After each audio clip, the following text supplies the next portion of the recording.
Please, good morning. New fellows procession will be from upstairs downstairs. So please, all new fellows, kindly climb up so that we'll start now.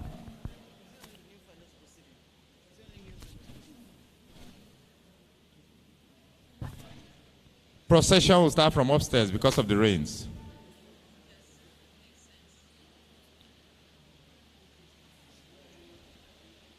And all those that are roped will process, but let's allow the new fellows to go up first. New fellows, please and please, go upstairs to the gallery.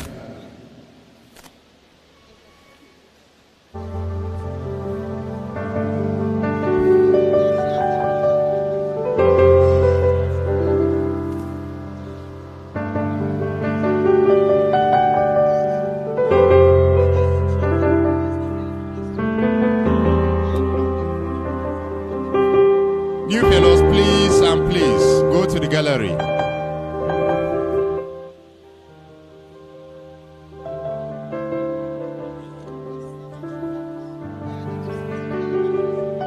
Guests that are not fellows can remain seated.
1, 2.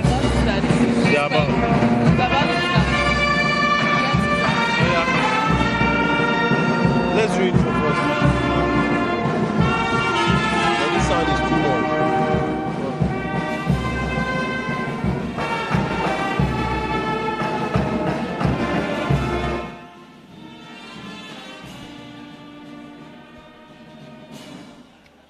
1, 2. Good morning, ladies and gentlemen. We are about to kick off this event, but I would like to crave your indulgence because we have a protocol. So we'll need everybody to please exit the hall so that we can have the procession into the hall, and then we'll start the program. So all inductees, fellows, guests as well, we would like to crave your indulgence. You will have to come in and ensure if you're a fellow, you are robed so that you can join in on the procession. Okay, I'll have to take that announcement again. Guests, please, you can sit, but all fellows, inductees, members of council, please, all those who are going to be part of the procession, you will need to exit the hall so that we can have the procession and we can kick-start the program for today. For those joining us online, we are about to start off. We're sorry for the time lag, but it's because of the rain. But we're about to kick off this program now. Thank you for joining in, and please stay hooked on for the program today. So please, let's take our exits quickly so that we can start this program. College of Pharmacists. You can hear me? Okay, sure. Yeah. Good morning, ma. Fine, ma. Thank you. So everyone at the gallery and everyone seated. Please exit the hall for the procession. Okay.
I'm just giving you a heads up that please I'll interview you for like 2 minutes.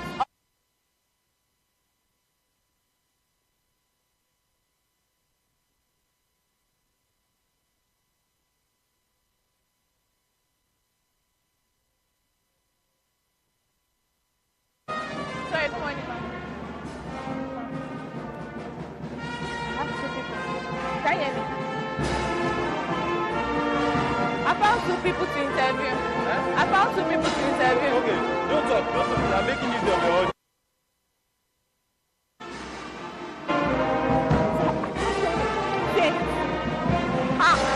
Stay near there.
Hello.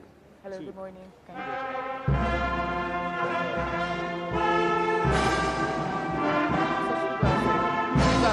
should we go outside? Or we stay here? Let's do intro first. Wait, I'm coming.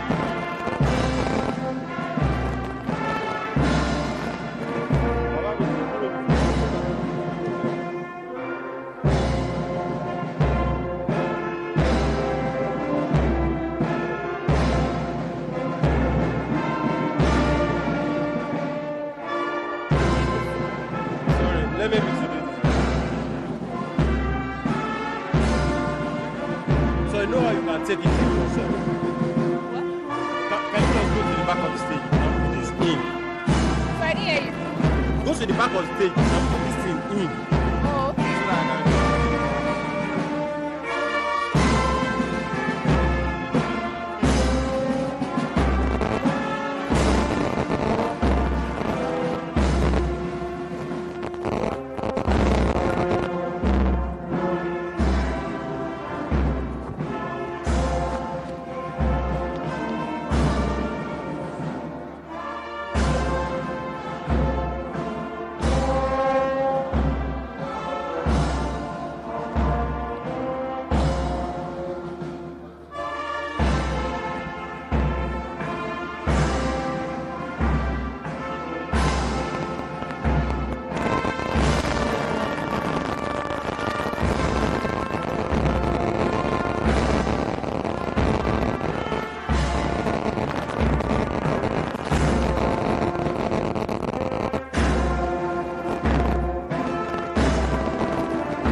Ladies and gentlemen, please can we be on our feet as the former presidents of the West African Postgraduate College of Pharmacists come into the hall. Can we all be on our feet, please?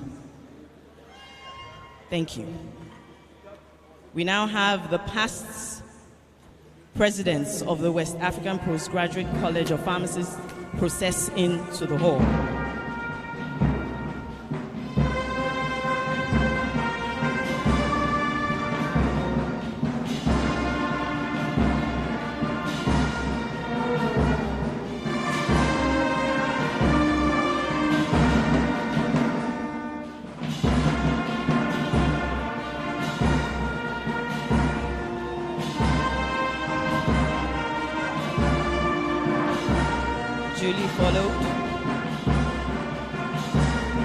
Duly followed by the Chairman Joint Faculty Board, the Secretary General,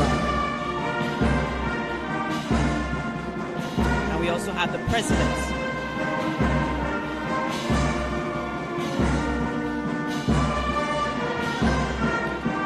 And arriving is the President of the West African Postgraduate College of Pharmacists.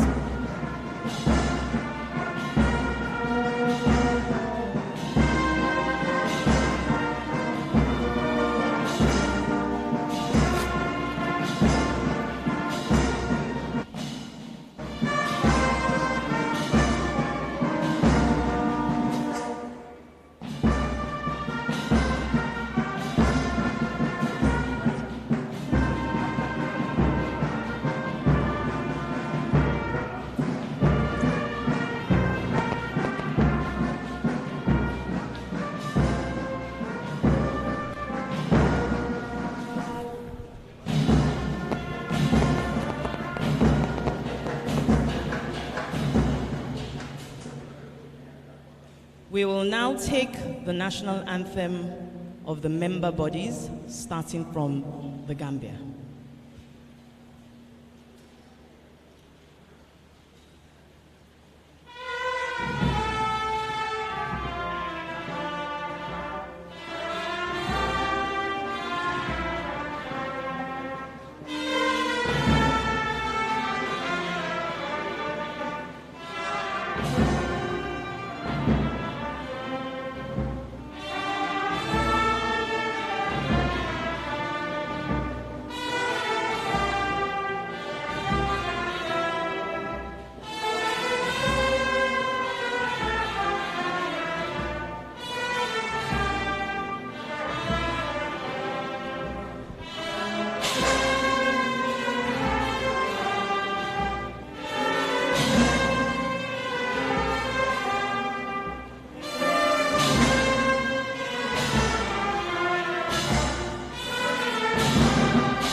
We'll then have that of Ghana.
Next, we have Sierra Leone. Liberia, sorry. Next, we have Liberia.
will then take Sierra Leone, the national anthem of Sierra Leone.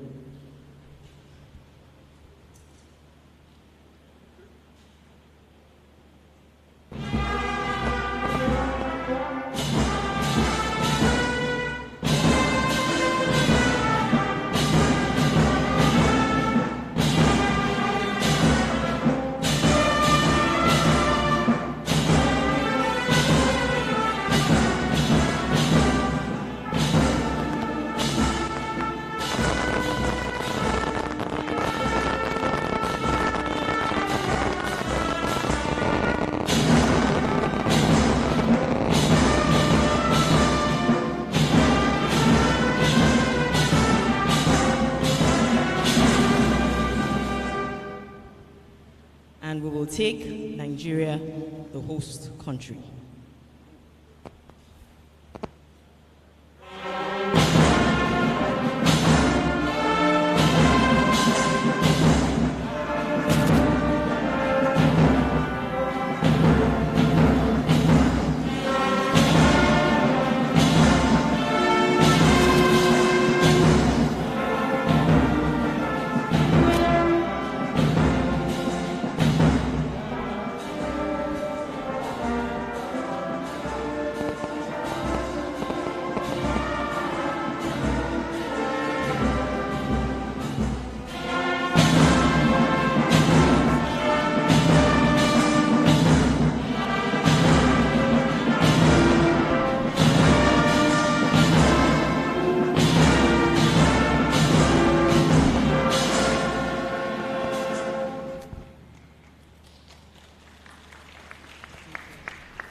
Can we have the opening prayer, which will be the second stanza of the Nigeria national anthem?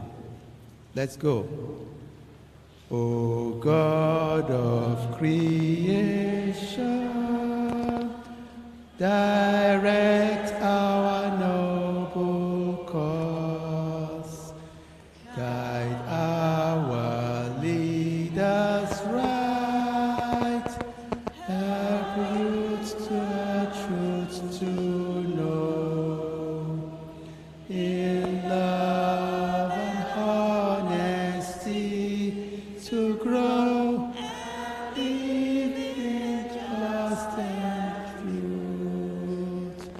Praise God, to build a nation where peace and justice shall reign. Please be seated.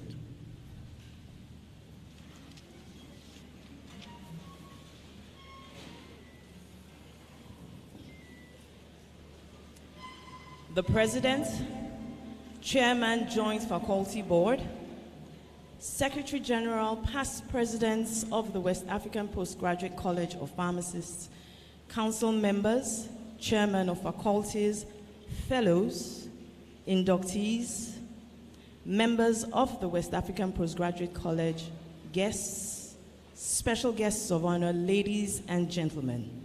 It is with my singular pleasure and honor to officially welcome you to the 34th Annual General Meeting and Scientific Symposium of the prestigious West African Postgraduate College of Pharmacists, which is in collaboration with the Pharmaceutical Society of Nigeria, and it's happening right here at the Welcome Center Hotel. I believe that's a good place to clap. It is also the formal investiture of the new fellows into the college. So I must say to everyone, welcome to Lagos 2022. My name is Pharmacist Olufunto Olude, and I will be anchoring this event with none other than the Secretary General of the West African Postgraduate College of Pharmacists, Professor 𝐓𝐢𝐬𝐻𝐸𝐽𝐻. Please can we give him a round of applause? Without further ado, we have special guests that we have invited for today's program. Everyone seated here is definitely special, but we have those that we definitely need to recognize, and as they come in, we will recognize every single one of them. Right here in our midst, I will start with the president of the West African Postgraduate College of Pharmacists. That is Professor, the distinguished Professor Cecilia 𝐕𝐤𝐬𝐿. She is accompanied by her husband, Engineer 𝐕𝐤𝐬𝐿. Thank you very much, ma'am. Also, we have in our midst today, we have the keynote address speaker who is already here. The theme for today's conference is medicine security in the West African region, matters arising. This is a very pertinent theme. And to take this keynote address, he is already seated in our midst, is Dr. S. Okechukwu Akpa. He will be duly recognized again.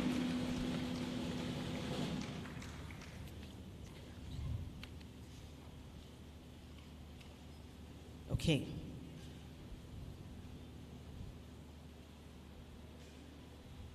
Also, walking in right now is the father of the day. In his distinguished self and personality, we have here in our midst the one and only Prince Julius Adelusi Adeluyi, OFR MNIFSN. He is the father of today's occasion.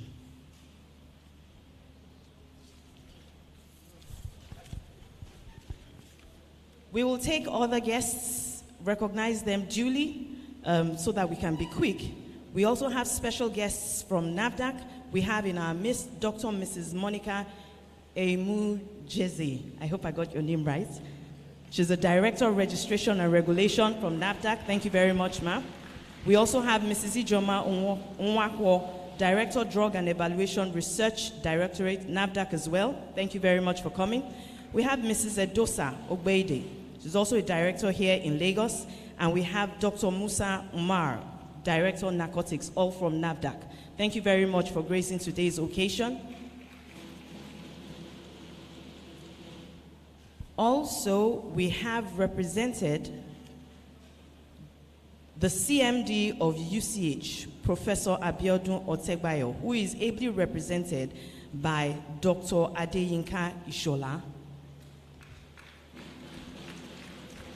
We will be recognizing everyone as we go on.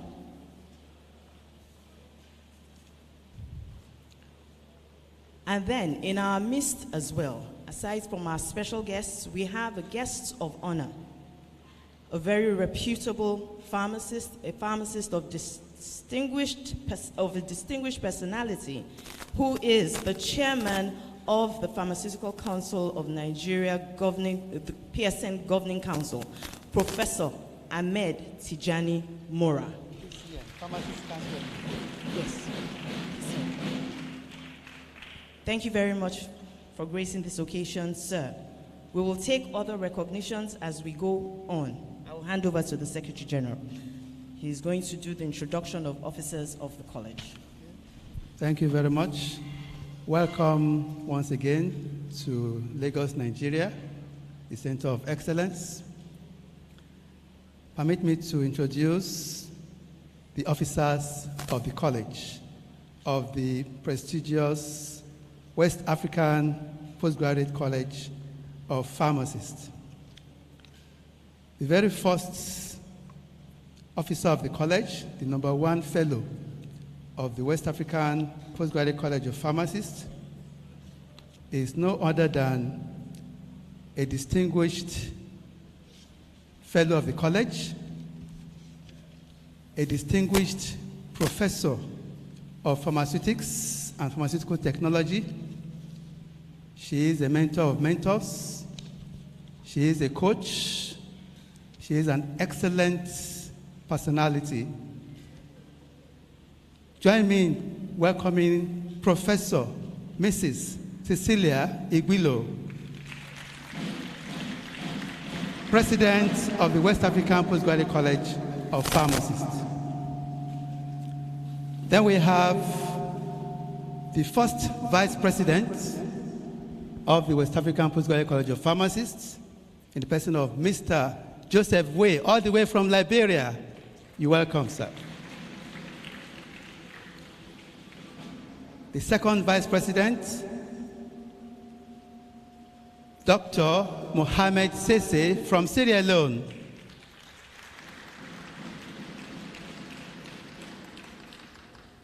The Deputy Secretary General,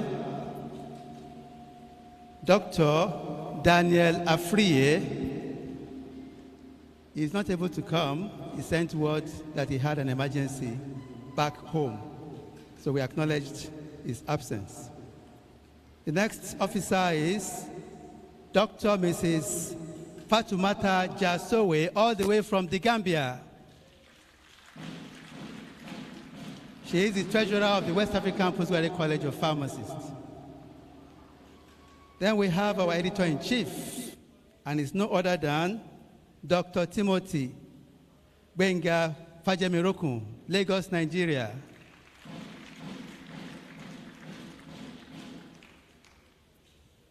Then we have our immediate past president, all the way from the Gambia, and she is Mrs. 𝐓𝐢𝐦𝐞. You're welcome, ma'am.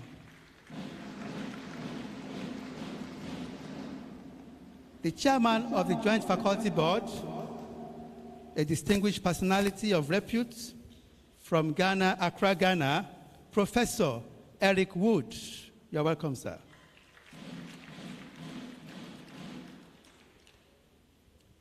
Then we have the chief examiner, who certified that this new set of inductees are worthy of being inducted into the college, and it's no other than Professor Azuka Opara, Benin, Nigeria.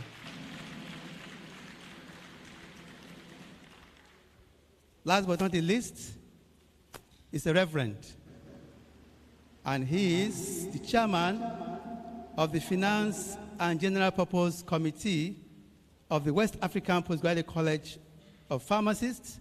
All the way from Liberia, we have Reverend Dr. Tijli T. Tai. You're welcome, sir.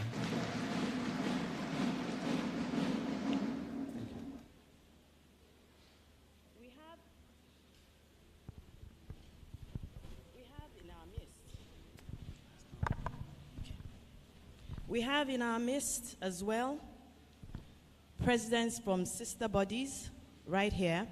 We have the president of the West African College of Surgeons, who has come to join us in this event, Professor Peter Donker. We recognize you, sir. Also here, representing the president of the West African College of Physicians, is the former Secretary General, Professor Afolabi Leshi.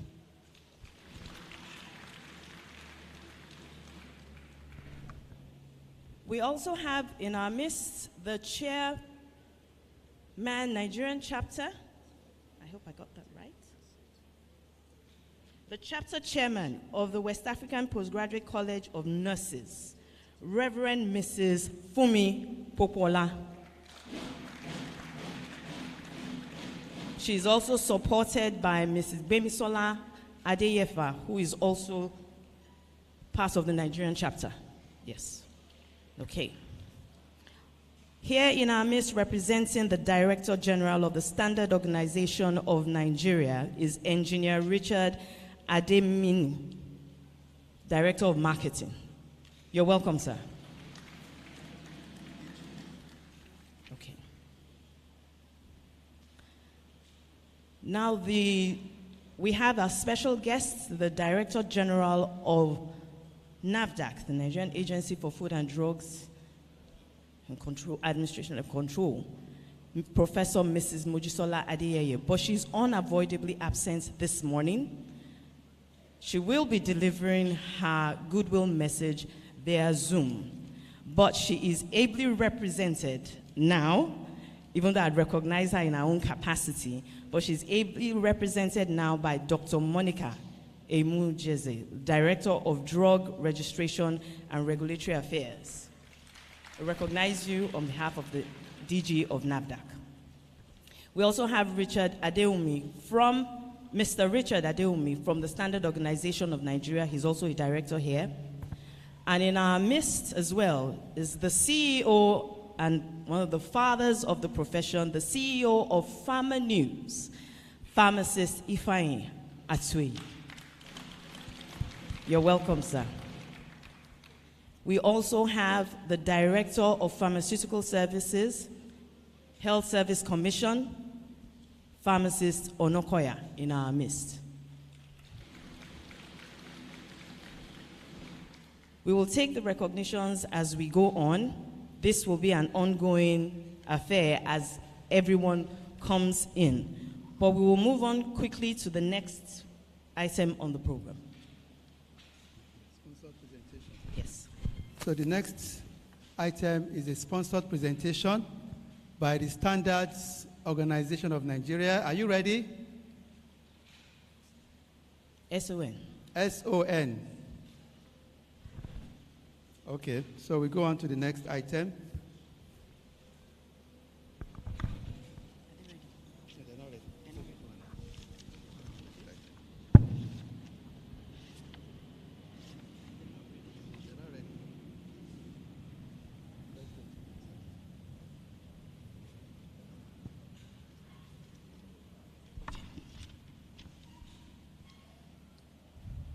We cannot leave this podium without recognizing the Registrar of the Pharmacists Council of Nigeria, Dr. N.A.E. Mohammed, Fellow of the Pharmaceutical Society of Nigeria, FPC Pharm. He's right here in our midst. Let me also introduce one of our sister colleges, the representative from sister colleges. That is a new sister college, the West African Postgraduate College of Environmental Health. The registrar and secretary general of the college is Dr. Rotimi Emmanuel. You are most welcome, sir. We also have Major Labaran Sani, a fellow of the college, Commander, Headquarters, Central Medical Stores, Yaba, Lagos, of the Nigerian Army. You're recognized, sir.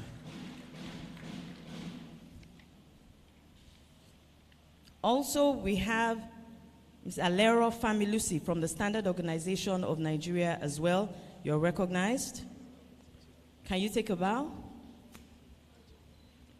And also Pharmacist Eze Ephraim from SKG Pharma, National Sales Manager, is also here in our midst. Thank you very much for coming. Let me also introduce the faculty chairman of the West African Postgraduate College of Pharmacists.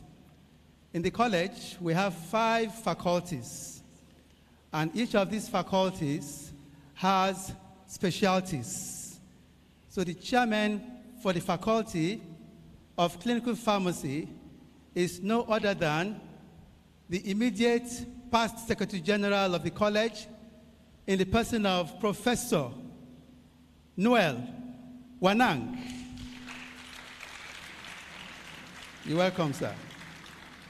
Then we have the chairman of the Faculty of Community Pharmacy. He is a strong man of the college, highly resourceful, and is no other than Dr. Chijioke Onya. I said it. He's somewhere organizing the program. Then we have the chairman of the Faculty of Drug Production and Quality Assurance, no other than Dr. Kwame Ben Botwe from Ghana. You're welcome, sir. we have the chairman of the Faculty of Public Health, very dynamic, highly enterprising, Dr. Olufunsho Awodele, and he was the immediate past editor-in-chief of the West African Journal of Pharmacy. Last but not the least, all the way from Sierra Leone, is the chairman of the Faculty of Social and Administrative Pharmacy, Dr. 𝐕𝐞𝐧𝐮𝐞. You're welcome, sir.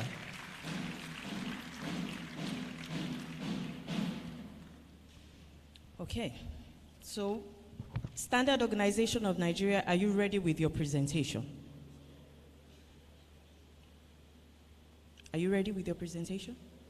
You're ready? Okay, so we will take the sponsored presentation by Standard Organization of Nigeria, and recognition will follow after as all our special guests and guests of honor come in. So, Standard Organization of Nigeria. Please can we clap for them as they come?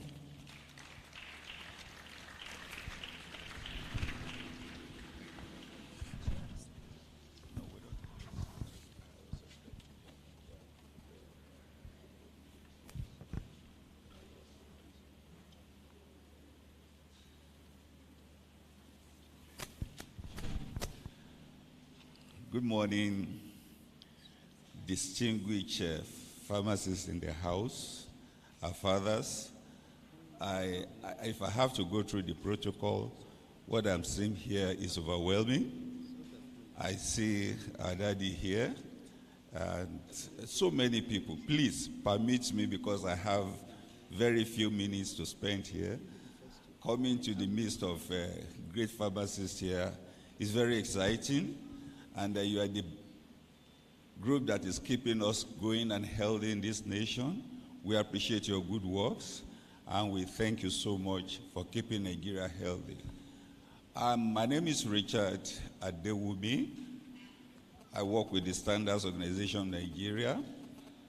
My Director General Pharmacist Salim Farouk. But 1 month ago, the committee set up to organize this event were with us at the office there. And then our Director General, being a pharmacist, assured that he will be here, but unfortunately, he had assignment. He's been out of the country for some time now, and so we had to represent him. I want to thank you for this invite. The Standards Organization of Nigeria, being the apex standard body in Nigeria, has the mandate to produce standard for both product, service. Everything you do, we are the custodian of standard. And how do we do it? We do it by using stakeholders.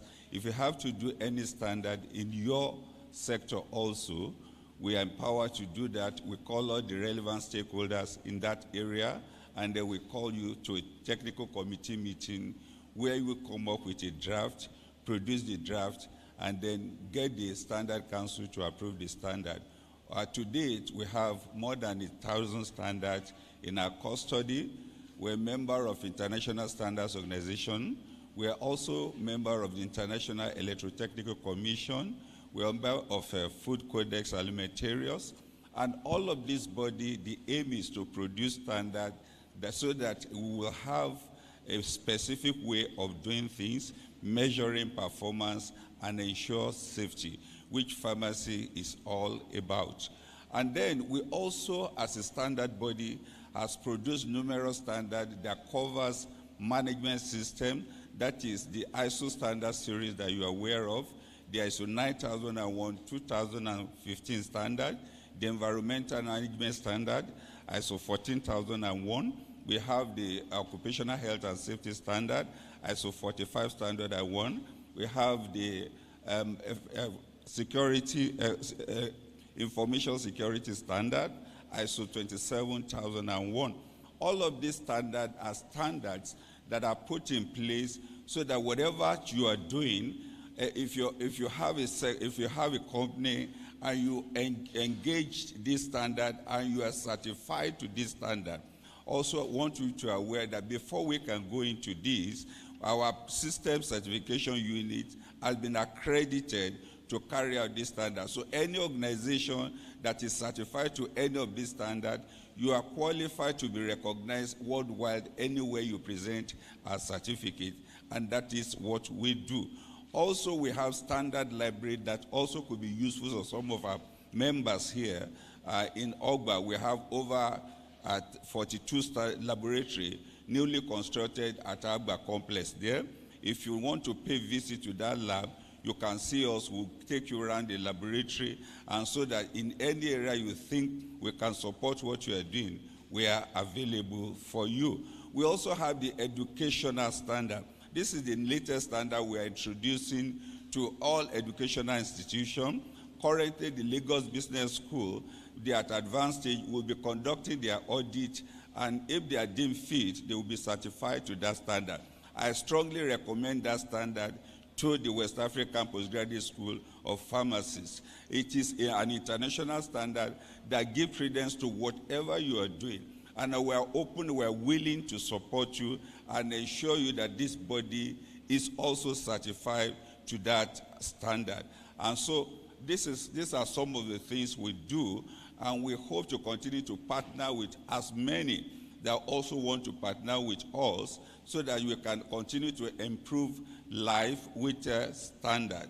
I want to thank you for giving us this opportunity to address this great forum. On behalf of the Director General of Standards Organization of Nigeria, we wish you a safe deliberation, and congratulations to everybody that will be honored here today. Thank you very much.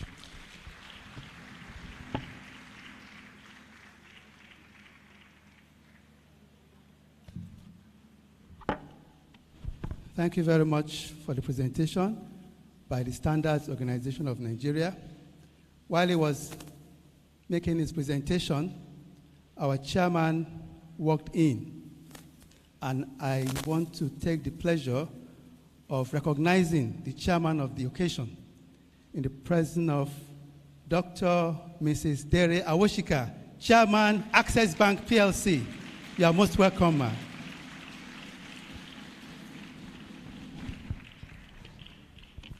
You're most welcome, ma'am. Now we're moving quickly as we're running out of time. And the next on the agenda, we are going to invite a very special person. She has worked assiduously to ensure that this event has been put together and is here. And we're all seated to enjoy the ambience of this hall. With her team, they have worked tirelessly to ensure that we have this event as super as it is.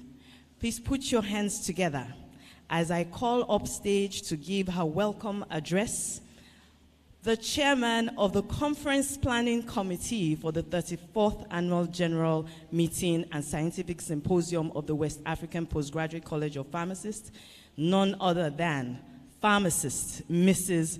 𝐕𝐞𝐧𝐮𝐞. Please give her a resounding clap. She is a hard worker, and she has done really brilliantly. Thank you very much, ma'am.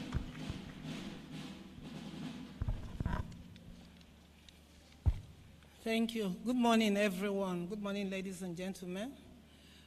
I want to acknowledge the protocol that has already been beautifully established by our directors of protocol, and go on straight to read my welcome address. On behalf of the Conference Planning Committee, I wish to express my sincere gratitude and welcome you to this great gathering of professionals, being the 34th Annual General Meeting and the Scientific Symposium of the West African Postgraduate College of Pharmacists. Indeed, we are greatly privileged to have in our midst different special guests, guests of honor. We are still expecting him, the Honorable Minister of Health, Federal Republic of Nigeria, Dr. 𝐓𝐢𝐦𝐞. And we are still also expecting our other special guest of honor and the host, the Executive Governor of Lagos State, His Excellency, Mr. Babatunde Olusola Sanwo-Olu. A special appreciation here also to the chairman of the occasion who just arrived, Dr. Dera Awashika, FBC Farm, Chairman, Access Bank, for generously accepting to lead this ceremony. Our Royal Father of the Day, His Royal Majesty, Oba Ajibola Ademola Julius, the Amuludun Iluyomade one of Olushi of Ijara Ishin, Kabiyesi, you're most welcome. We are delighted to have in our midst our guests of honor and special guests. These are distinguished directors general, chief executive officers, captains of the industry, heads of institutions, permanent secretaries of health establishments, chief medical directors, administrators, and top government officials. You are most welcome. I heartily welcome the President of the Pharmaceutical Society of Nigeria, Professor Cyril Ishifo, FPC Farm, and the chairman of all the technical group of the PSN. May I also welcome the Director General of West African Health Organization and the representatives of our sister colleges, West African Postgraduate College of Surgeons, West African Postgraduate College of Physicians, West African Postgraduate College of Nurses, West African Postgraduate College of Medical Laboratory Scientists, and West African Postgraduate College of Environmental Health. I also acknowledge the presence of the members of the diplomatic corps from our member countries. You are most welcome. Members of the Fourth Estate of RIM, we appreciate your presence and your support. The theme for this conference, Medicine Security in West African Region, Matters Arising, is very germane to healthcare practice within the West African sub-region. The issue of medicine security gained attention during the COVID-19 pandemic, when many exporting countries shut down their medicine supply to other countries to meet their national needs. This led to shortage and disruption in the medicine supply chain for many West African countries that relied heavily on Asian countries for their medicine supply. In planning this conference, we looked at the theme medicine security, which you will all agree with me is an integral part of national security. This subject matter does not only relate to pharmacies alone. That's why for this our conference we invited diverse groups and individuals to be part of this ceremony. The Pharmaceutical Manufacturing Group of the Manufacturers Association of Nigeria, PMG-MAN, has been at the forefront of ensuring self-sufficiency of local pharmaceutical manufacturing in Nigeria. Our keynote speaker today, Dr. 𝐓𝐢𝐦𝐞, has a long active career in the pharmaceutical industry. He's an SY chairman of the PMG-MAN, the managing director of SKG Pharma Limited, and the president of the West African Pharmaceutical Manufacturers Association. We have outlined several events to make this conference a great experience. Yesterday evening, delegates were treated to a welcome cocktail where we had a relaxed moment with live refreshment and music. As part of this morning's proceedings, we are going to be inducting the new fellows of the college. And we're also going to have our first scientific session in the afternoon where we'll be listening to presentations on the two sub-themes. We have Dr. Solomon Aibova, MD / Chief Research Officer, Sonedis Nigeria, who will be speaking on achieving medicine security through resilient logistics and supply chain management system. The second presenter, Dr. Martha Giansel-Luttrell, Chairman, WAPCP Ghana chapter, will be speaking on the role of consultant pharmacists in ensuring medicine security in the West African sub-region. This will be followed with discussions on the theme and the sub-themes by a panel of experts. We will be having our second scientific session tomorrow morning where we'll have two sessions that will be going on concurrently. And after lunch, we will have our annual general meeting. Arrangements have been made for a closing banquet where delegates will be treated to delicious Nigerian cuisine and a band will be performing, so I expect us to wear our dancing shoes. This conference is not just a physical one. We have live streaming. You can see the board over there. So we also have delegates joining us online from the different member countries. I want to appreciate our sponsors who made this event very very possible. Without their support, I don't think we would have been able to achieve it. Special thanks go to the corporate sponsor of the opening ceremony, Access Bank PLC, More Than Banking, for exceeding our expectations. Ladies and gentlemen, I really have to tell you that Access Bank exceeded our expectation, and this morning I'm rooting for Access Bank. If you don't have Access Bank account, you have not started. They have a booth over there. You see them during exhibition.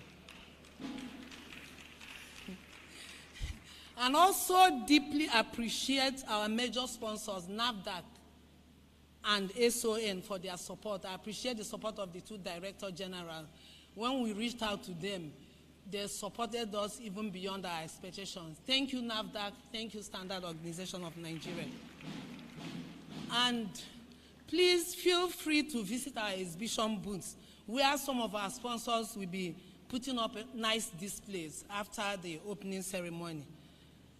For our overseas delegates and delegates from outside Lagos, if you have a day to spare, you are most welcome to enjoy our beautiful beaches in Lagos.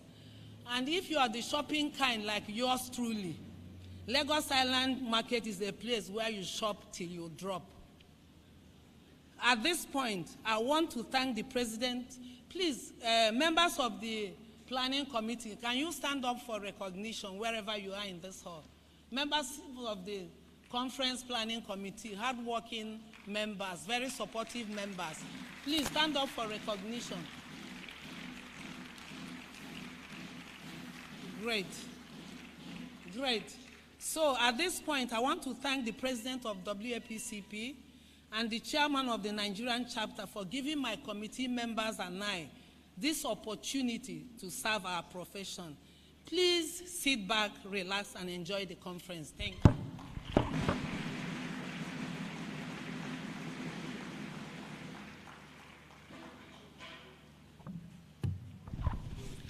Thank you very much, the Chairman, Conference Planning Committee, Dr. 𝐓𝐢𝐦𝐞. She has given you all the tips.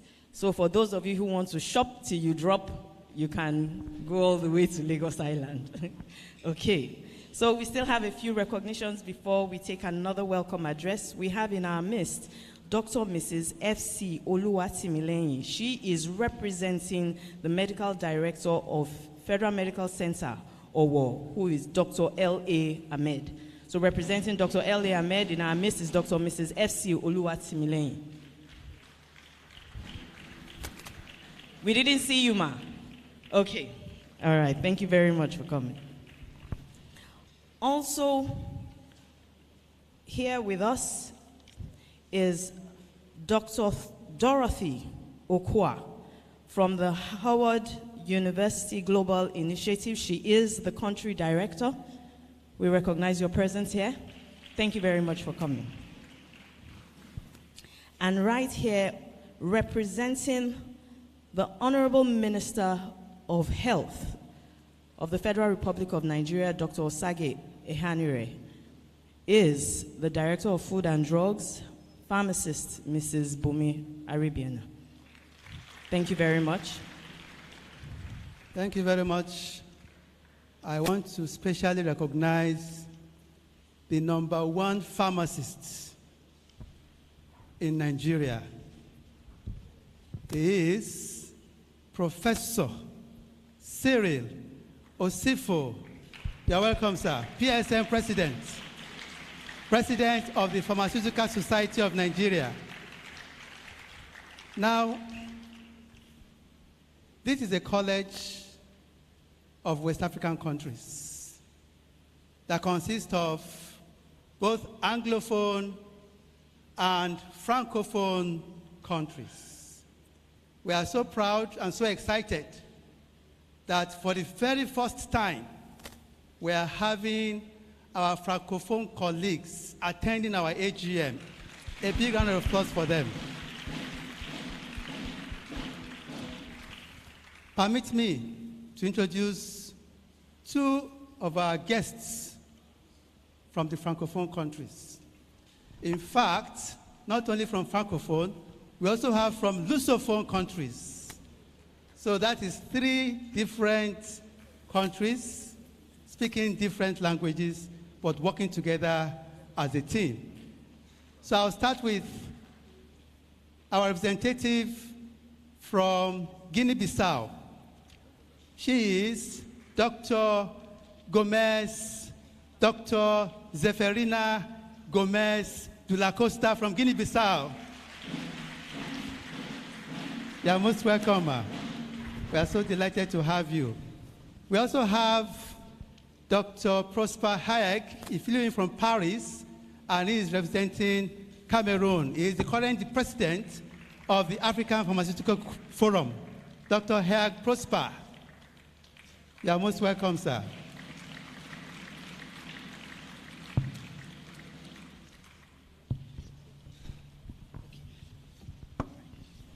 Thank you very much, sir. Thank you to everyone who is seated here in our midst. Before we take the welcome address by the Nigerian chapter chairman, I would like to recognize a very important personality here in our midst. Now, representing His Excellency, the Executive Governor of Lagos State, Mr. Babajide Sanwo-Olu, we have right here with us Dr. Mrs. 𝐕𝐸𝐤𝐦𝐞. She is representing His Excellency, the Governor of Lagos State. Thank you very much for coming, and we recognize your presence. Thank you very much, ma'am. So that we can move on quickly as we're pressed for time, I would like to invite to take her welcome address the Nigerian chapter chairman, who also has worked so hard and ensured that this event is as it is today. She is a seasoned hospital pharmacist, and she is going to make her welcome remark. Please join your hands together as I invite to the stage Dr. Mrs. Margaret Obono, FPSN, as she takes her welcome address.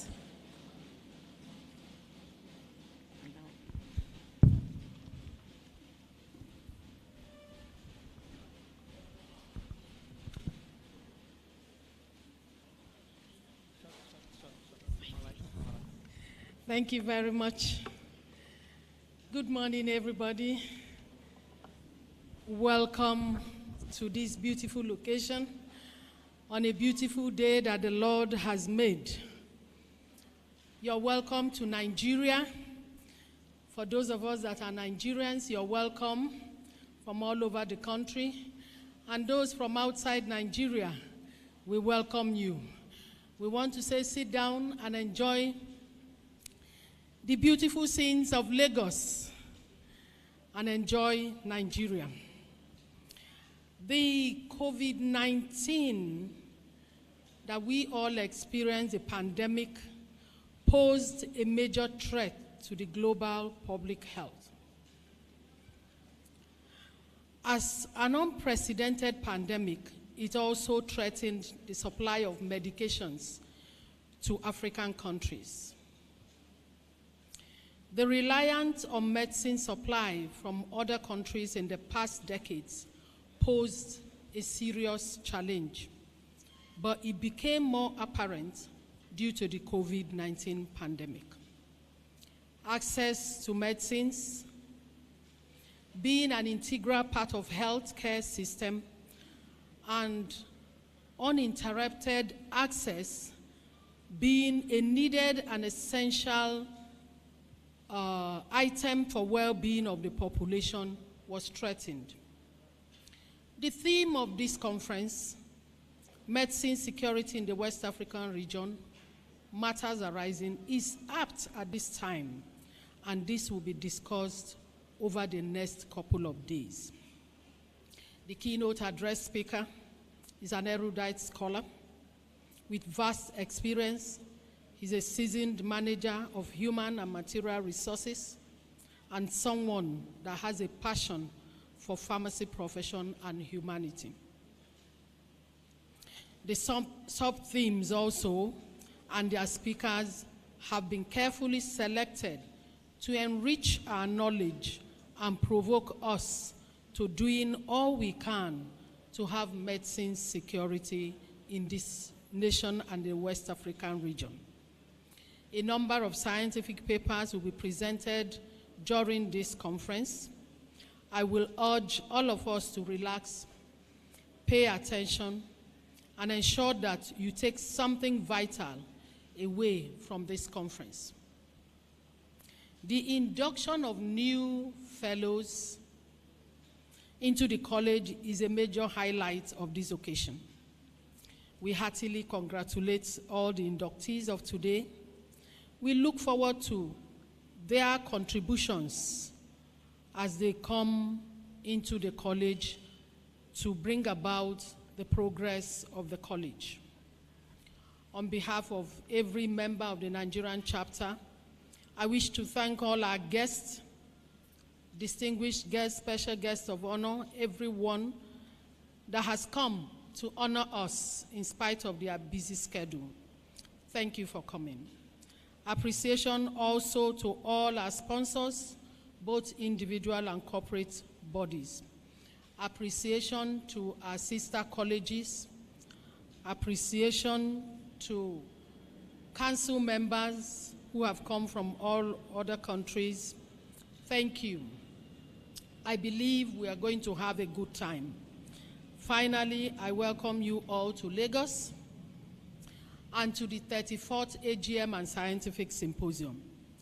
Lagos is called the Center of Excellence, and I want you to take something away from it. Thank you for coming.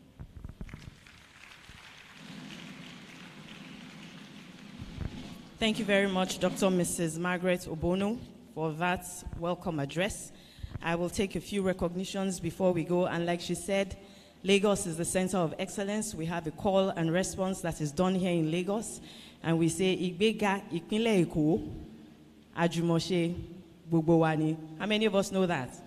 Igbega Ìpínlẹ̀ Èkó, Àjùmọ̀ṣe gbogbo wa ni. Yes. So we're saying that because His Excellency is ably represented here, and I'm sure if he were here, he would like that to be said. So for those of you who are joining online, so that you will not feel that we do not recognize you, we recognize your presence online. We want to thank you for joining. This is data well used. And just stick with us as we proceed with this event. Any other person should also note that we're streaming online, as already has been announced, with our media partners, PharmaStream TV, on their YouTube and their Facebook channel, as well as those who have linked up on Zoom. So thank you very much for those who have joined online. We have in our midst Mrs. Blessing, CEO Osuju, who is the Osuji, who is the second Vice President of the West African College of Nurses. Thank you very much for coming. We recognize your presence. She's representing Madam President, Madam Suba. Okay, thank you very much. We also have representing the Secretary General, West African Postgraduate College of Nurses, Mr. Lamin Suwara. We have Alhaji Muhammad Yakatua. Thank you very much for coming, sir. We recognize your presence. Also in our midst, the Ogun State Head of Service, Dr. Nafiu Olatunde Aigoro, is ably represented by Pharmacist Kayode John Shotunde, who is the Director of Pharmaceutical Services, Ministry of Health, Ogun State. Thank you very much for coming, sir. Also, Director of Pharmaceutical Services is represented by the Deputy Director, Pharmacy Service, Pharmacists Olarinde. Pharmacist Olarinde, I'll get that properly written and then I will recognize you again. So please, I apologize for that. I don't have the full details on that. But we're going to move on quickly, and I will call on the Secretary General to introduce the next item on the agenda. Thank you very much. It's my singular honor to welcome and invite our #1 pharmacist, Professor Cyril Osifo, the current president of the Pharmaceutical Society of Nigeria, to give his welcome remarks. You're welcome, sir.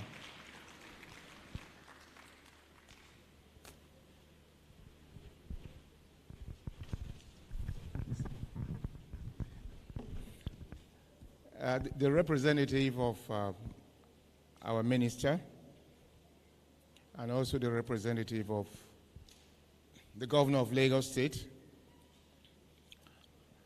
our chairman,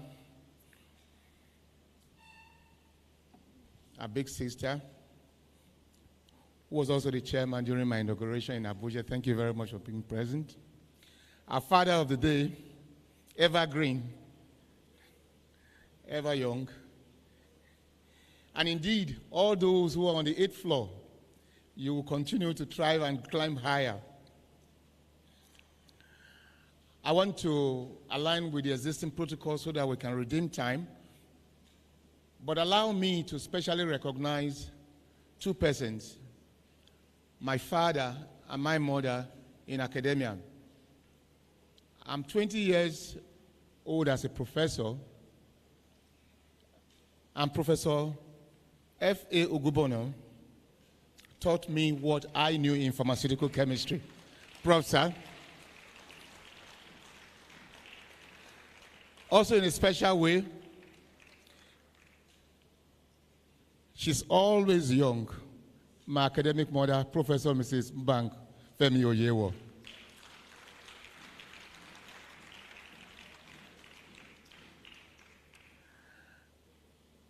PSN, it gives me great pleasure to welcome all of us, council and delegate members, to the 34th AGM meeting. Our society is happy to host this meeting at this time, and there cannot be any better time as now. This is my first WAPCP conference as president of PSN. And it's also a season for those of us in Nigeria as we are pushing towards the implementation of the consultancy cadre. Dear delegates, we are too exposed as a people, importing over 70% of our pharmaceuticals and medical devices. And this definitely is a big risk to the citizenry. No wonder the team, Medicine Security, is very apt for our discussion. I'm sure we should leverage on the interprofessional regulatory collaborations involving major stakeholders to open up the space to bigger investors while still ensuring adherence to law and ethics. I'm sure my brother Dr. 𝐓𝐢𝐦𝐞 will do justice as a keynote address speaker.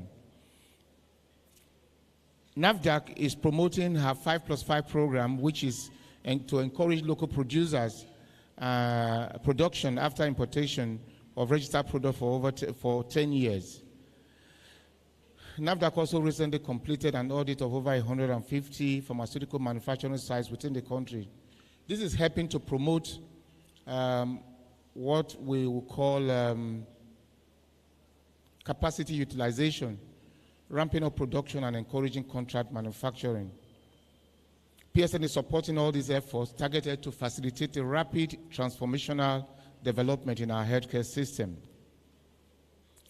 I believe our goal in this particular conference and AGM will be to address sustainability and innovation on the face of scarce resources to enable our self-care, to enable us carry out so that we can export excess of our capacity, having reached the minimum international standards for competitive advantage. I want to thank the college, our consultant pharmacists that are fully equipped and delivering quality professional services all over the country. The planning committee has worked well to ensure a very successful meeting, and we hope you will enjoy the Nigerian hospitality.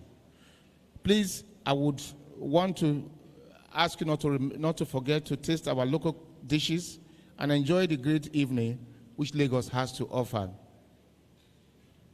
Today is World Hypertension Day. Have you checked your blood pressure today? Do you know your numbers? You're welcome to Lagos. Thank you very much.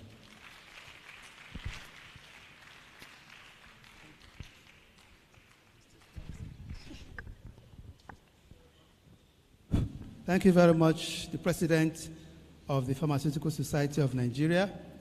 We now welcome the #1 fellow of the West African Postgraduate College of Pharmacists, in the person of the President of the College, distinguished Professor Cecilia Iguilo. You're welcome to give her opening remarks.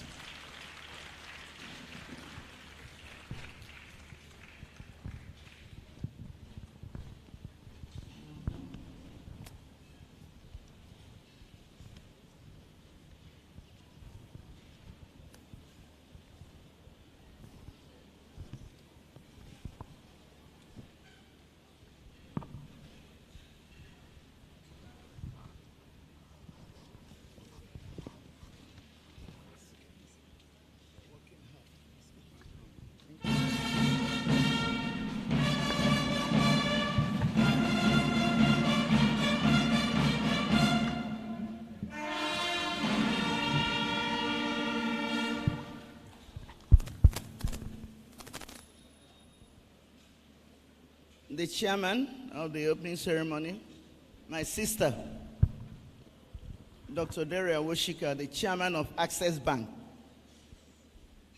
the royal father of the day, Oba Julius Ademola Olusi of 𝐓𝐢𝐦𝐞. I think we are still expecting him. The representative of the executive governor of Lagos State, Babajide Sanwo-Olu, in the person of Dr. Atinuke Onoyiga. You're welcome, ma. The representative of the Honorable Minister of Health, Federal Republic of Nigeria, Dr. Sage Hanire, our own Director, Food and Drug, Mrs. Bumi Aribiana. You're welcome, ma.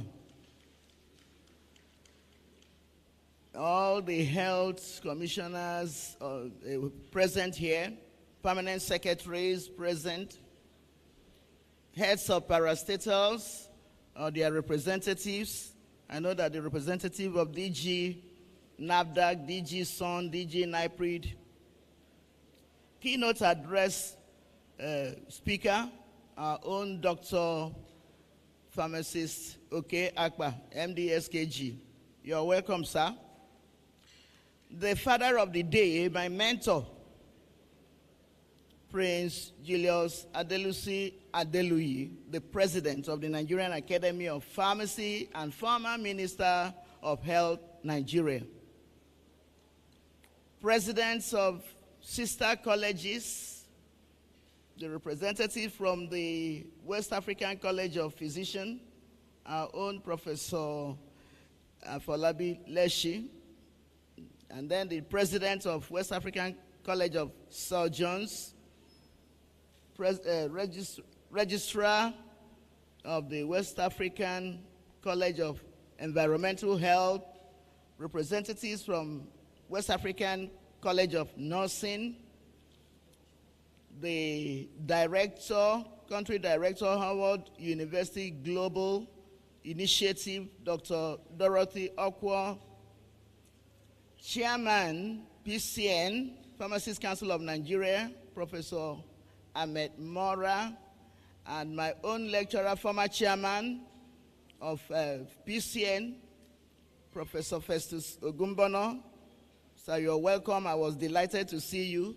You taught me many years ago.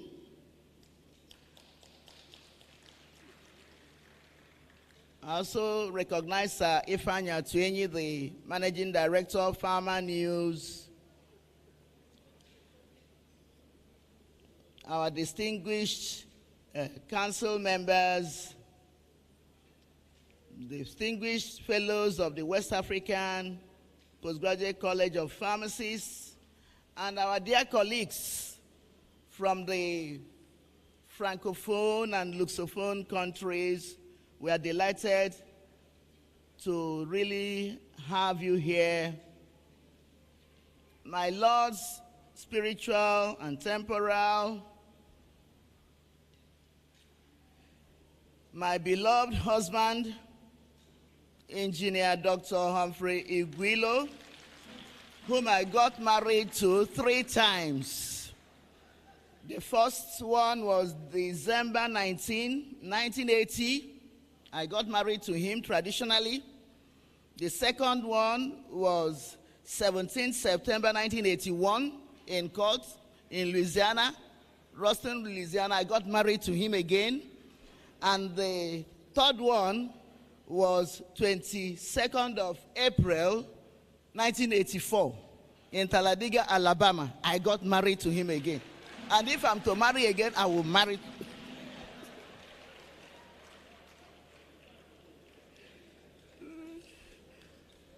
You're welcome, sir. After the Lord Jesus, he's next in my life. In fact, one of our fellows, let me not call his name, at the cocktail yesterday, said that the wife would like my type of husband. I told him, please go home, repent, and be the disciple of my husband. God bless you. Gentlemen of the press, ladies and gentlemen, I bless the Lord God Almighty on this occasion of 34th West African Postgraduate College of Pharmacists, AGM and Scientific Symposium holding here in Lagos. It's indeed gladdening to have you all in Lagos, the commercial nerve center of Nigeria. This is my first year as president of the West African Postgraduate College that's performing this duty, welcoming you to the AGM. And my first speech to an important gathering like this. I'm proud to say that our college continues to thrive and achieve its goals of delivering quality values and increasing awareness of our profession in the West African region. By all accounts, the last 1 year had been a very successful year. This couldn't have been possible without the hard work and perseverance of all council members, fellows of the college, and friends of the college, all of whom have contributed their time, their skills, treasures to improve and sustain the college. The West African Postgraduate College of Pharmacists Annual General Meeting and Scientific Symposium is a yearly event where we deliberate on topical health issues and arrive at decisions that will promote health. It's also an important ceremony where we induct and accept new fellows into the college. The theme for this year's AGM, Medicine Security in the West African Region, Matters Arising, has been carefully selected as it captures all we need to foster the unparalleled cooperation between the pharmaceutical industries, regulatory bodies, drug distributors, and end users. The West African region is fast becoming a dumping ground for all manners of pharmaceutical products. Drug importation has sorrowfully gifted the region with problems of substandard and falsified medicines. The huge dependence on importation, which has negatively impacted local production, is attributable to lack of basic research and development, including insufficient capacity in pharmaceutical analysis and bioanalytical techniques in the academia and the industry. Also, inadequate training in current good manufacturing practices and non-existence of active pharmaceutical ingredient or excipient manufacturing facilities. I'm optimistic that the keynote speaker will make robust presentation on this theme and provide adequate solutions. In addition to the presentation of the keynote, we also have some sub-teams and their presentations. I invite you to attend the scientific presentation throughout the scientific symposium. Distinguished ladies and gentlemen, the vision of the college is to be a regional international center of excellence in training and research for postgraduate pharmacy education and practice, and by extension, to promote academic and professional competencies of pharmacists. In order to achieve this vision, we have started specialization areas in 5 faculties. And of course, we know the 5 faculties, that's the clinical pharmacy, community pharmacy, drug production and quality assurance, public health pharmacy, and social and admin pharmacy. The students were examined in the above-mentioned specialties at the last November 2021 West African Postgraduate College of Pharmacy Fellowship examination. The outcome is what we are celebrating today, the new graduates in these areas of specialty. Congratulations to our new inductees. We bless God for your lives. You will soar and you will serve God even in your profession in the name of Jesus. As a college, we remain committed to high academic and professional standards. This has in no small measure placed our graduates far above others in terms of skills and competencies in every sector of health. I commend the chairman of Joint Faculty Board and all the faculty chairmen. We appreciate all of you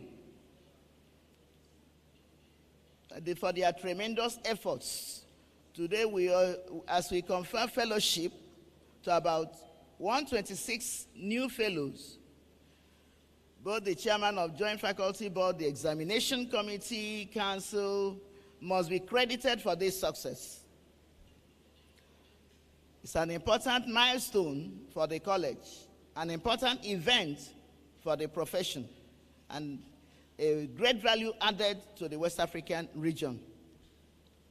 It is motivating to say that the governments of some West African countries, including Nigeria, have given recognition to the fellowship program of the college and approved the consultant pharmacist cadre on their schemes of service. We are very optimistic that full implementation will soon be achieved in all the member states. Furthermore, as a college, we recognize the contributions our Francophone and Lusophone colleagues to the pharmacy profession all over the world. It will be great to benefit from their wealth of experience. To this end, we have commenced the integration of the Francophone counterparts in the college. As president of council, I'm deeply honored and proud to announce the presence of our Francophone and Lusophone colleagues. You are welcome.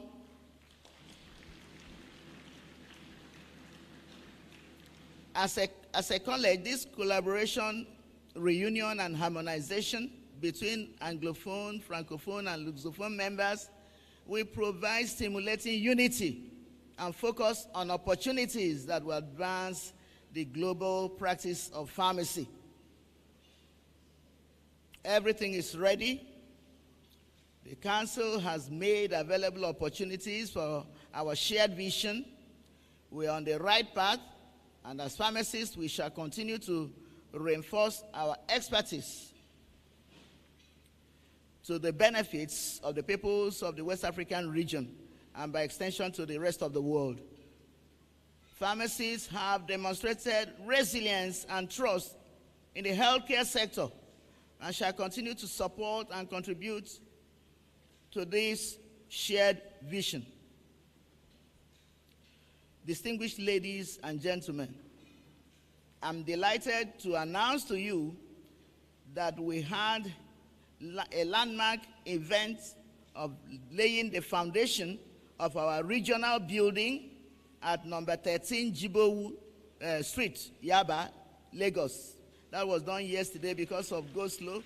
And I salute Sir Tony Ahimen, the chairman of the property committee, and his able members for the great work that they are doing. I will also request all of us present to please contribute generously to this building project.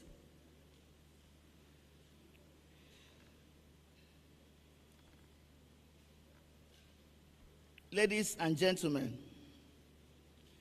I would like to place on record my deep appreciation to all the past presidents.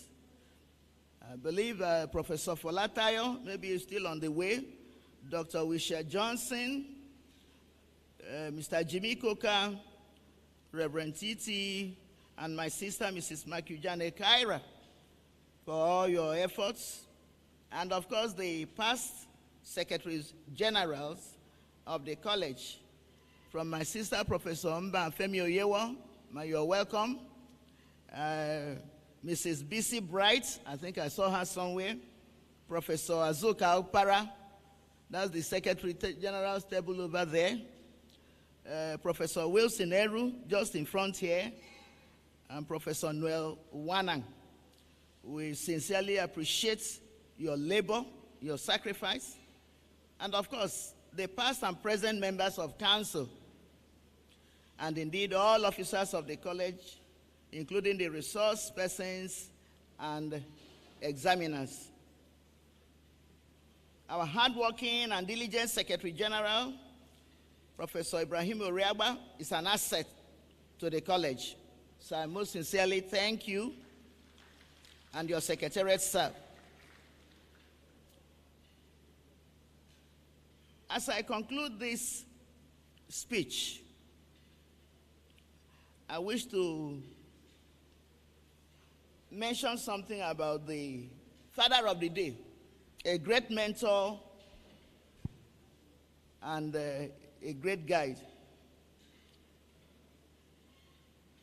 It was 1978,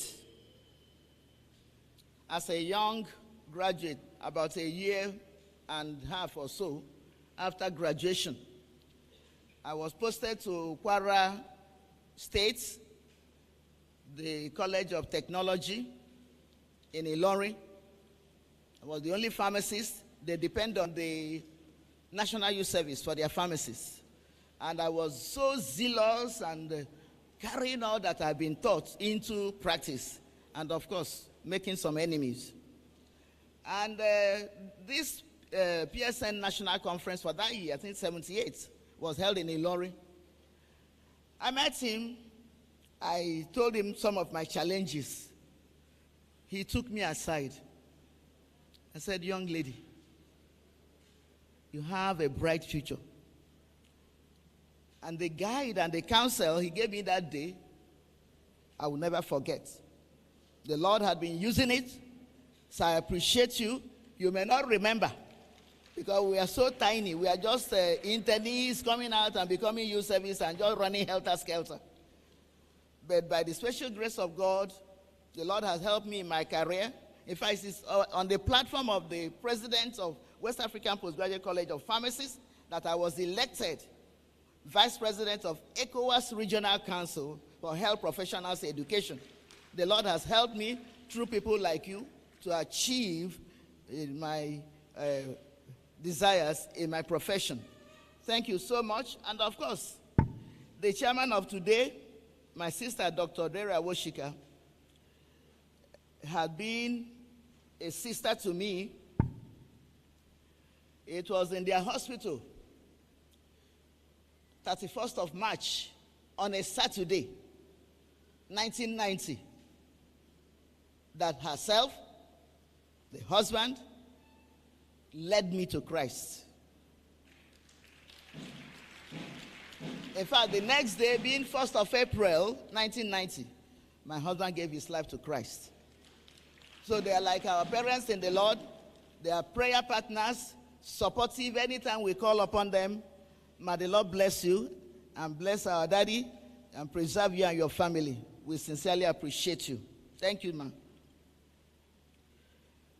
So let me assure you all that we shall continue as a college to maintain our core values of excellence, integrity, innovation, and transparency. I wish you all a very fruitful and successful scientific symposium and AGM, and a pleasant stay in Lagos. God bless you all, and thank you very much.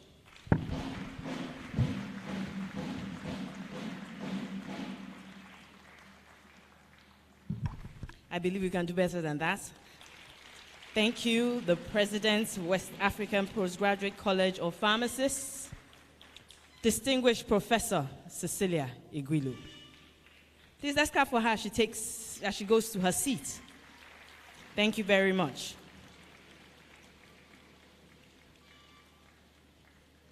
Okay.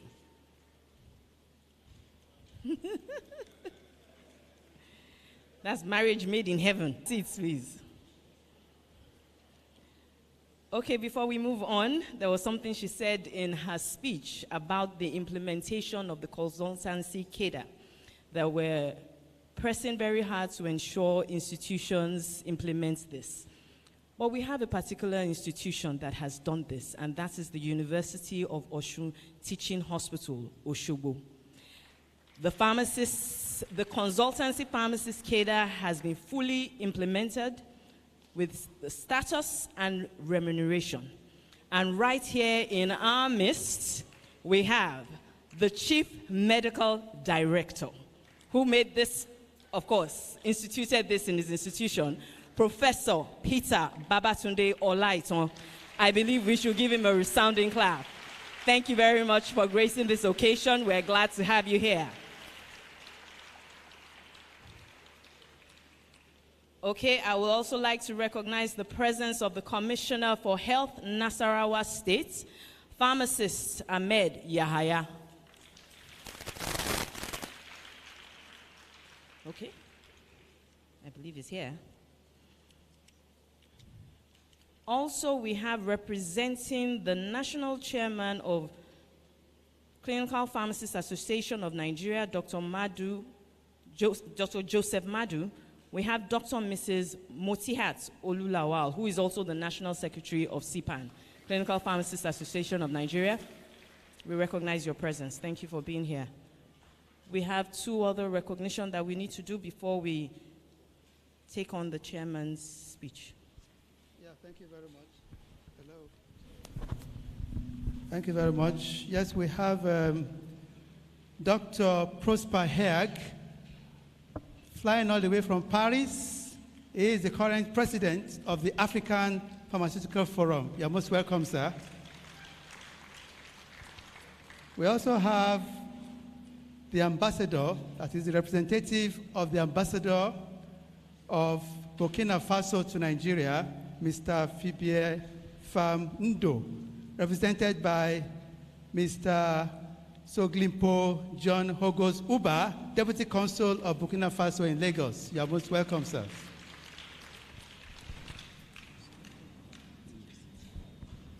So we're going to move on to take the address by the chairman of today's occasion.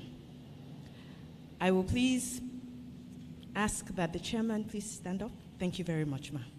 I am going to read your profile, the citation. So the chairman of today's event is Dr. Dere Awoshika, MFR, FPSN, FPC Farm. She is the chairman of Access Bank. I will read her profile before she takes her welcome address. Dr. Mrs. Dere Josephine Awoshika Ni Okotiebo was born in Sapele, Delta State.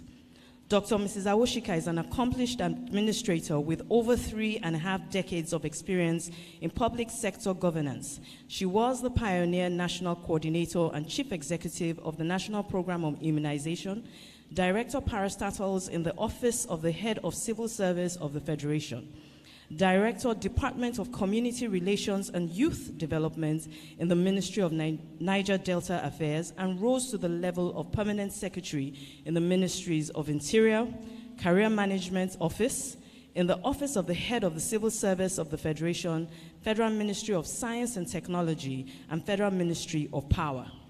In her career pathway, she attended the National Institute for Policy and Strategic Studies, NIPS, at Kuru, Plateau State, in the year 2005-2006, where she obtained a member of the National Institute, and that's MNI.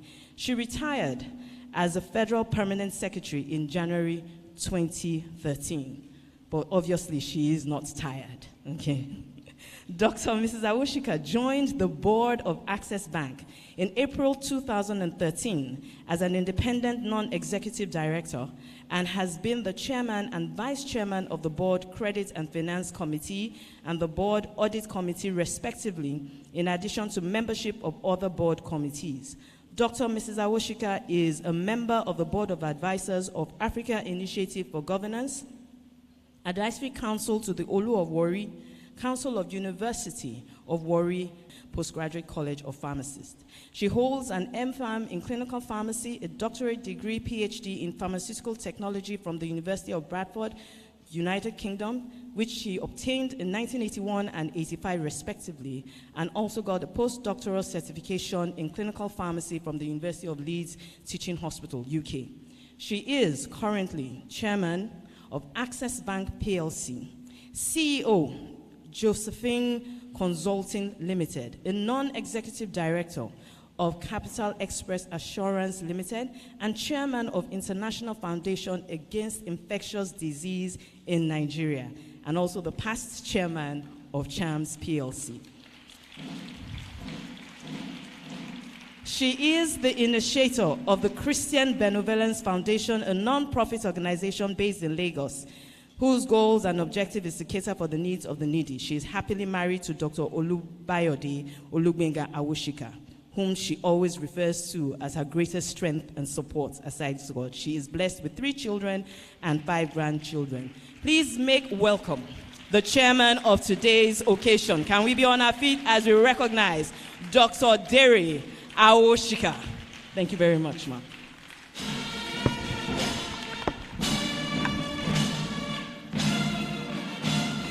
Thank you very much. Thank you very much. Thank you. The governor of Lagos State, ably represented by our dear Dr. Mrs. Atinuke Onayiga, in her own capacity, the chairman of the Health Service Commission. Thank you.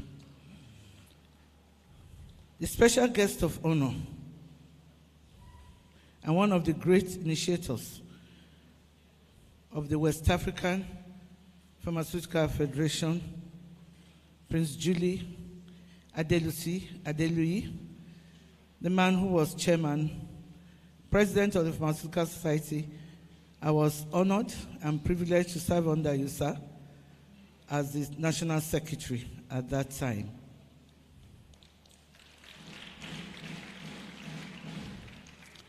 I want to pay great respect, great honor to a most humble woman, very unassuming, dedicated in service, dedicated on the home front, dedicated to friendship, dedicated in every word of her mouth. Her word is her bond. Professor Emeritus Cecilia Igwilo. By extension, I salute her husband. Like we all women know, we are one. Such that are spoken about are spoken about you. Thank you. In this room today, it's a great feeling of accomplishment already. That's what I had when I sat down. I saw a team of great Nigerians, West African indigenes, coming together for the purpose of service, service to mankind, service to the people. The old bloc, represented by several people, like Professor Ogubono, our able president of the Pharmaceutical Society of Nigeria, in between bloc, Professor Sivo, and you have the young ones. Then we have so many CMDs, Commissioner for Health, so many. Something brought us together. What has brought us together is service to mankind. God called us to a unique field, the medical field, whether pharmacist, whether doctor, whether nursing, whatever we call ourselves, we are there to serve the people in a unique position. I salute you all, and I thank you for coming to grace this occasion. I thank you for putting a meaning to all that we're about to do. And not the least, capped by all of us, is the Minister of Health. He's also represented here. He's our overall boss. And that's Dr. Osage Ehanire, a very gentleman, quietly, doing a great thing in the health sector, and is ably represented by our own pharmacist, Mrs. Olubunmi Aribiana, who herself in her capacity is the Director of Food and Drug Services. Madam Director, I'm not surprised. She was my intern, hardworking. I'm not surprised at all. They never had closing time, correct? 1 a.m., 2 a.m., Bumi is there working. I said, look, go make sure that the patient is having their drug as dictated by the doctor in their prescription, 6 hourly. You don't complete when the patient is a bad case. You don't go home as a pharmacist to ensure that the response to the drug is what is being expected, so you can feed back to the doctor when there's no response. We worked well together, and that's the team that we see here today. We saw people from different spheres of the profession coming together. I never knew how it was difficult for people in the same team playing to score will have a problem. I don't believe in it. I don't discuss it. I don't work with it. I don't think we should, because it doesn't exist where the patient is.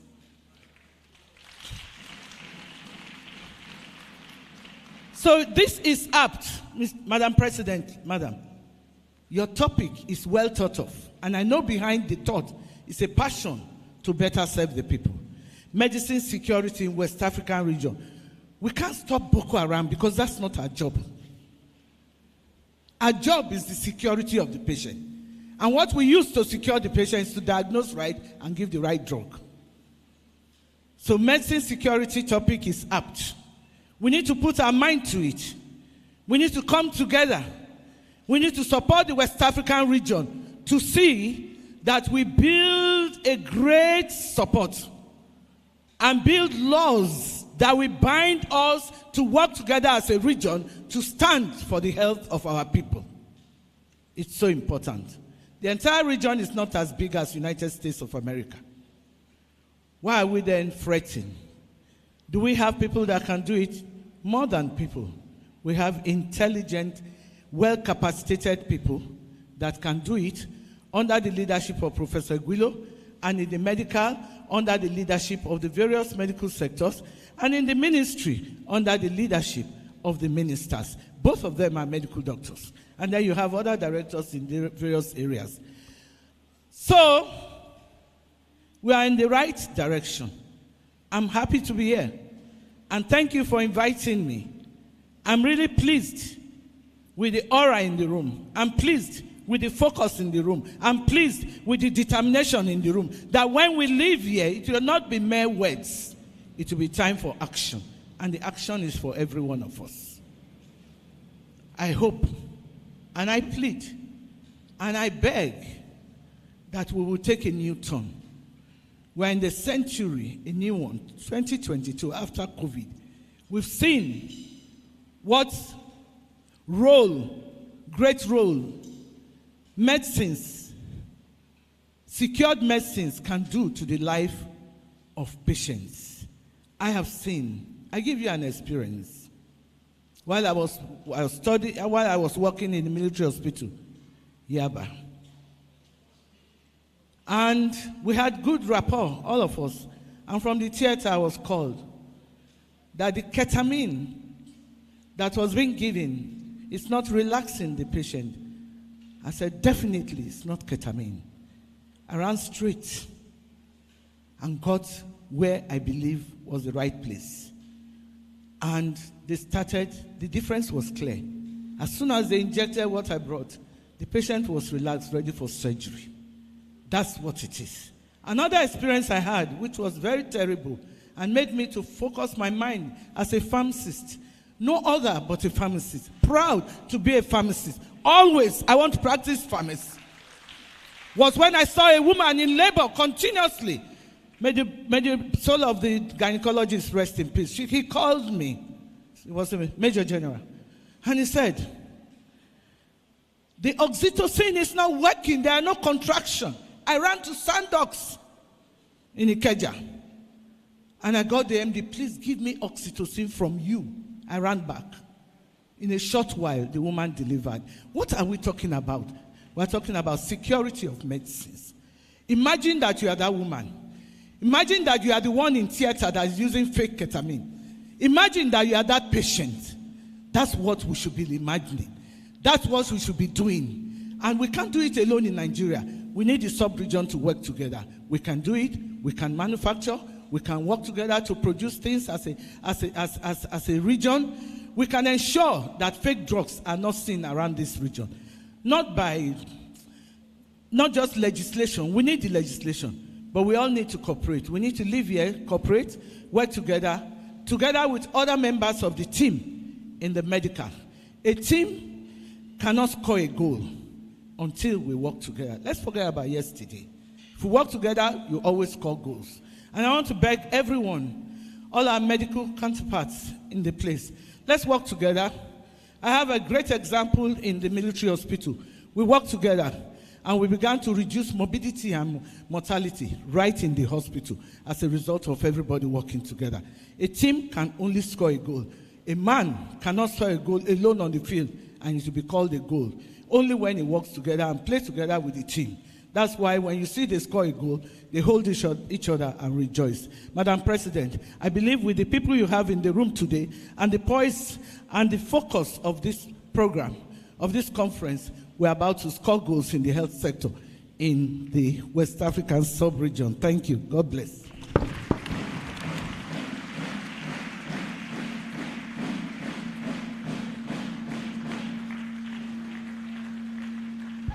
Let's give it up for the chairman of today's occasion, Dr. Dere Awoshika.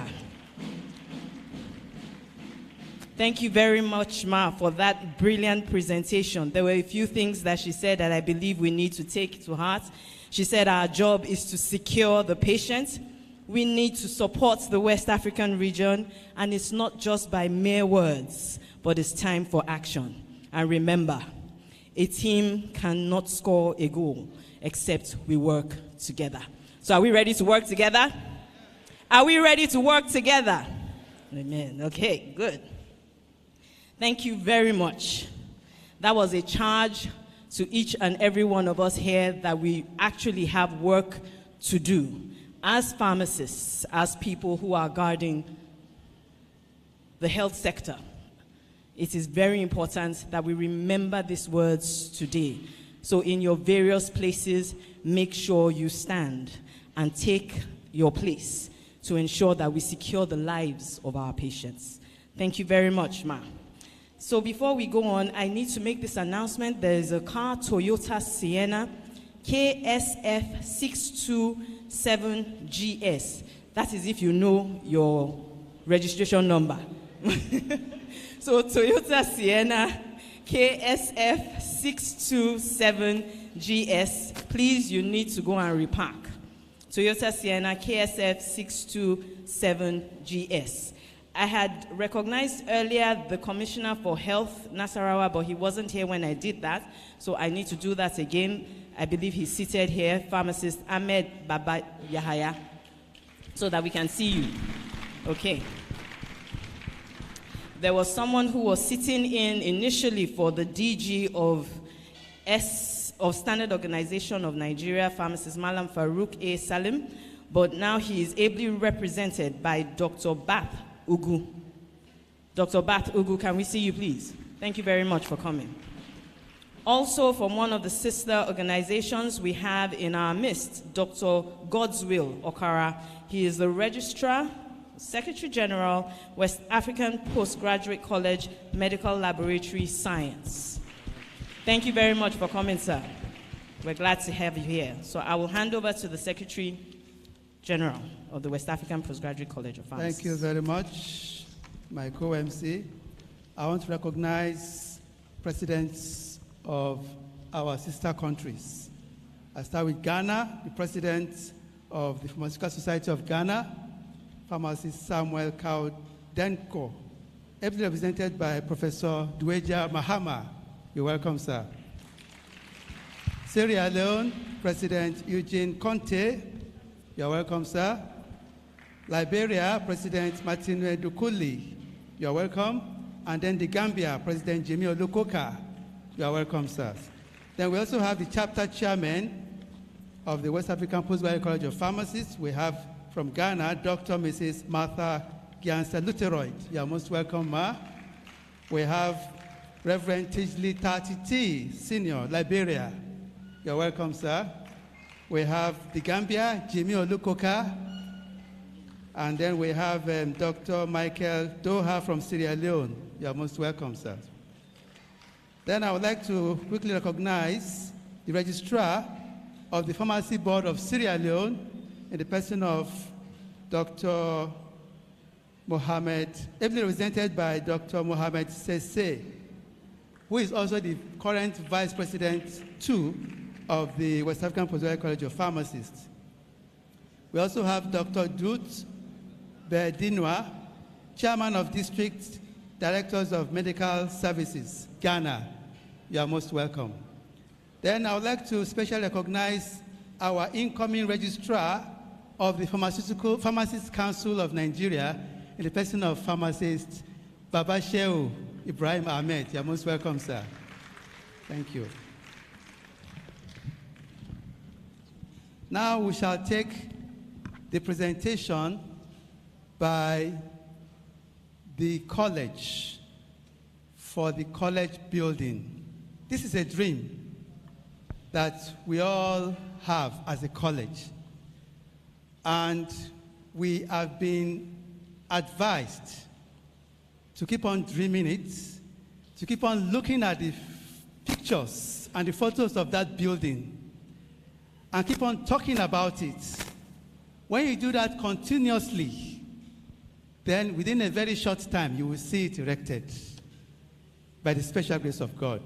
So I invite pharmacist Sir Tony Ahime to give us a presentation of the college, proposed college building. A round of applause for him, please.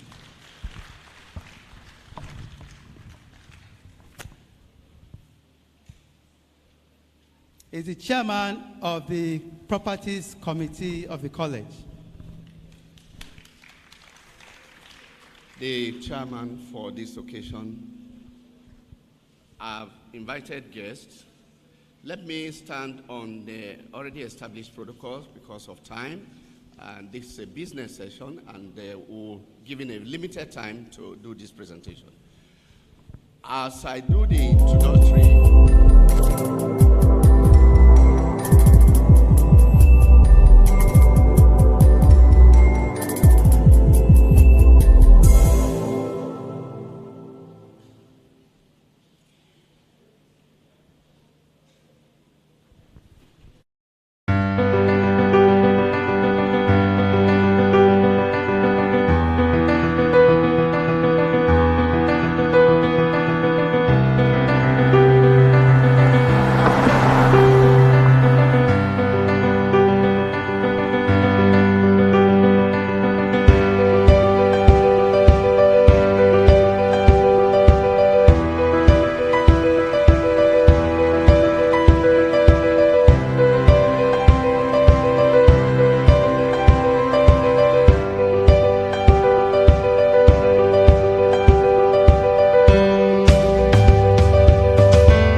We're happy to see what the architect has been able to put up. This is a product of several meetings. My committee comprises membership from all the countries in the region, and we've worked for over a year to get to this level. As I speak now, I'm happy the governor is represented here. Our drawings are already in Alausa for approval from the government of Lagos State before you can commence anything. But yesterday we did a symbolic foundation laying ceremony, because it's not every time we are opportune to have our colleagues from all the countries present in Nigeria. Having said this, we've done letters to those we know and appeal letters to many of you in the region, not just Nigeria, Ghana, Sierra Leone, Liberia, and the Gambia. But we appeal to you that this dream to come alive, we need money to be able to put it together.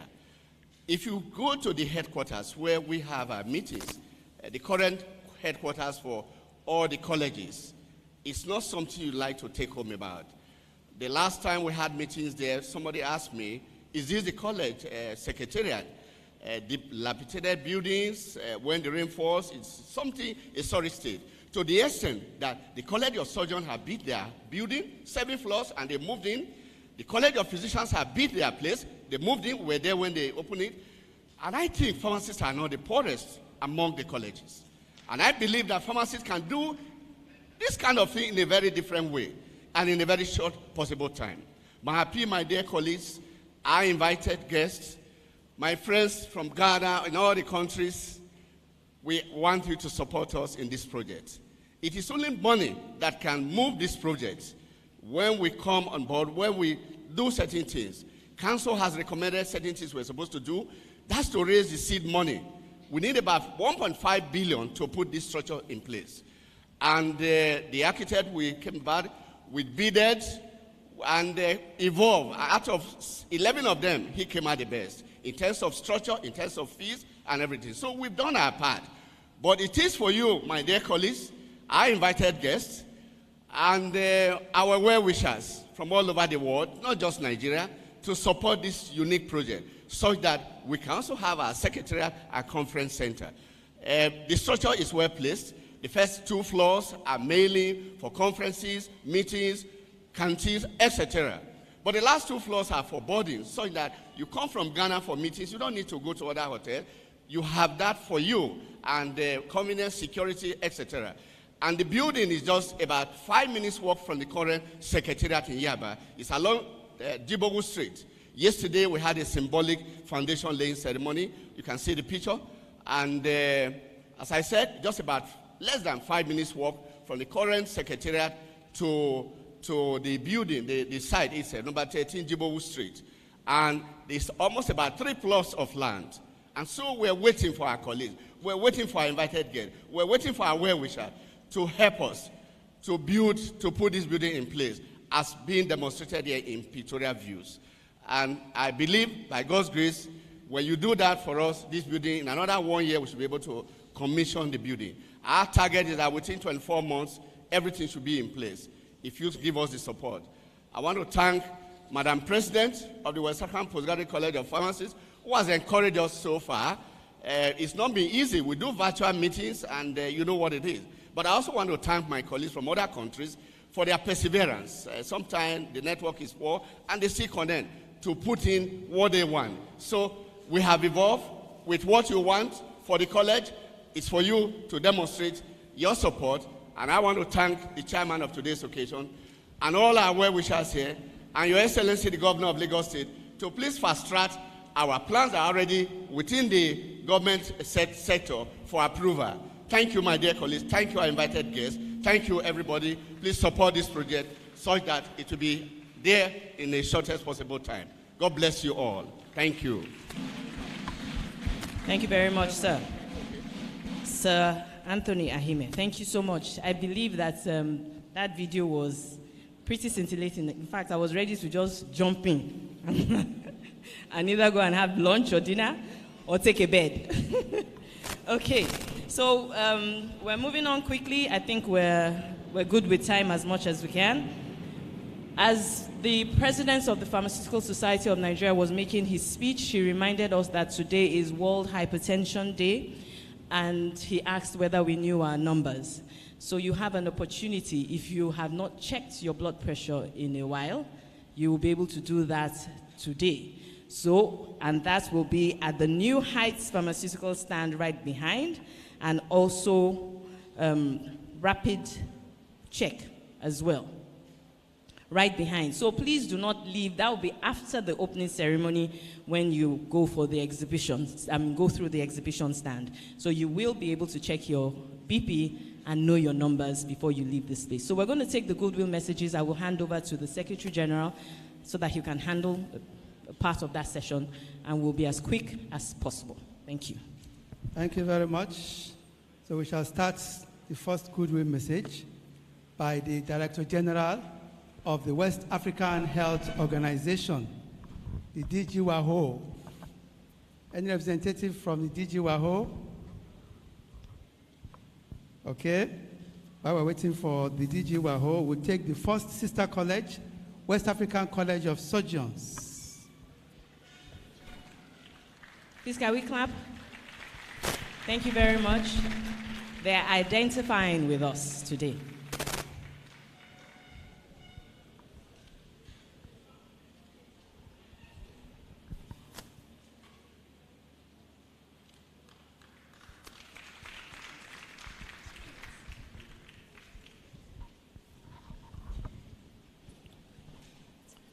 Thank you, Madam President of the West African Postgraduate College of Pharmacists, 𝐓𝐢𝐦𝐞. With your permission, I'll stand on existing protocol. On behalf of fellows of West African College of Surgeons, I bring you warm greetings as you mark the 34th AGSM of your college. We are very proud of our association with this college and the very close collaboration that we've enjoyed over the years. We look forward to further strengthening of the relationship in order for it to benefit the good people of our sub-region. The theme you've chosen, medicine security in the West African College, in the West African sub-region, matters arising, is most appropriate. As leaders of health professionals, we are wholeheartedly committed to the universal health coverage for all, including financial risk protection, access to quality care, and safe and affordable medicines and vaccines. The COVID-19 pandemic has highlighted the gross inequities in access to health services, vaccines, and medicines, and also the stark differences between the developed and developing world, and also within the various social groups in our countries. We have to work together with our governments in order to build local capacity to ensure equitable access for all. The challenges we must address include the increasingly sophisticated fake drug industry, antibiotics resistance, the rising cost of imported medicines, limited supplies of essential medicines, the lack of affordability, substance abuse among the youth, and even among some health professionals. And as you deliberate on this, I wish to assure you that our college stands with you and is willing to discuss the strategies you adopt and see how we can effectively work with you to address this issue. I also like to say, as further emphasis of our commitment, and I was delighted to see the presence of Professor Peter Olaiton, who is a fellow of the West African College of Surgeons, and who I learned was the first person to recognize consultant pharmacists. Peter, kudos to you. So as surgeons, we are people of action, not words. The production capacity of West Africa for essential drugs must be built, and our health human resources must also be tackled boldly and holistically. The weakest member countries require special innovative programs to accelerate a promotion of pharmacists, production of pharmacists, and other health professionals. And we at WACS, I would say, are willing to share our experience with the training of health human resource. As you continue with the conference, I wish you well and fruitful deliberations. Long live the WAPCP, long live the Federal Republic of Nigeria, and long live ECOWAS. Thank you very much. Thank you very much, Professor Peter Donko, President, West African College of Surgeons. We now invite the former Secretary General of the West African College of Physicians, Professor Afolabi Leshi, a one-time provost of the College of Medicine, University of Lagos, Idiaraba. You're welcome, sir. My provost.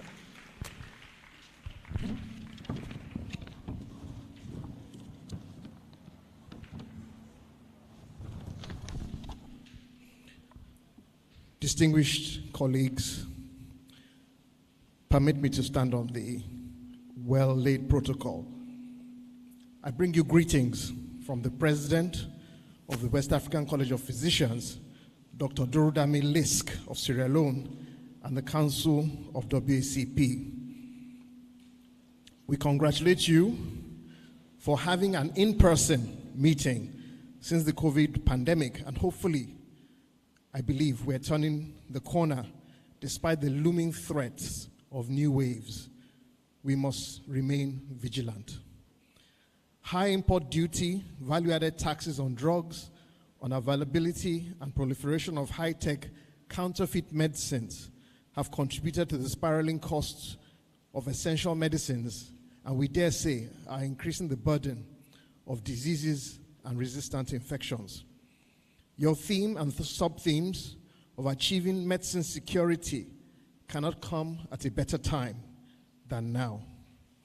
The WAPCP has been involved in strengthening health systems and postgraduate training in our countries since its inception in 1976, with special needs countries such as Liberia, the Gambia, and Sierra Leone. And we're happy to see more synergistic approach and effort between our colleges. I must say that our chairman has spoken so well, and we truly appreciate your comments on the need to work as a team in the health sector. We continue to confront our common and unique challenges of postgraduate education in the sub-region, affecting both trainers and trainees, including brain drain. The WAPCP encourages a multidisciplinary approach to healthcare and will continue to support the integration of pharmacists to ensure medicine security. Be assured of our continued cooperation and collaboration as sister colleges.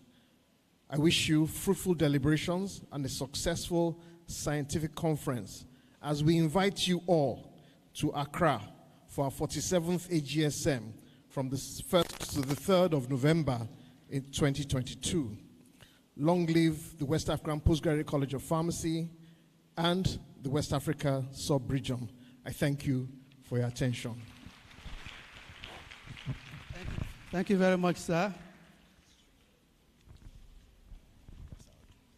You're most welcome, sir. Thank you so much for the goodwill message. We now invite representative from the West African College of Nursing. A round of applause for them, please. Thank you very much.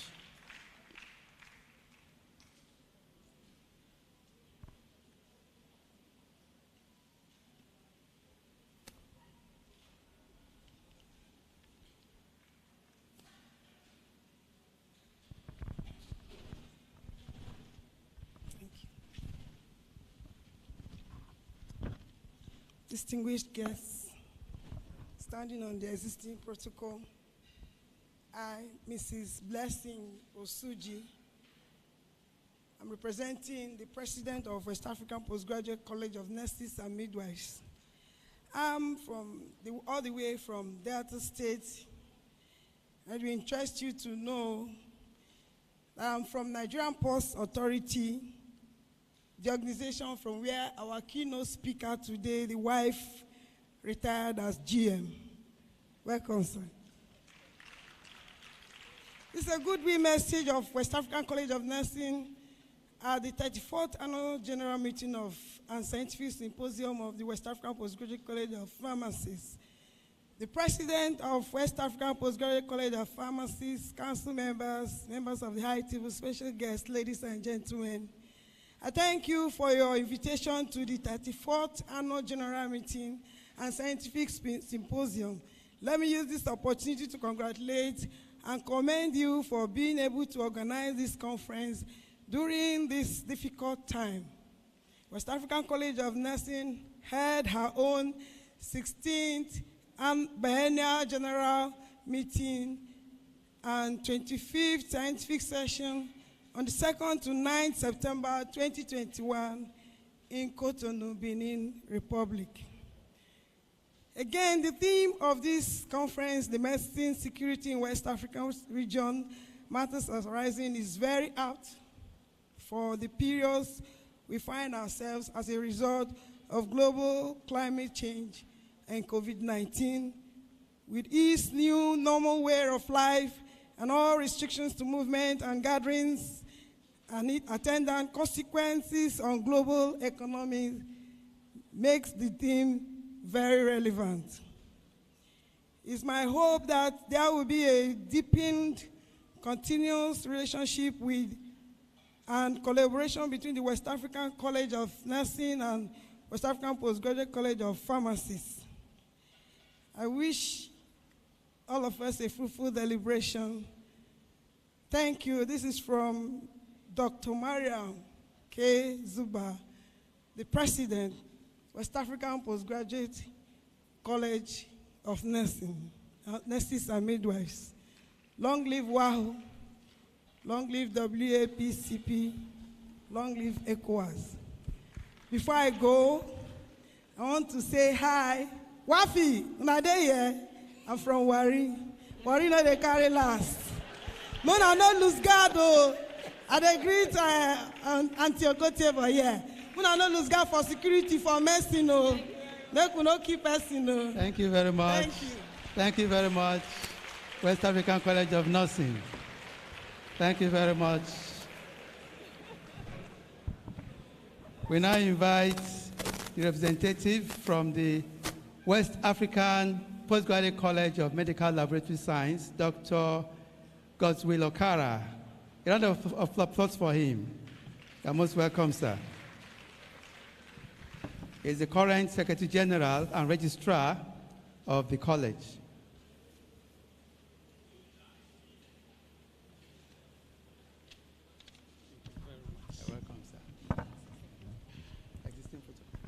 The chairman and distinguished colleagues, respectfully, I stand on the well-established protocol, the goodwill message from the West African Postgraduate College of Medical Laboratory Science.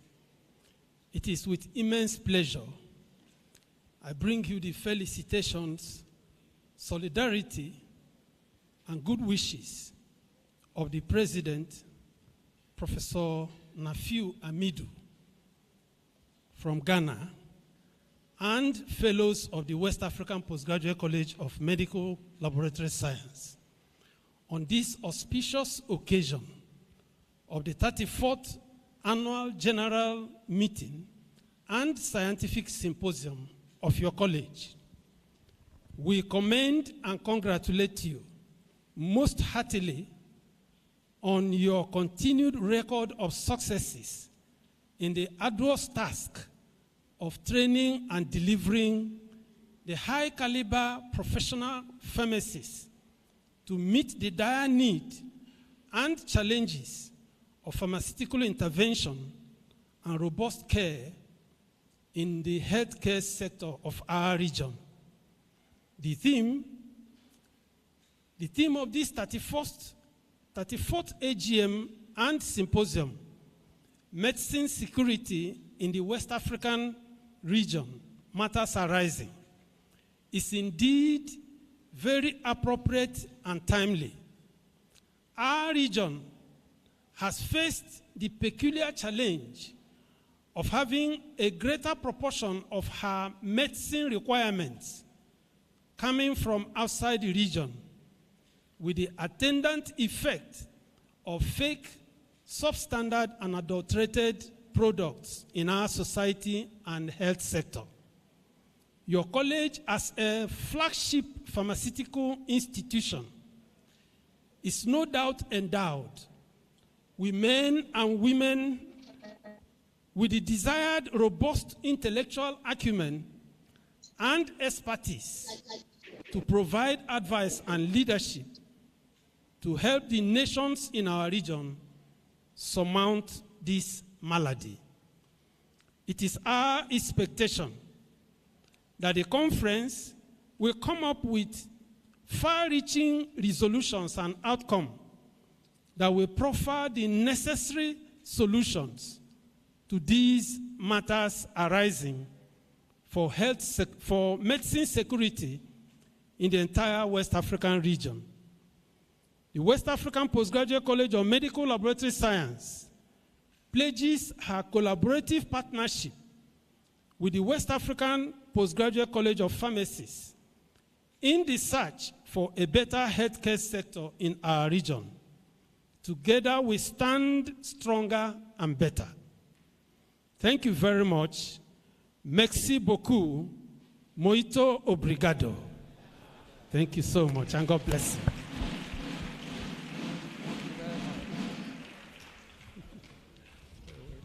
Thank you very much, sir.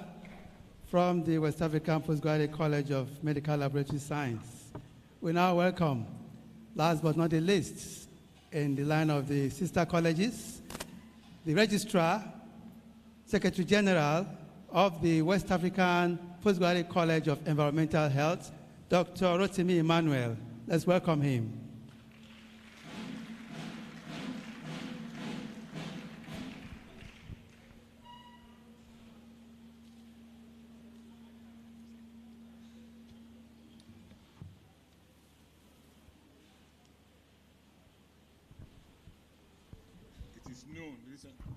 It is noon, ladies and gentlemen, and I say good day. I want to lean on the existing protocol to save time, but I must thank the chairman of this occasion, the president of the Pharmacy College, for inviting us to this occasion. I bring fraternal greetings from the West African Postgraduate College of Environmental Health President, Mr. 𝐓𝐢𝐸𝐞 of Ghana, to our fellows of this college, West African Postgraduate College of Pharmacists.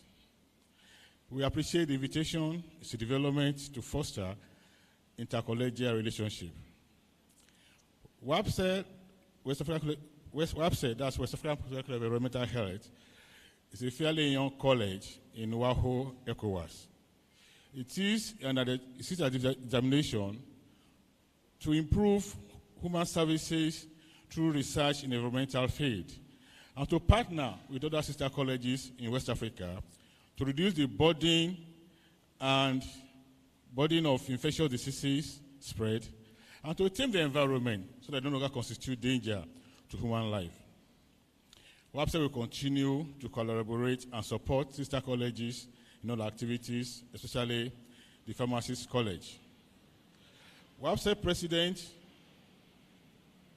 says a greeting, and I must say that the chairman of the day and the president of the College for Pharmacists has hit the nail on the head when discussing the need to secure medicine in West Africa sub-region. There's no doubt the fact that we have lost several lives to fake drugs preparation, and there is need for all of us to work together and ensure that the environment is safe through drug security. We congratulate the West African Postgraduate College of Pharmacists for this purposeful, eventful, and heart-rending topic which they have chosen. We wish them happy celebration on the 34th anniversary. And we congratulate all the inductees that we inducted today. It is behold on you to ensure that the drugs that will go to the people, it is secured. And I want to say that the college is the highest professional qualification anybody could hold, apart from those who are in the academia. We wish you all the best as you come to this profession and during your induction, and we expect to put in your best. Once again, we congratulate the President, West African Pharmacists, and everybody here present. Thank you. Best wishes. Thank you very much, sir. So now we will move on to the next set of goodwill messages. We will have the representative of the Director General, Chief Executive Standard Organization of Nigeria, SON, Pharmacist Malam 𝐓𝐢𝐦𝐞, and he is ably represented by Mr. Bath Ugu. I believe you're here. So we'll take a goodwill message from you. Please, can we clap for him as he comes up?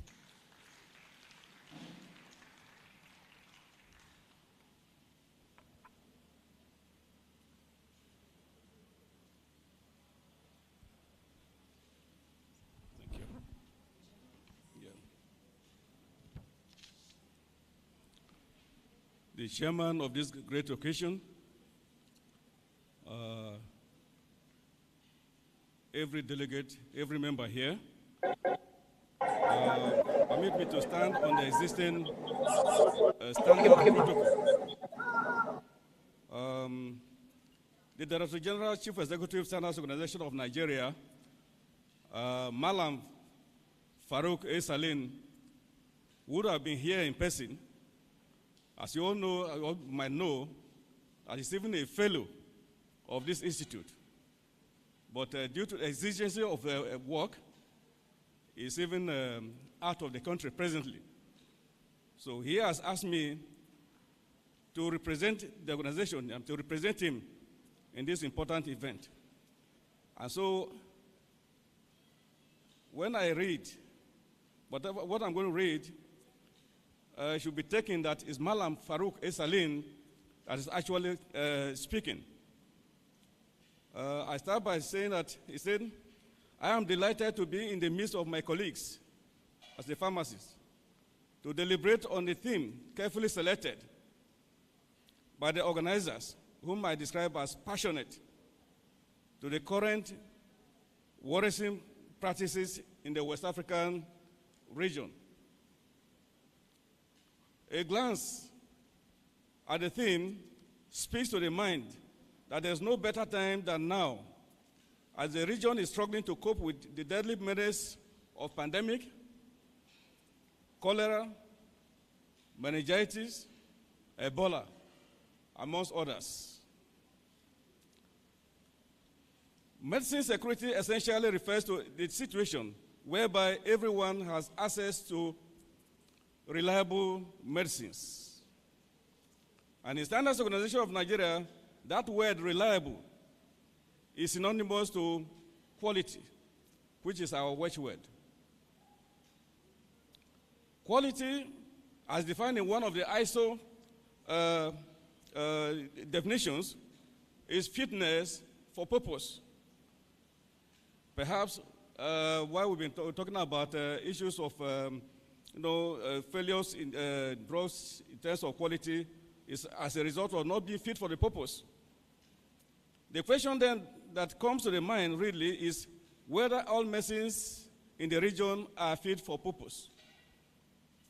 The clear answer, as we should all know, is no. It is for this fact that the mortality rate is high in this region and therefore worrisome, as earlier said. Achievement of quality is no other way than to comply with the requirements of the relevant standards, which the onus rests with Standards Organization of Nigeria and other sister bodies like NAFDAC as a regulatory body. I therefore, at this juncture, want to congratulate the organizers, participants, and all attendees as I invite you all to join SON in propagating the message of quality through compliance with the standards in the manufacture and distribution of all medicines and other products. Thank you very much.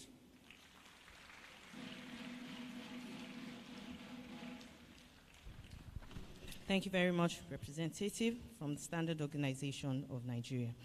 I would also like to recognize in our midst our panel speakers as well, who are seated here. They're speakers for today as well. That is Dr. Solomon 𝐕𝐤𝐦𝐞. I hope I got it right. Dr. Solomon 𝐕𝐤𝐦𝐞, he's going to be taking a presentation later on, but we want to recognize your presence here. Dr. Solomon 𝐕𝐤𝐦𝐞. Also in our midst is another guest speaker, Dr. Mrs. Martha 𝐓𝐢𝐦𝐞. She's the chairman, West African Postgraduate College of Pharmacists, Ghana chapter. She's also one of our speakers for today. So we recognize your presence. I know we've been recognizing everybody in and out. Okay, so we're going to take a goodwill message. We know that technology makes it possible for us to be in each other's spaces and ensures that we're all together.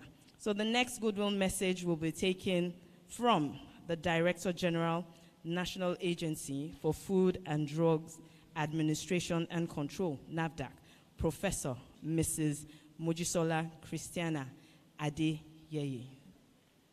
She's right online, so we'll be streaming. Over to you, Ma. Volume, please. Distinguished ladies and gentlemen, it gives me a great pleasure to deliver this goodwill 34th Annual General Meeting and Scientific Symposium of the college, meeting here in Lagos, Nigeria.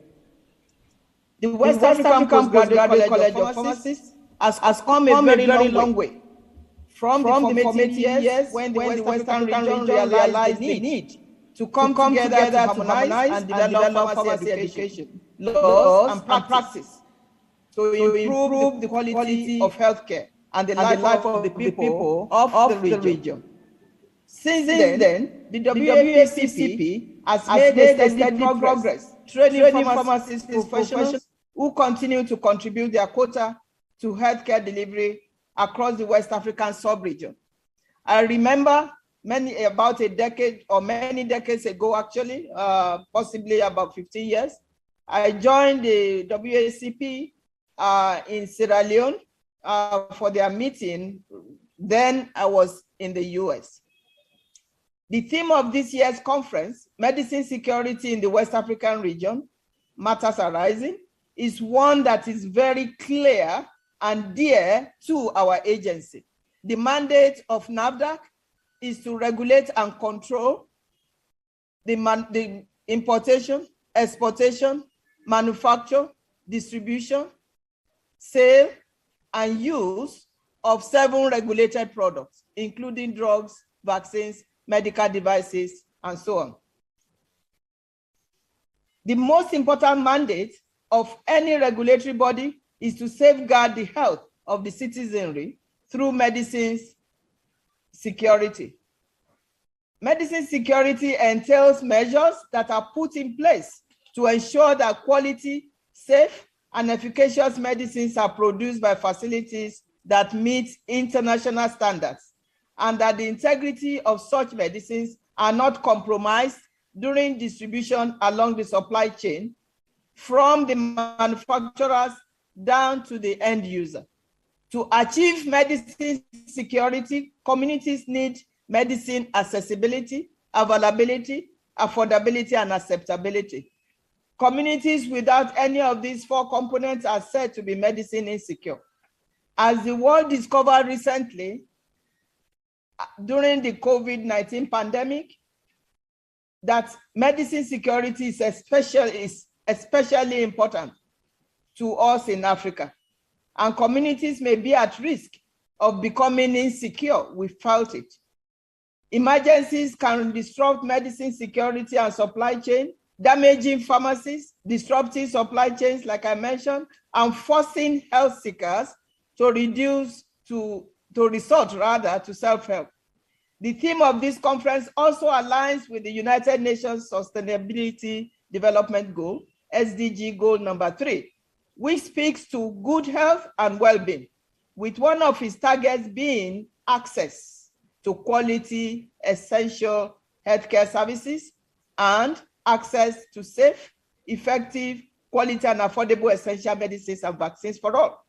Distinguished delegates, this conference offers a unique opportunity for the 5 member nations, Gambia, Ghana, Liberia, Nigeria, and Sierra Leone, to advance collaborative efforts with a view to tackling the health challenges bedeviling the region. The menace of substandard, fake, and falsified medicines needs to be confronted headlong. Here at the agency, we are already on a 5-year implementation plan of the track and trace technology to enable a more secure, visible, and organized distribution chain of medicines and other healthcare products. We have fully established good distribution practice with over 900 distribution sites in Nigeria in our database. We daily ensure that substandard falsified medicines, counterfeit medicines are reduced from circulation. And these efforts recently led to the attainment of maturity level 3 by the agency, Ghana being the first one in the West African region, and NAFDAC now being the first. FDA Ghana being the first, and NAFDAC being the second. Let me seize this opportunity to congratulate all our new fellows who have been inducted today. Your being admitted into the fellowship of the college should be seen as a call to render greater, more advanced professional service at a higher level. Remember, the pharmacy profession, and indeed pharmacists, occupies a prime position in healthcare delivery. I feel very comfortable delivering this message, being a pharmacist myself that graduated about 50 years ago. I wish you all a very fruitful and result-oriented outcome at this conference. Thank you very much, and God bless.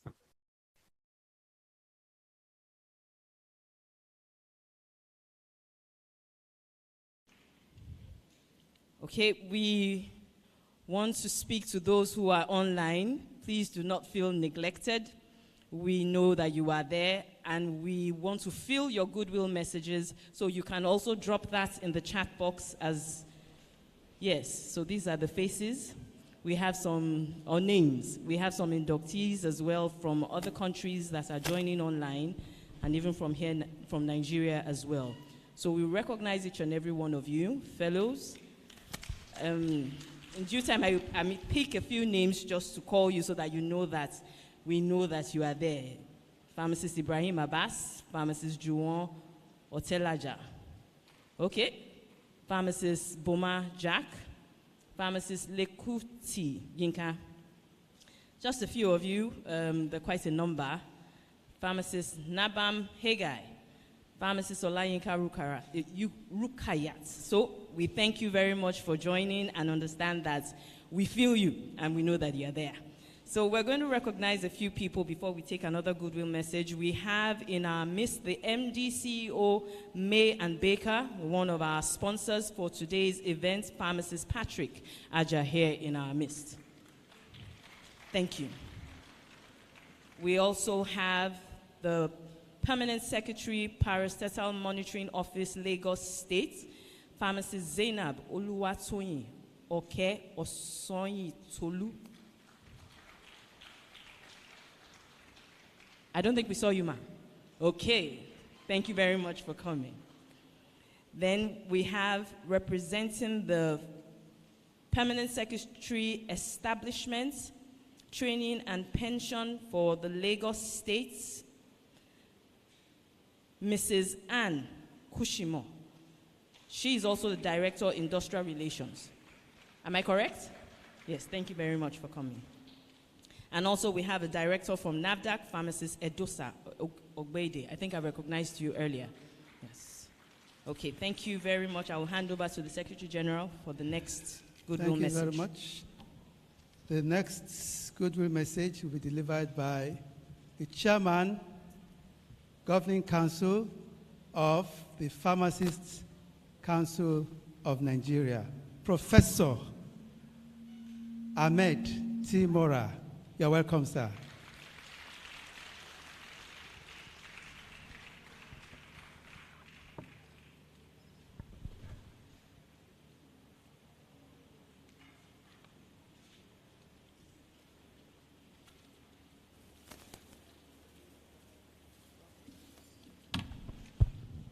Thank you very much. The chairperson of this occasion, my sister, Dr. Dere Awushika, my senior in ABU, the president, the distinguished president of the West African Postgraduate College of Pharmacists, another sister of mine, Professor 𝐕𝐞𝐧𝐮𝐞 and her darling husband, who is looking always younger every day. The protocol has been established, but I cannot begin this goodwill message without recognizing my mentor, my senior, Prince Julius Adelusi Adelui, former Minister of Health. Of course, I have to cap it up with my senior, my boss, Emeritus Professor Festus Adio Ogumbona, former Chairman of Pharmacists Council of Nigeria. Distinguished ladies and gentlemen, I bring you good tidings and felicitations from the Pharmacists Council of Nigeria to all the invited guests, the executive committee members, the council members, and sister postgraduate colleges represented here, and of course, the registrars from the West African regions, the new members from the looked upon countries, that is Portuguese speaking. I'm talking about Guinea-Bissau and Cape Verde, and also the Anglophone. We are here already, the Francophone. The Pharmacists Council of Nigeria is the regulatory agency of the federal government under the supervision of the Federal Ministry of Health. The Federal Minister is here represented, which is established through Decree 91 of 1992 and established to regulate and control pharmacy education and training, as well as practice in all aspects and ramification. We have come a long way. So on behalf of the Governing Council, management and staff of the Council, we felicitate and we congratulate and rejoice with the West African Postgraduate College of Pharmacists on this day, the 34th Annual General Meeting and Scientific Symposium. From the days of the West African Pharmaceutical Federation, established in Monrovia in 1976, to date is a long period. I mean, we transmuted from the West African Pharmaceutical Federation to the West African Postgraduate College of Pharmacists. The Pharmacists Council had partnered seriously with the West African Postgraduate College of Pharmacists. And I can say, in many ways, we assisted and partnered with the college towards getting the pharmacy consultant cadre, and it's now been approved by the federal government. We partnered, thank you very much. We raised a team for the accreditation of the West African Postgraduate College of Pharmacists. So when President Tony Achimen was showing that picture, I was looking at my registrar to ensure that the inspectors should go and ensure that there is compliance in terms of the building structure that are there. And I'm sure there will be. So we really thank you very much, and we'll continue to partner with the college. We're happy that our sister is doing us proud.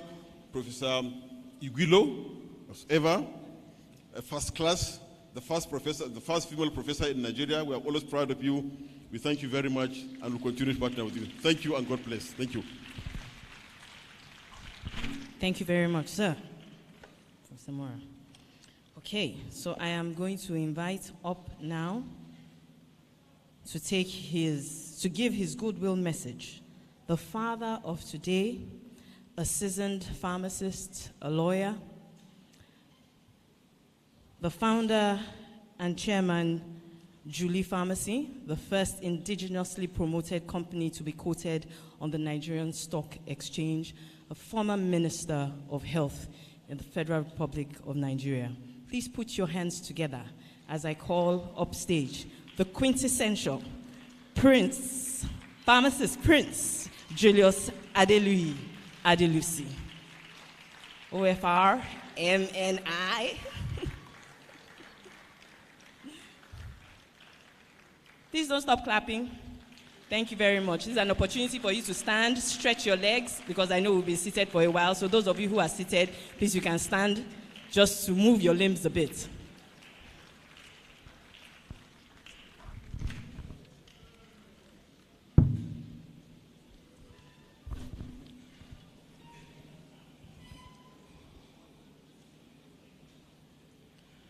Distinguished ladies and gentlemen, the protocol has been set by the chairman of the day, and there is no other setting of protocol that will take priority over hers. So I stand by that protocol as expressed by today's chairman. I look around at the kaleidoscope of attendees, and it is fantastic that we have arrived where we are today. I am the happiest person in this hall today.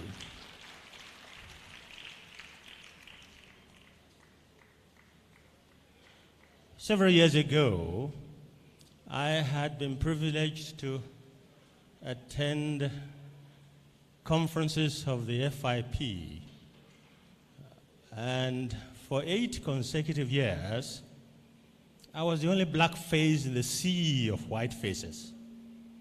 And I had said to myself, we Africans have to do something to set our own goals pharmaceutically. And that is why I thought when it came back that we should have a West African organization. God gave me the resources at that time, because I had some international connections, to travel to all the 16 West African countries. In the course of doing something else, I asked for pharmacists. Frustrating.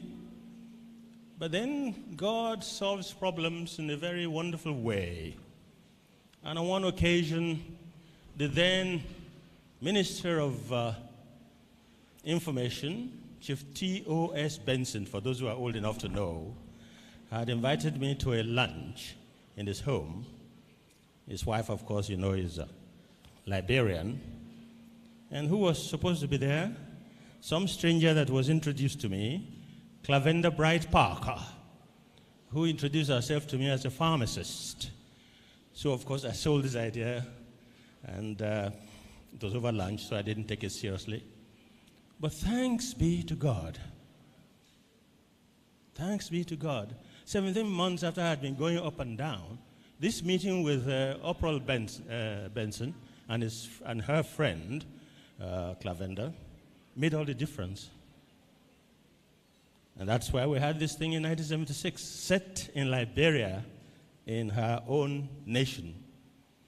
And I'm happy that by 1991, the story was different. Let's tell you, when we were moving with the ministers to convince them, there was a lot of opposition. Some minister actually said to us, why would a pharmacist group need to have a pharmaceutical postgraduate college? All they need is a diploma. But after we worked on the other ministers, thanks be to God, we had that done. And that's how we had the West African. By the way, Clavenda was the foundation president, and I was the foundation secretary general. Today, we fought on the name. Should it be WAPCP and so on? But noting the French interpretation, we just had to agree on WAPCP, which to the French is very familiar. Collège de 3e cycle des pharmaciens dans l'Afrique de l'Ouest. That was happy. So the recommendations I've made is, first of all, we congratulate the current president of the college, our dear sister, Cecilia. You have started very strong. May you complete your tenure even stronger. In not such a loud way, we're also congratulating the husband. You have been quiet in supporting, but effectively so. We congratulate both of you and the team of Cecilia. I'm also very impressed that today now, whereas things pharmaceutical were silo, pharmaceutical only, today we have all these other colleges here. With due respect, I want to really bowingly welcome you into this place. And there is no other way of the patient across West Africa gaining something from our professional degrees and professional equipment than by us working together, as the chairman has said. The chairman, by the way, I'm very impressed by your inspired, pastor-like delivery here. Of course, she's a pastor. I believe that a few things have to happen rapidly now. One, each college must make sure that they improve quantitatively and qualitatively on their membership across the Anglophone, across the Francophone, and across the Lusophone. There are 16 West African countries. I moved from Cameroon all the way to Nouakchott in Mauritania, and I found that we are all the same. We can help ourselves if we are together. So we need two kinds of teamwork. One is all those supporting themselves, vertical teamwork, but we need to reach out to all those various countries, and that is horizontal. And when you get the vertical and the horizontal, then the diagonal is easy to achieve. What we need, therefore, is improvement in membership. As for your regime, Professor 𝐕𝐞𝐬𝐞, I think you have put your hand on a good thing by starting on the Secretariat project.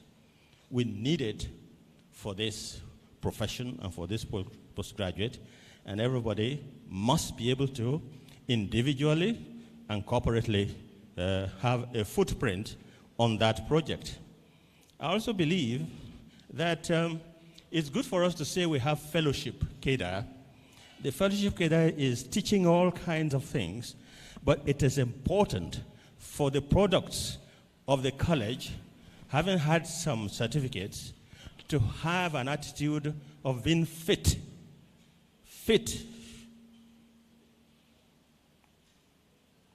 into the expectations of the patients, fit for purpose. Finally, I just feel that, you know, if somebody came all the way from the Cameroons, if it's the Anglophone part, we should say, on vous a été la bienvenue. You are very welcome here. And to our person from, I hope she's here, from Guinea-Bissau, we say grande benvinde. But it is the cry of a Portuguese leader that continues to rule the world today. That man realized that unless the African works for his own progress, nothing will be done by anybody else. That person was Samora Machel when he said, "A luta continua. Victoria asserta.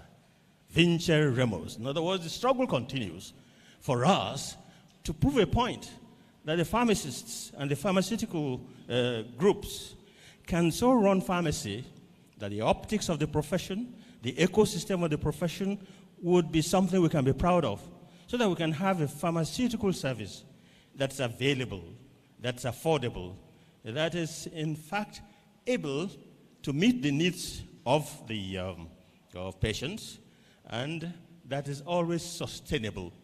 I believe that we can achieve this by our togetherness. I believe that we can do this if we start with an organization like this. The time to start is now. The people to start it are ourselves. And the place to start it is from this place. And Luther continua. Thank you.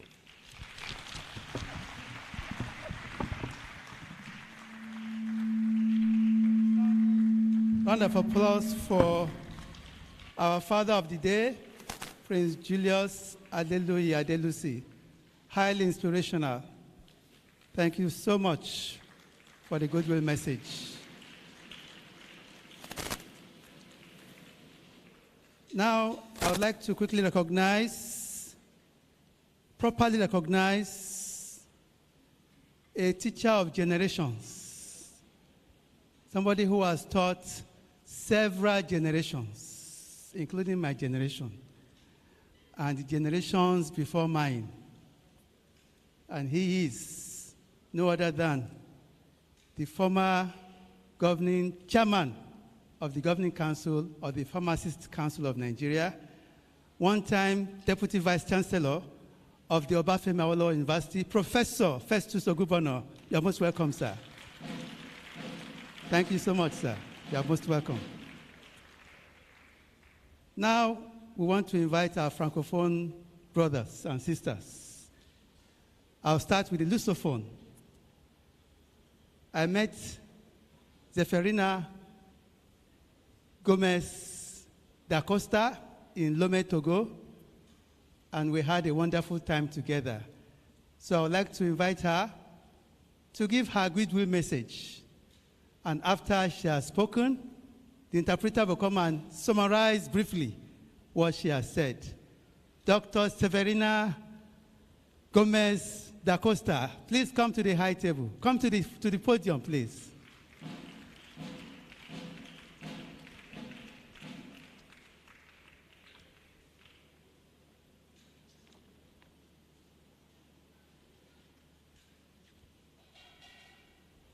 She is the President Fro Pharmacie Council, Fro Guinée-Bissau, Inspectrice for Pharmacy Coordinateur. You can call it Dean of Pharmacy. You're welcome.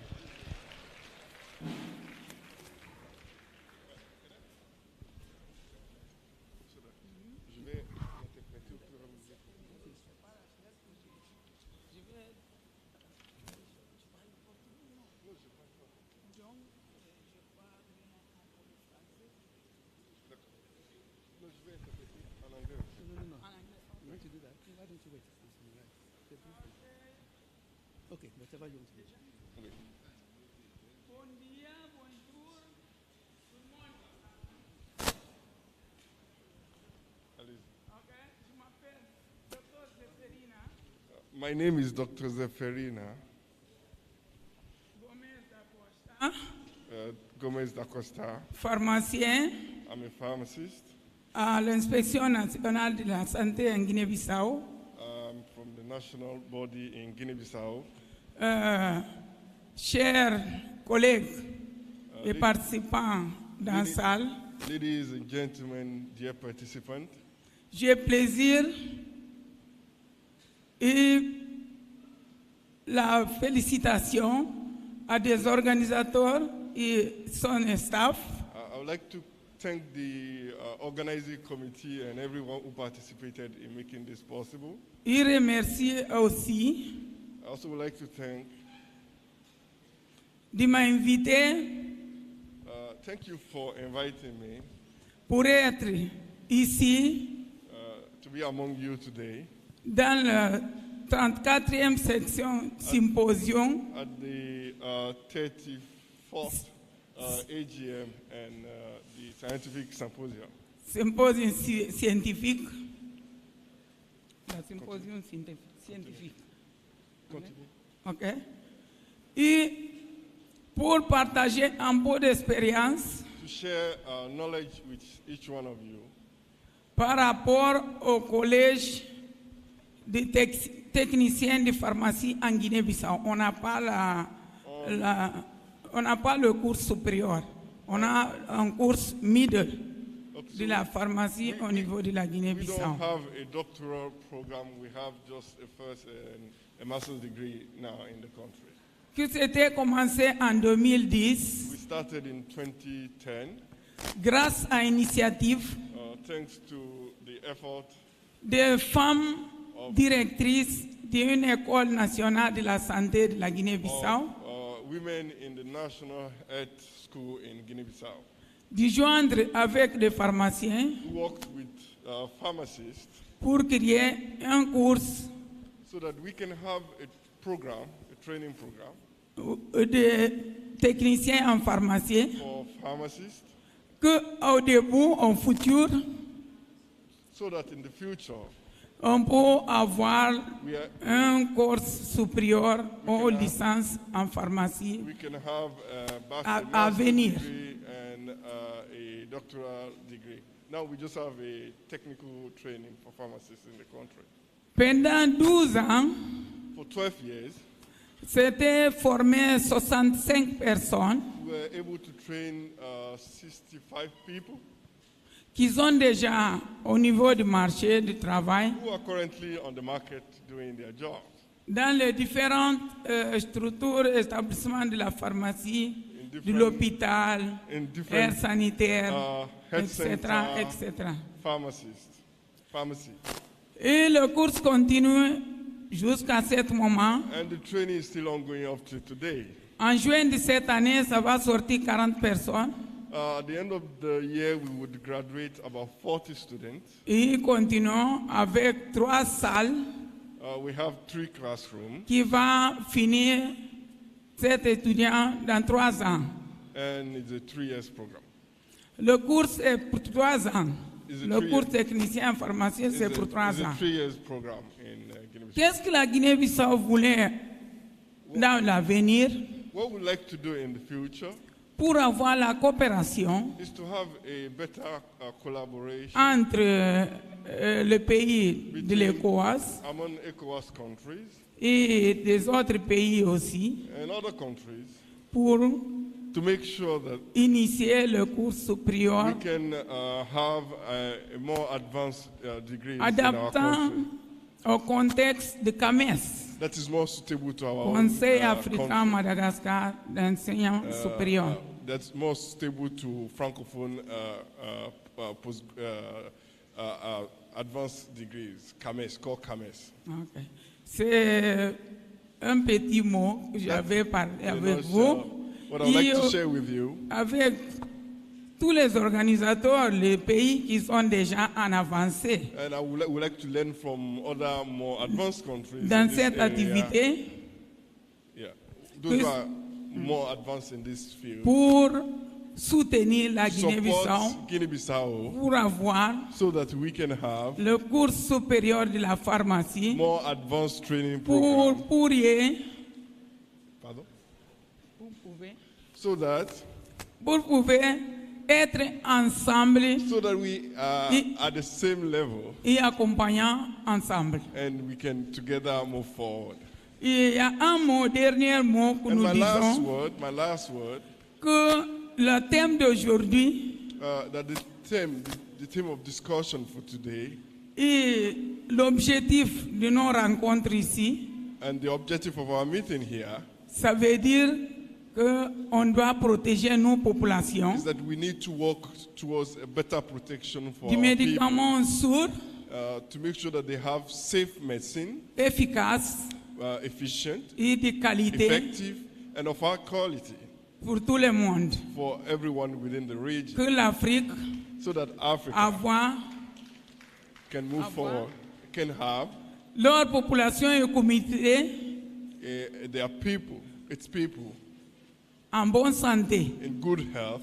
Nous tous, All of us ensemble, together, luttons we will pour fight protéger to protect la santé de nos populations. the health of our people. Comme ça veut dire un peu derrière le président ancien, la lutte continue, As the former president said, the la fight victoire continues, est and the certe. victory is certain. Merci. Thank you. Thank you.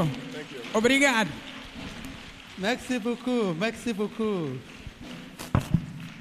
Thank you so much.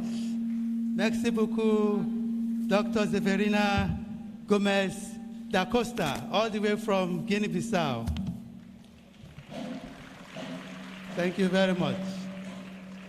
We now invite our second colleague from the Francophone country, from Cameroon. Incidentally, he is the current president of the African Pharmaceutical Forum, and he is no other than Dr. Prosper Hayek. A round of applause for him. You're welcome, sir.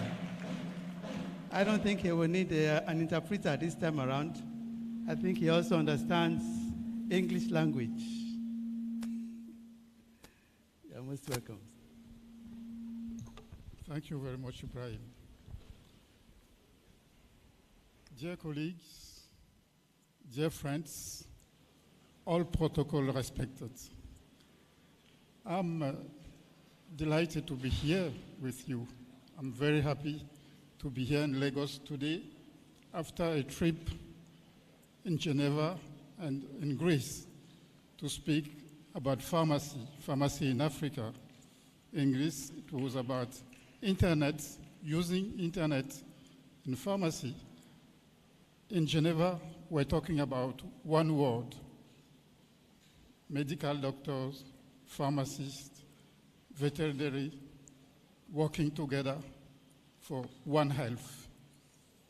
Here today, you have chosen the theme of the security, let me check, medicine security in your region, in West African region.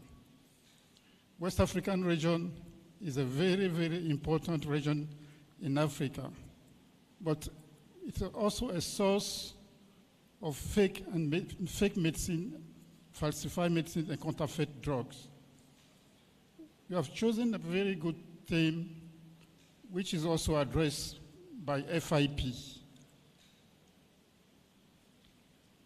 We in FIP, we thought that it was important for the students, the future pharmacists, to be aware of this phenomena. That is why 2 years ago, we implemented a substandard and falsified medicine project in 5 universities. In that 5 universities, there were 1 university of Nigeria, of Benin University. The project had brought out a report which is public, which will be published in few months. It will be addressed to all the universities to the expansion of the project. In the other hand, we had the Association of School of Pharmacists, the wide Association School of Pharmacists that we want to create. And it is our colleague, Arinola Joda, who is the coordinator of the project for all the continent. I want us to give an applause for her. West African Pharmacy College, Postgraduate College of Pharmacy, is not only a college for Anglophone.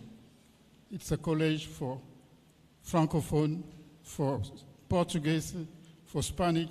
It is not only a college for West Africa, it is a college for all Africa.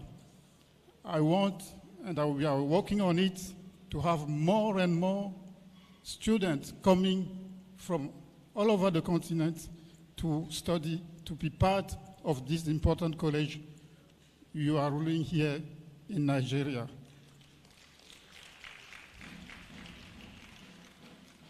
Thank you for inviting me. Thank you for welcoming me. Thank you, and God bless you all. Thank you. Thank you very much.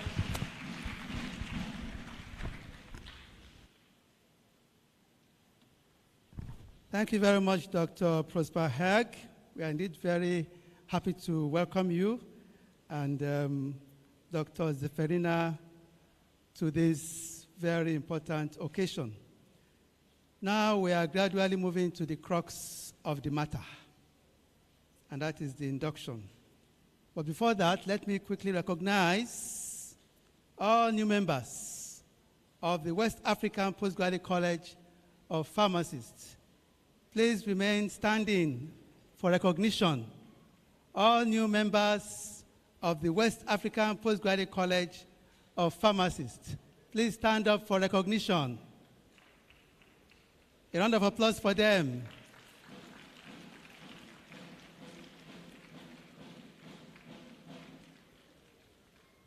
You can have your seat.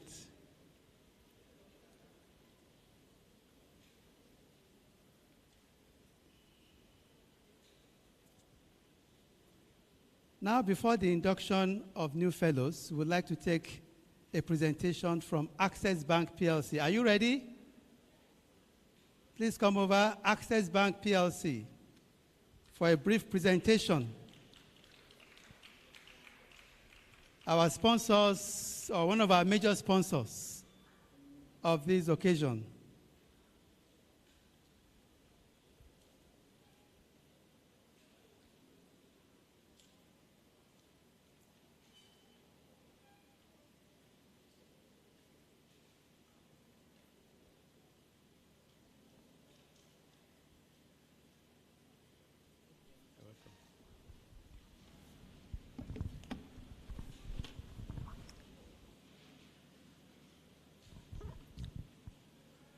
Good afternoon, esteemed ladies and gentlemen.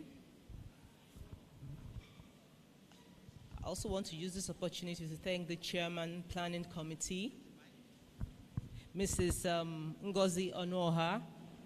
I also want to use the opportunity to recognize our Chairman, Access Bank, Dr. Mrs. Awoshika. Thank you very much, ma'am.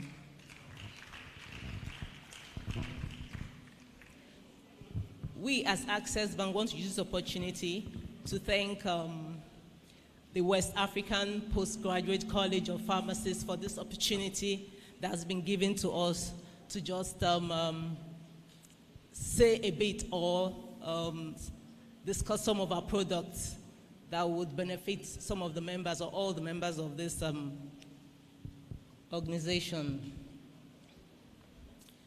So my name is Jane Ogwachuba. I'm here with some of my colleagues who are at the booths, the Access Bank booths. Thank you very much. So Access Bank, our vision is to be the world's most respected African bank. And to achieve this, our vision,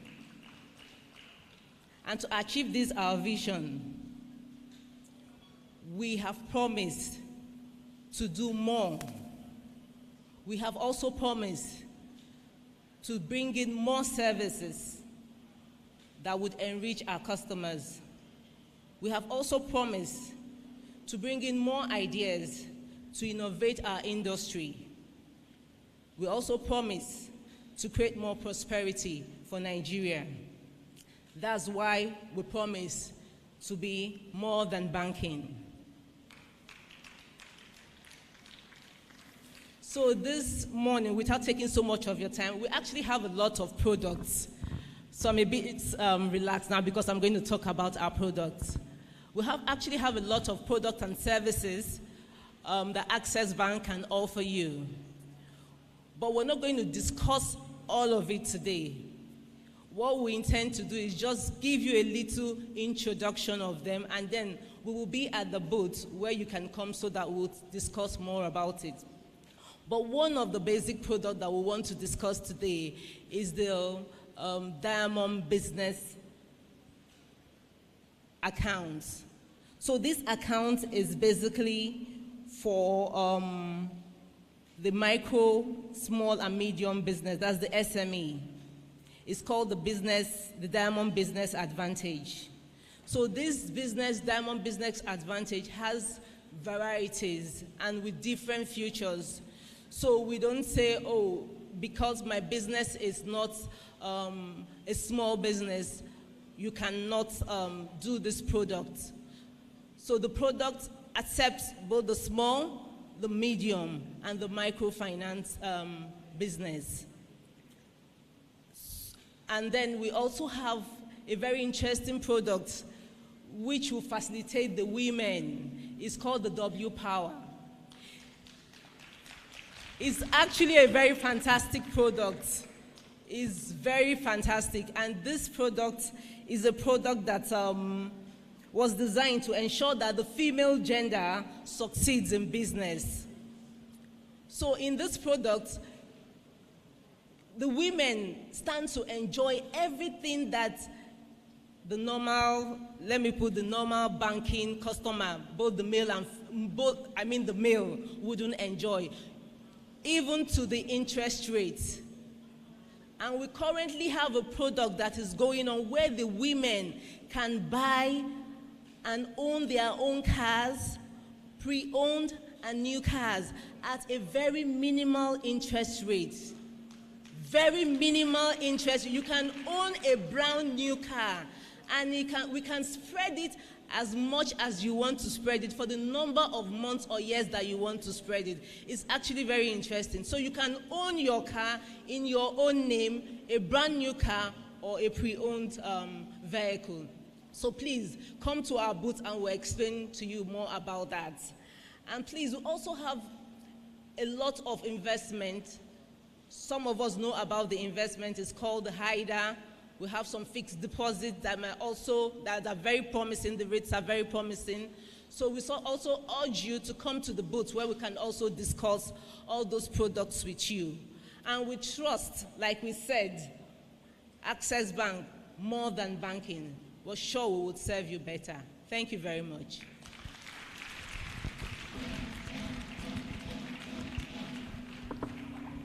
Thank you very much, Access Bank, for the presentation and for sponsoring the program. Now, let me make a brief correction. We invited all new members of the West African Postgraduate College of Pharmacists to stand up for recognition. What we mean by new members are those that have passed part 1 of the fellowship examinations. So we will repeat. All new members of the West African Postgraduate College of Pharmacists, please stand up for recognition. Any of them around? They are busy studying. No problem. So,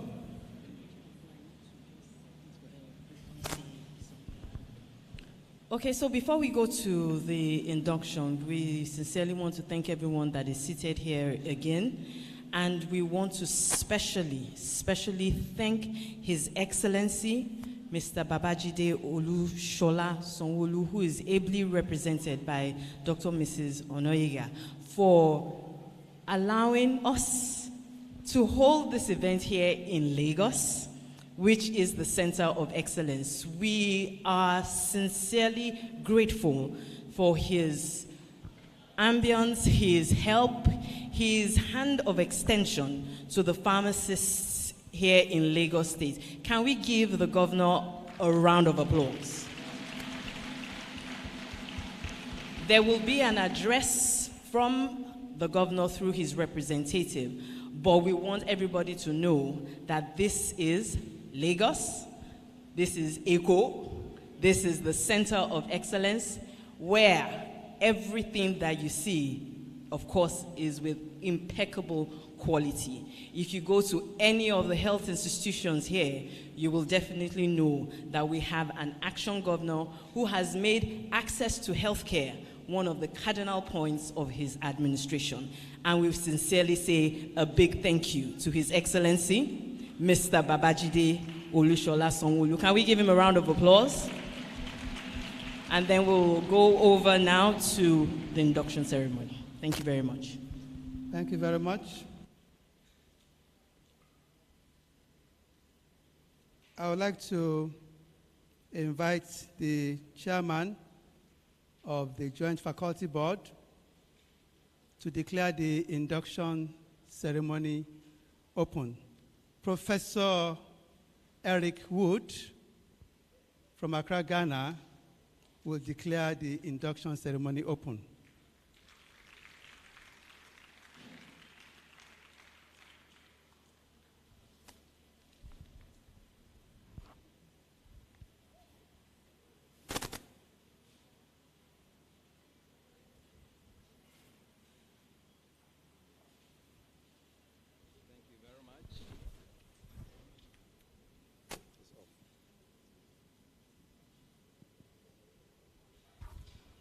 Thank you very much, SG. I come from Ho, Ghana, not Accra, Ghana.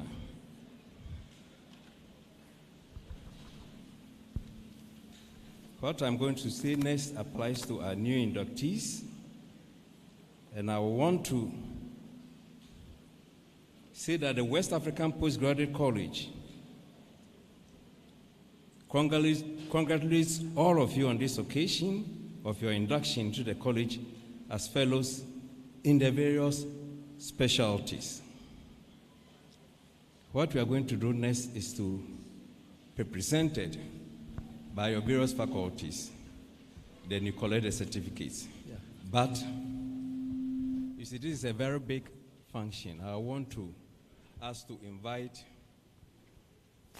our president and the chairperson to welcome them into the college. So if you can invite. So president of the college, the chairman of the Joint Faculty Board is inviting you to welcome the new fellows to the college. A round of applause for our president, distinguished Professor Cecilia Iguilo.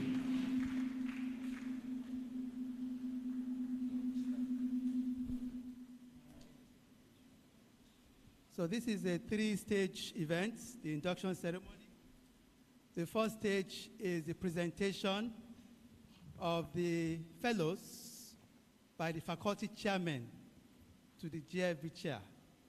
After that, the GFB chair will now swear them in with an oath. And then lastly, we would have the presentation of certificates.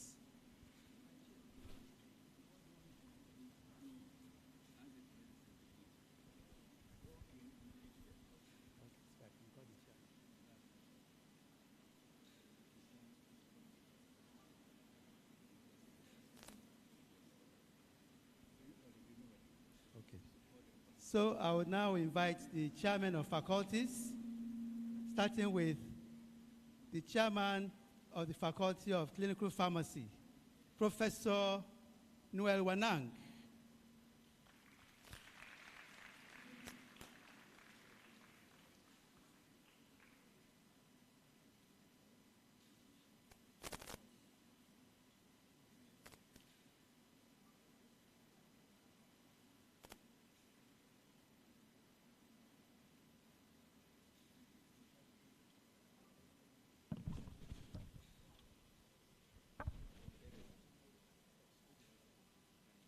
All inductees from the Faculty of Clinical Pharmacy should please be upstanding and remain as such until instructed otherwise.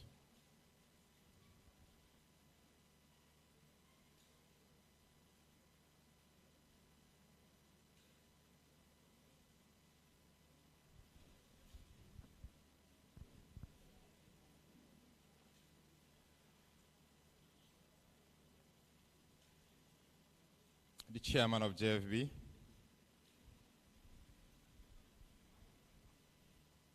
I present to you 53 number of fellows from the Faculty of Clinical Pharmacy of the West African Postgraduate College of Pharmacists for induction into the West African Postgraduate College of Pharmacists.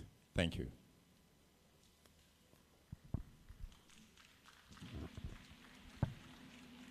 Okay, so I'll call on the very first brand new graduate, Abubakar Rekia Abubakar. Please come forward for your certificate.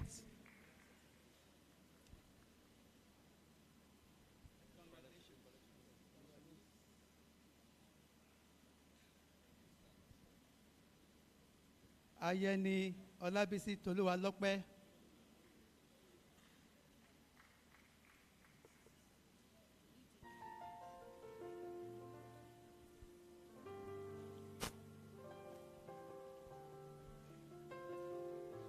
Congratulations.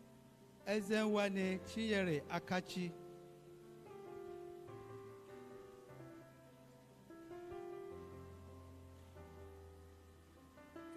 Please be snappy. Galadima Isa Hayatu. Let's encourage them. Muhammad Abdul Rafiq. Muhammad Abdul Rafiq.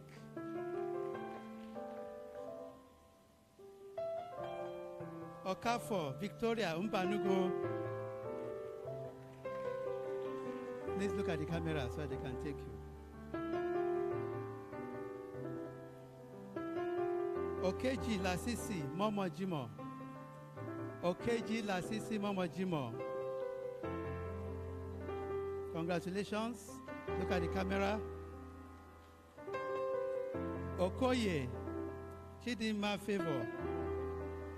Congratulations. Rotji Juliana. Shotubo Olaide Oluwabukola. Congratulations.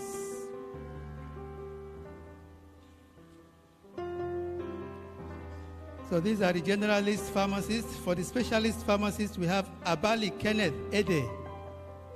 Abali Kenneth Ede. Specialty cardiovascular, endocrine, and renal pharmacy.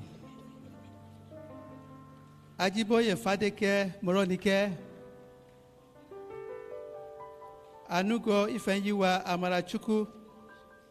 Congratulations.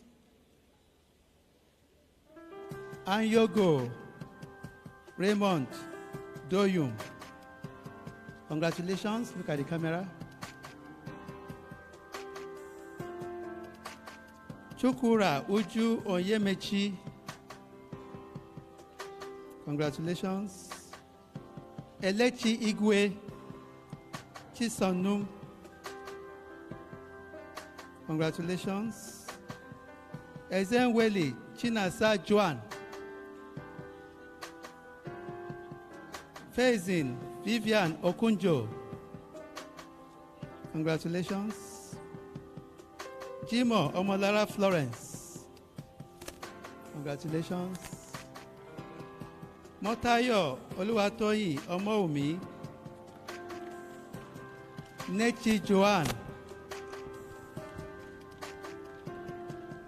Wokoma Omolola Folake. Congratulations.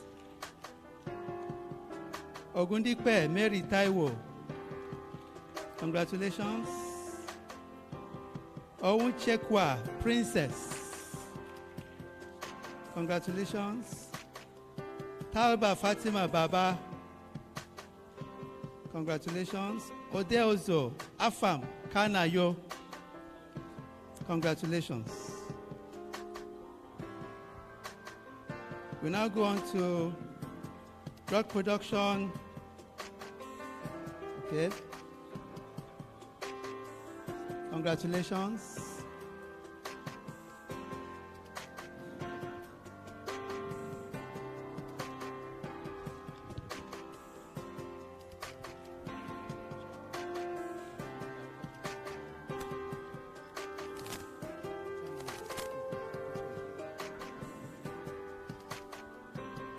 Community pharmacy. No. Filusi. Still under clinical pharmacy. Filusi Yemisi Comfort. Are you around? Not okay. Yeah. Clinical pharmacy. Still clinical pharmacy. Yes. Clinical. Yes.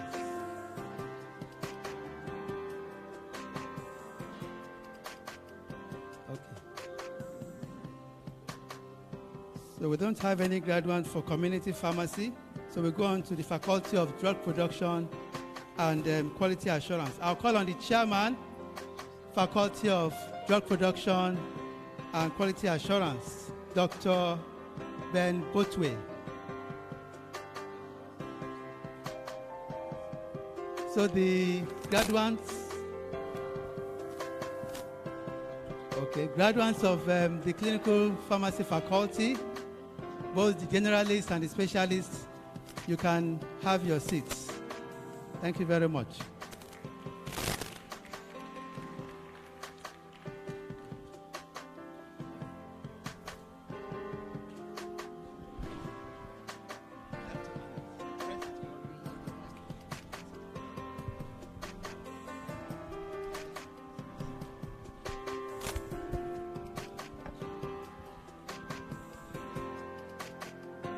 May I request all inductees of the Faculty of Drug Production and Quality Assurance to be upstanding and remain standing. Professor Chairman of the Joint Faculty Board, I present to you 13 graduates of the Faculty of Drug Production and Quality Assurance for induction as fellows of the West African Postgraduate College of Pharmacists. I so do, sir.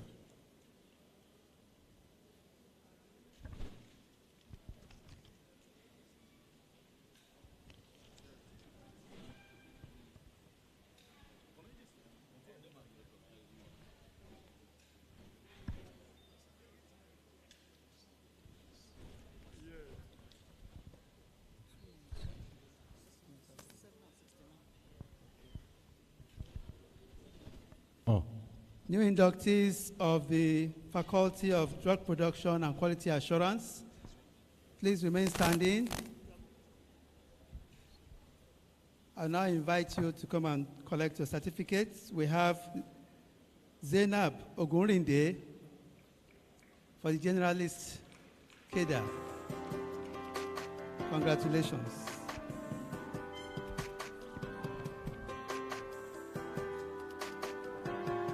You're welcome. For the specialists, we have specialists in the specialty drug production management. Adeshina Joy Eniye. Congratulations. Simon Patience PL. Congratulations. And Uzochukwu Cyprian Osita.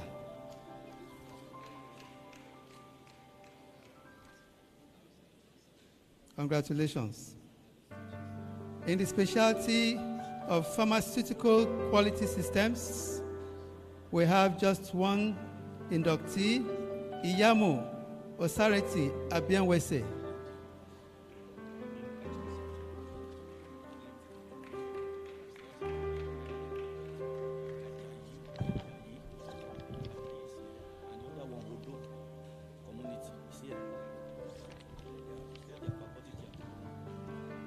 Faculty Chairman, yes, thank you very much, sir. Faculty Chairman of Community Pharmacy, Dr. 𝐓𝐢𝐦𝐞, please step to the podium and present your inductees.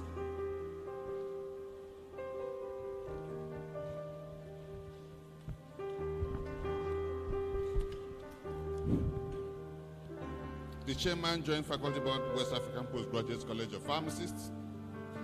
I, Pharmacist Dr. 𝐓𝐢𝐦𝐞, Chairman of the Faculty of Community Pharmacy, hereby present 2 fellows in the Faculty of Community Pharmacy to the Joint Faculty Board, to the Chairman JFB for induction into the West African Postgraduate College of Pharmacists.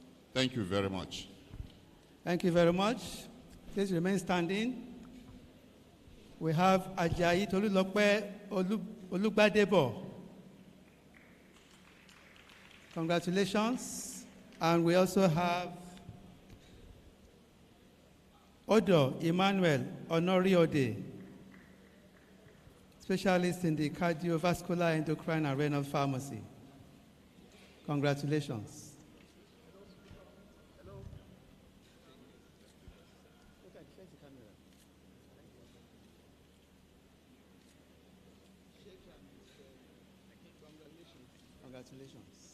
Congratulations.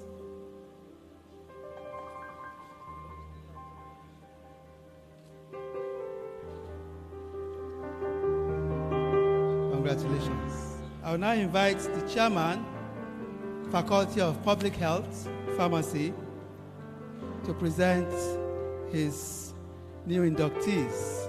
Dr. Olufunsho Awodele, Associate Professor of Pharmacology and Toxicology.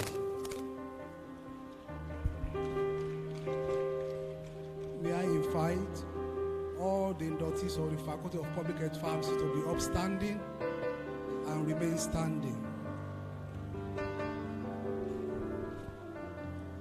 So we now invite Ame Jerome. The chairman, joint faculty board, I present to you a total of 53 graduates of the Faculty of Public Health Pharmacy for induction as fellows of West African Postgraduate College of Pharmacists. Thank you very much, Chairman. Yes. So please, if you have collected your certificate, please remain seated until you are properly inducted. Thank you. The first inductee of the Faculty of Public Health Pharmacy, under the generalist cadre, we have Ame Jerome. Ame Jerome, congratulations. 𝐓𝐢𝐦𝐞 Isabella. 𝐓𝐢𝐦𝐞 Isabella, congratulations. Congratulations. Henry Carter. Henry Carter, congratulations. Maduka Elizabeth Njideka, congratulations. Ogugua Jane Osareme. Nasir Fatima Mohammed. Nasir Fatima Mohammed, congratulations. Okoro Anyawu Chinwe Mariet, congratulations. Raji Abdul Fattah, congratulations. Ribadu Hadiza Suleiman. Ribadu Hadiza Suleiman, congratulations. Udo Ikemesit Ekong. Wagami Jennifer Madu, congratulations.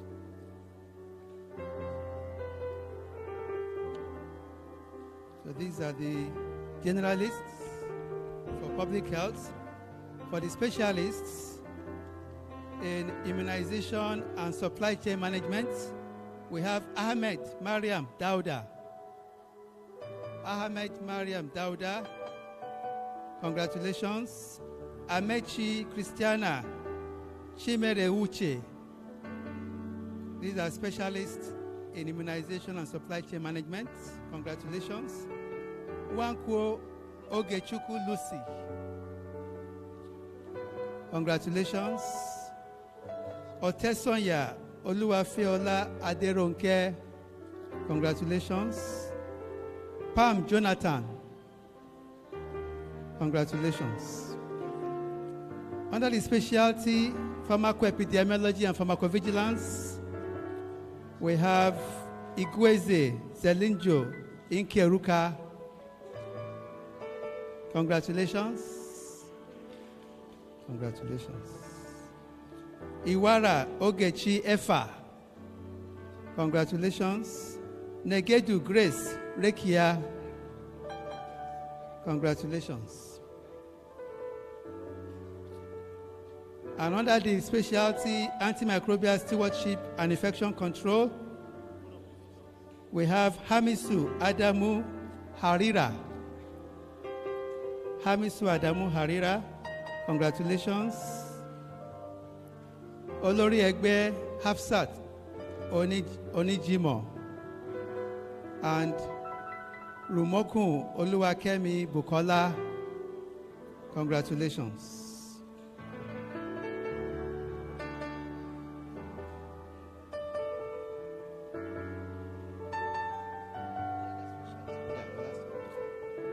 Congratulations.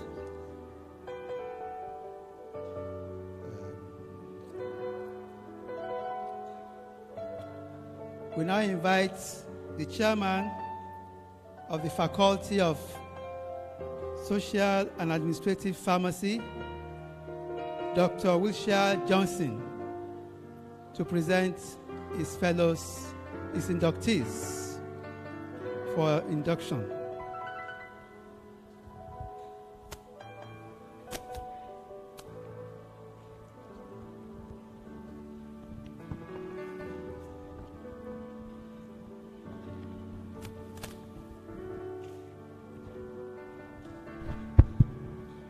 Mr. Chairman, Joint Faculty Board, I, Dr. 𝐓𝐢𝐦𝐞, Chairman, Faculty of Social and Administrative Pharmacy, hereby presents to you for induction 5 specialists in social and administrative pharmacy for whom I stand as proxy. Thank you very much. So we'll start with 𝐓𝐤𝐦𝐞 Oluchi Chinenyenwa under the general list cadre. 𝐓𝐤𝐸𝐻𝐤𝐿𝐬 Vivian. Congratulations.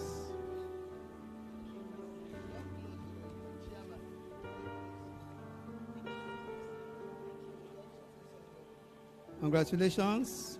For the specialty, pharmacy practice regulation, we have Emanuela Omeono-Nihu. Emanuela Omeono-Nihu.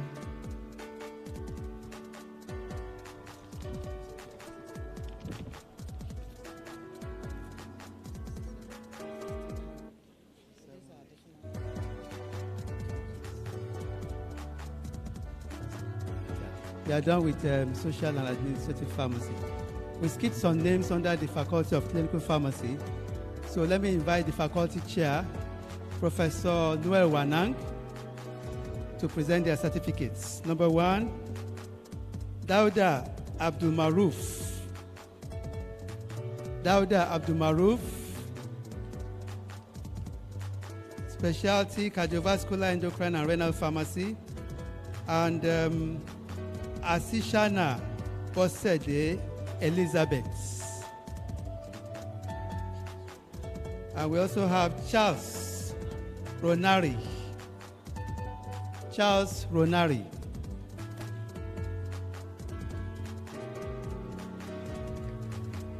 Congratulations.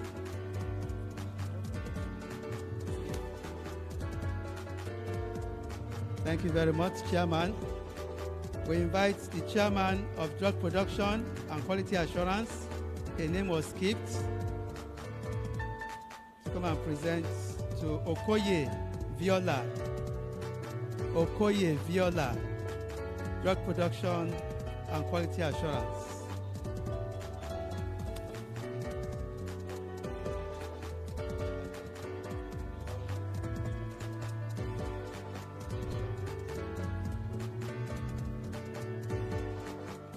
Chairman, Faculty of Public Health, there are some names that were skipped. Please come around to present the certificates to them. Congratulations, ma'am.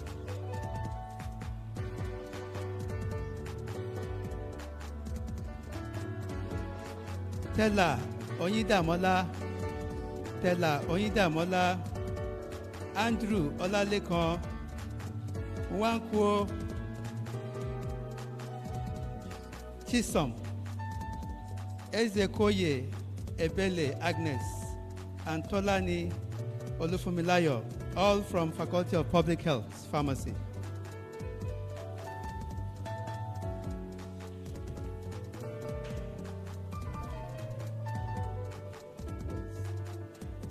Daniel John Dogo and Audu Anthony Caleb. So whoever has not received certificates, please come from Public Health. You are not called and you are around. Bature Hawa. Please make it snappy. We want to go on to the keynote address. Henry Leolajumoke. Okay.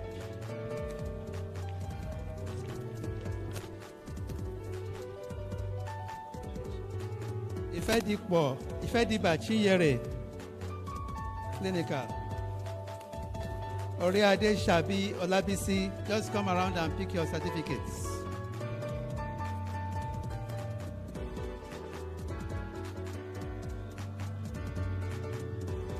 So Chairman, Joint Faculty Board, all the fellows for induction into the different specialties are hereby presented to you. Please remain standing. All fellows, all new fellows, remain standing for the induction, for your oath.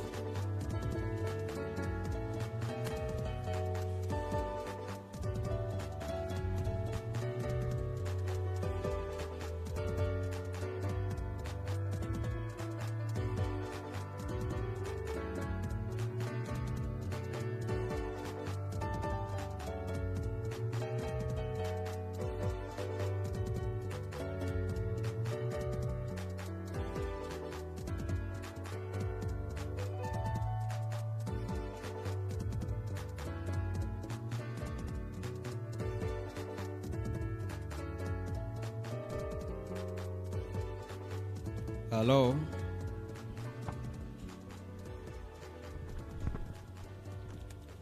Going to administer the oath, you fill in the blank with your name. So you repeat after me. As a fellow of the West African Postgraduate College of Pharmacists, I vow to serve humanity and to support my profession's ideals and commitments.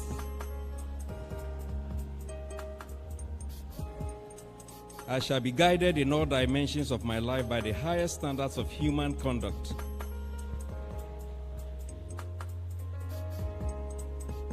I shall apply the full measure of my knowledge and ability to supporting the health and well-being of all those I serve.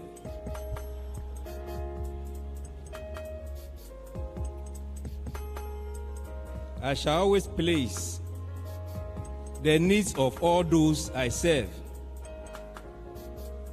above my personal interests and considerations. I shall treat all those I serve equally, fairly, and with respect, regard of gender, race, ethnicity, religion, culture, or political beliefs.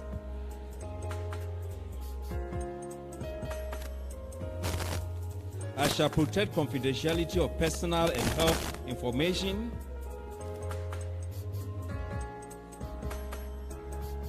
Entrusted to me. I shall maintain my professional knowledge and competence through my career. I shall support the advancement of knowledge and standards of practice in pharmacy. I shall nurture the preparation of future members of my profession. I shall use all opportunities to develop collaborative practice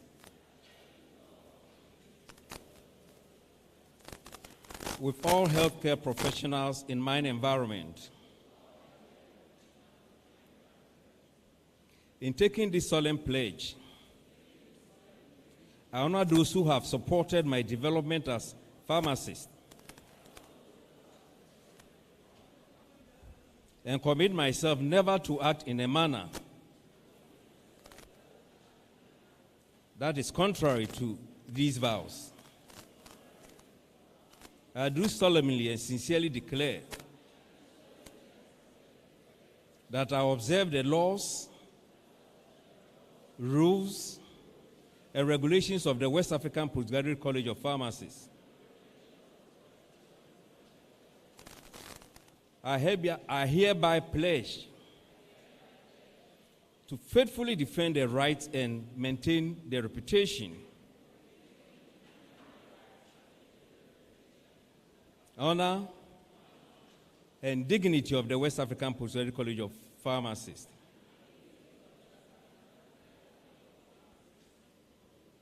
So help me God.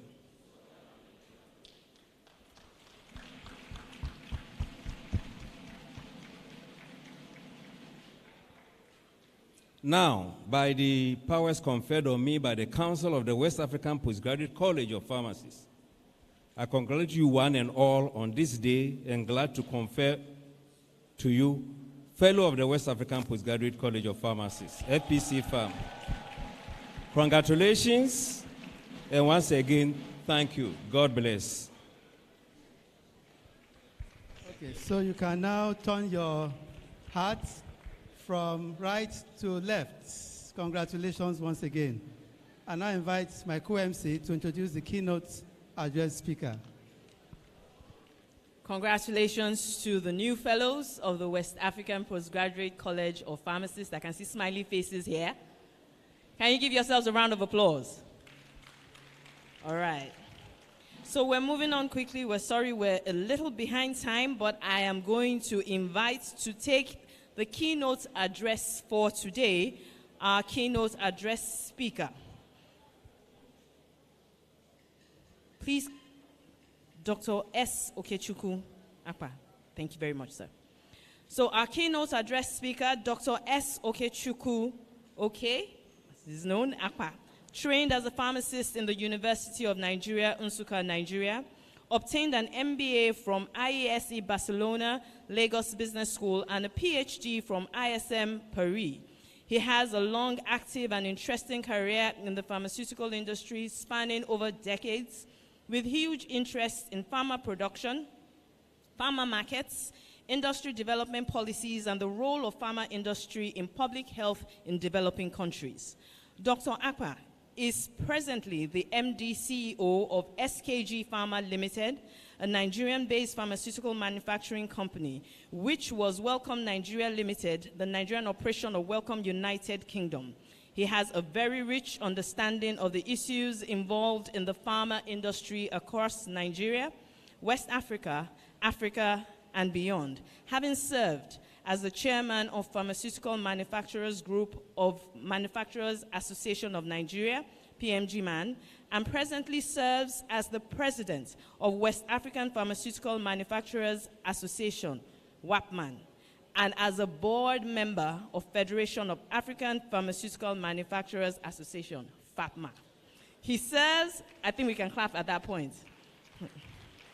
He serves as board or council member of some key Nigerian government agencies that are responsible for policies and regulation and development of the pharmaceutical industry in Nigeria. Dr. Akpa is married with children. He has been strategically selected to speak to the theme of today's conference, Medicine Security in the West African region, Matters Arising. Please put your hands together as I call up to give his keynote address, Dr. 𝐓𝐢𝐻𝐿𝐴 Akpa. He's also a fellow of the Pharmaceutical Society of Nigeria. Thank you very much, sir. Thank you very much.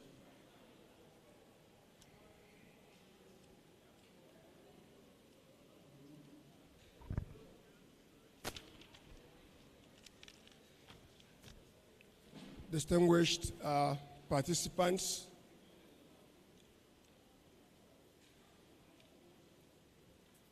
Mr. Chairman of the occasion, our own distinguished Dere Awoshika Fellow Pharmaceutical Society of Nigeria, our trailblazer in so many fronts, and chairperson, Access Bank PLC. It's my pleasure to recognize you.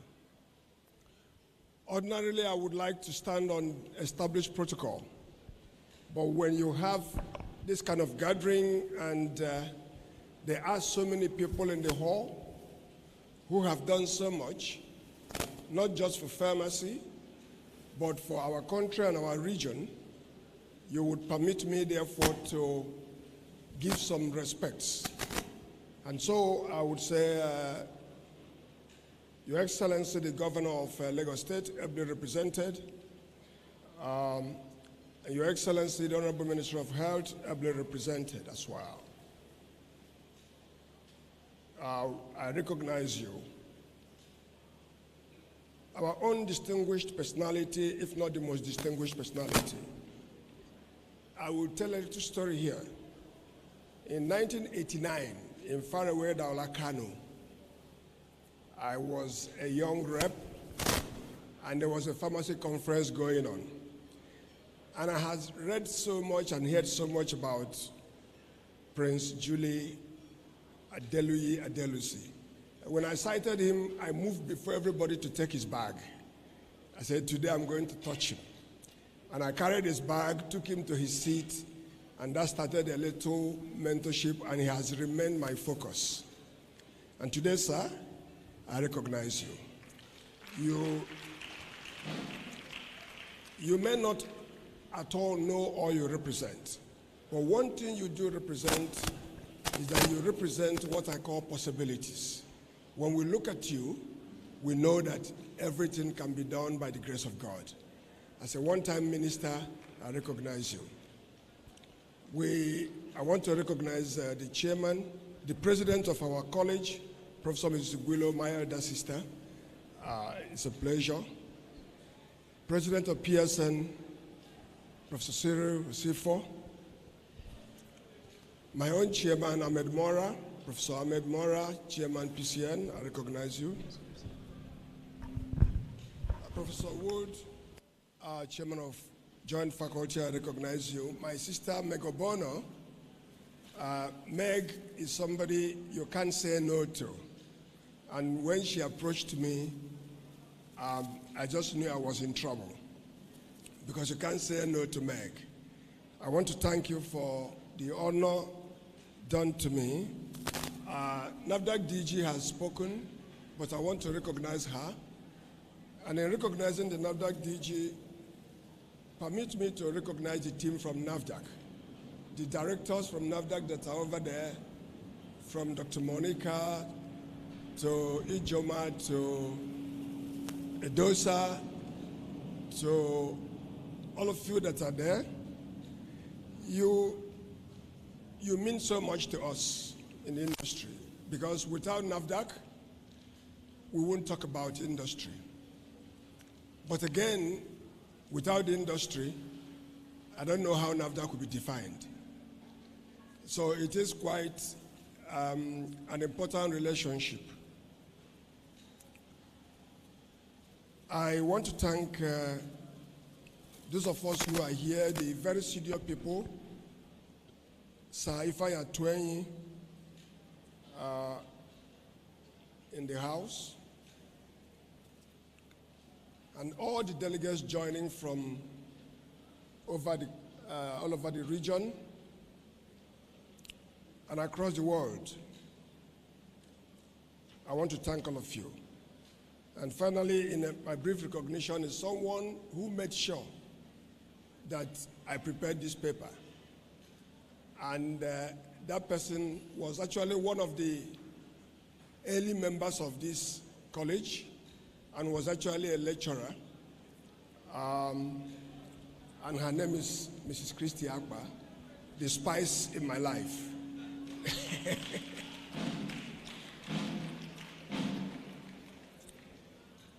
The topic of today is one that is very dear to me. And today I can say, after the father of the day, I'm the next happiest person in the hall. In PMG Man, where I come from, the industry, and on that note, I want to recognize the captains of industry here, Sir 𝐓𝐢𝐦𝐞, I don't know if he's still there, MD Alpha Pharmacy, Pharmacist Matthew Obiazoji, MD Nimet PLC. If you are still there, I recognize you. We started to say that medicines constitute a critical component of the national security architecture. And in 2014, we enunciated the term medicine security. And that is what we have been canvassing. You would therefore know how happy I feel today that this concept has not only resonated in Nigeria, but is now a regional topic, and a continental topic, and a global topic. So I want to thank the college for choosing this topic and for really giving it wings. By way of introduction, West Africa is defined by United Nations as the westernmost part of Africa, which hosts a population of 381 million people. 381 million people. That's how much we are in West Africa today. We are made up of 3 major linguistic groups: the English-speaking, the Francophone, and the Portuguese. Of course, you all know that we have ECOWAS, which is the economic bloc, and we have 𝐕𝐤𝐻, which represent the Francophone-speaking countries in West Africa. Physiographically speaking, the region shares a lot in common, both in our culture, in the way we live. And this is important because we are talking about diseases here, we're talking about health.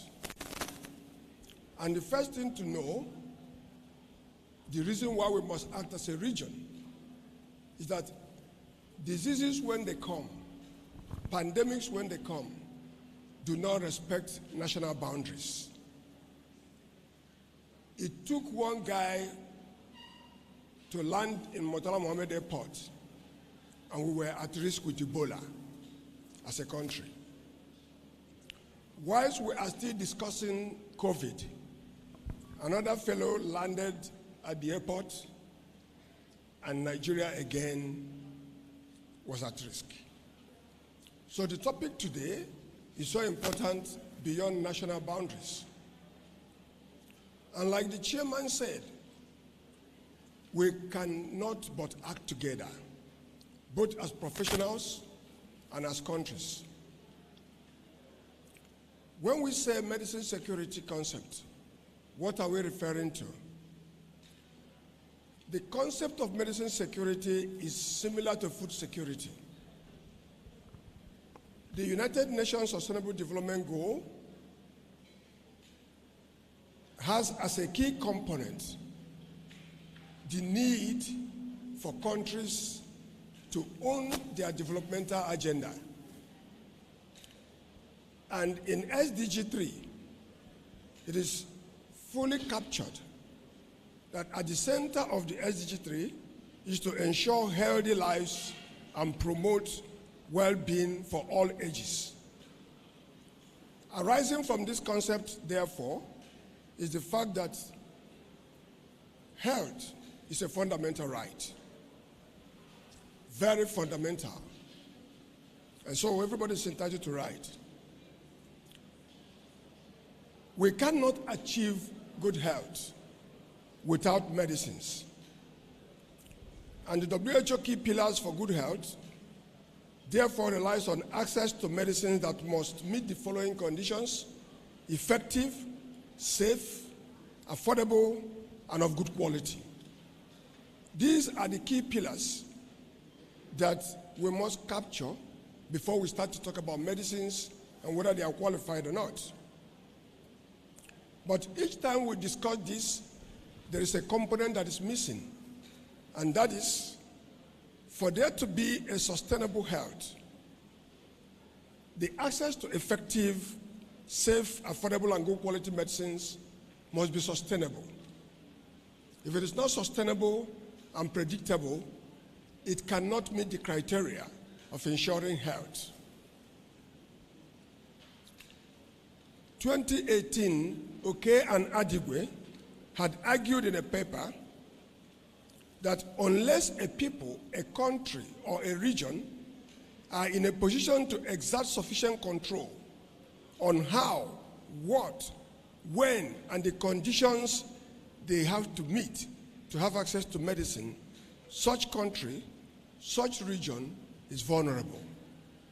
They are vulnerable at all times. They are more vulnerable during the time of war, pandemic, or crisis. So unless a people can exert influence on how they assess medicine, such a region is vulnerable. The danger of relying on others to assess medicine was highlighted beyond words during COVID. I will give a simple example here.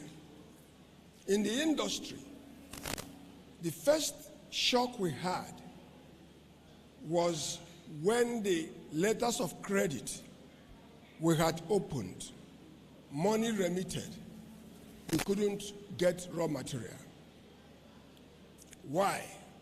The key countries where the raw materials come from had placed ban on any form of API or excipient that will lead to making of medicines that are considered important in the management of COVID. And so, let me illustrate with an example, chloroquine. Because NAFDAC had stopped chloroquine from being used in treatment of malaria, none of us in the industry had stock of, or huge stock. And suddenly, chloroquine was looking like the candidate for management of COVID.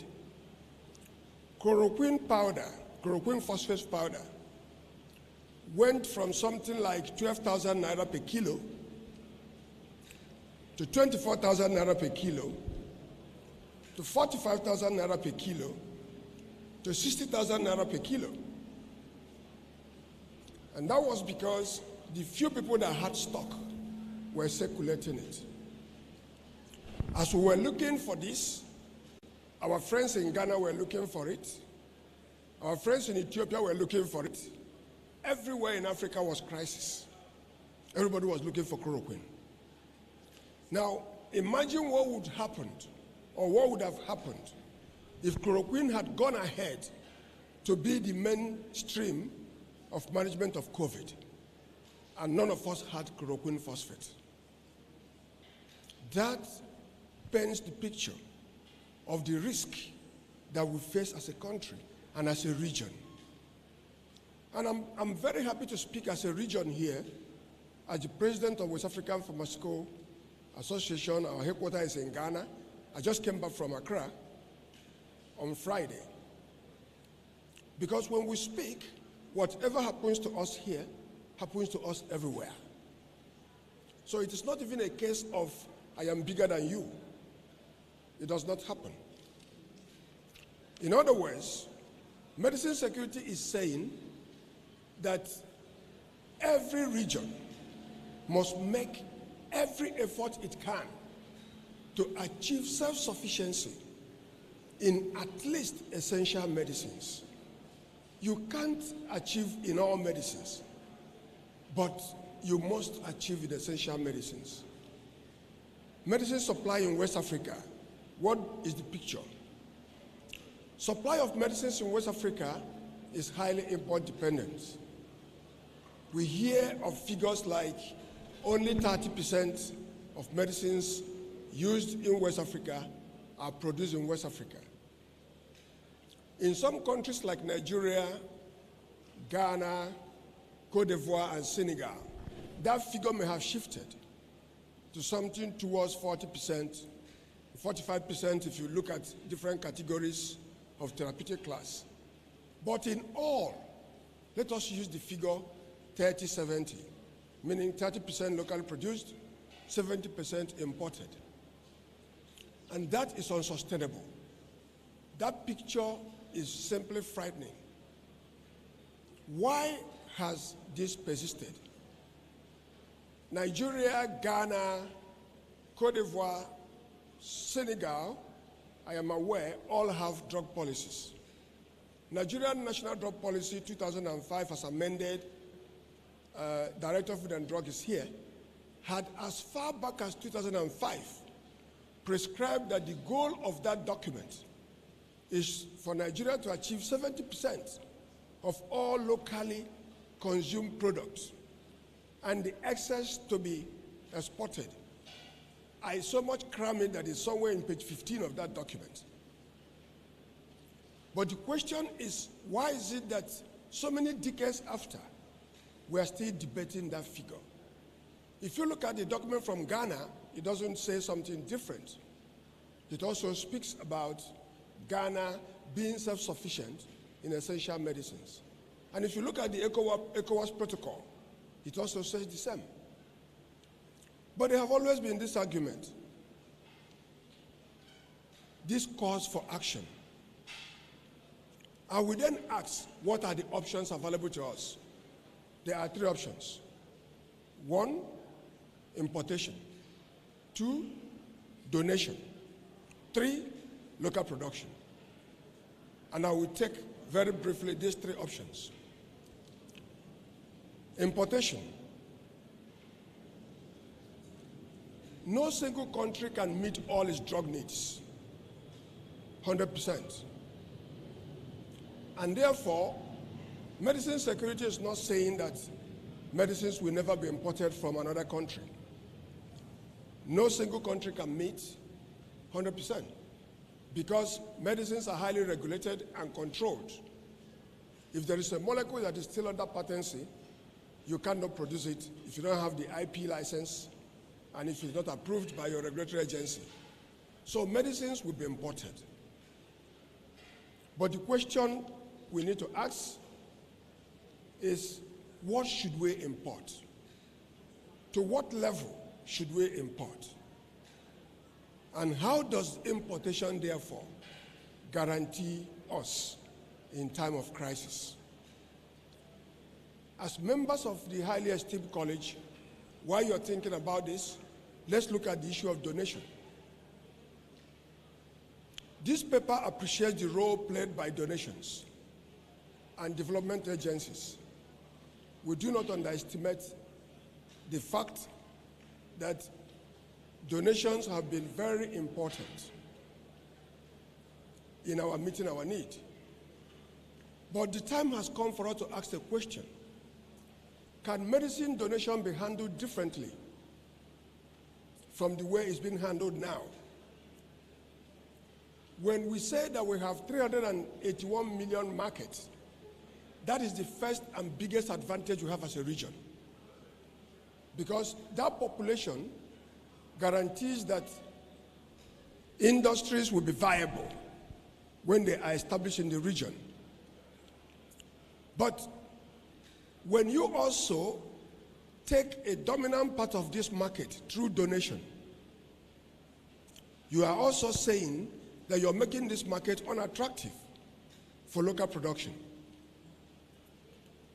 I was in a meeting, very high power meeting, when a highly placed person argued against my proposition, and the person said Nigeria is underdonated. I've never heard the term underdonated, because I had argued that we have too much things coming by donation, and that the way it was coming was distorting the industry. And unfortunately for me, the person is my very senior, and he said, okay, sit down, we're underdonated. I said, we're not underdonated. We are overdonated in some aspects. Because most of what you see as donation goes back in one way or the other to the donors. And what this donation also does is sometimes it suppresses our local capacity. And the question we therefore ask, why can't the donors buy from West Africa when regulators like NAFDAC, FDA Ghana have certified the process? What is wrong in their bringing their money and building this capacity? So I will not take this paper further on donation, because that is a term on its own. Let's look at local manufacturing. Local production out of the 3 options becomes the most viable for us. But at the same time, it's also the most challenging. It's so challenging that it is the reason we are taking this keynote address, and we're asking, what are the matters arising from local production? The challenges of local production in West Africa are many. I will mention a few of them. The most commonly mentioned challenges are government policies, access to market, regulatory challenges, poor return on investment, and poor return on effort, limited availability of funds, medicine distribution challenges,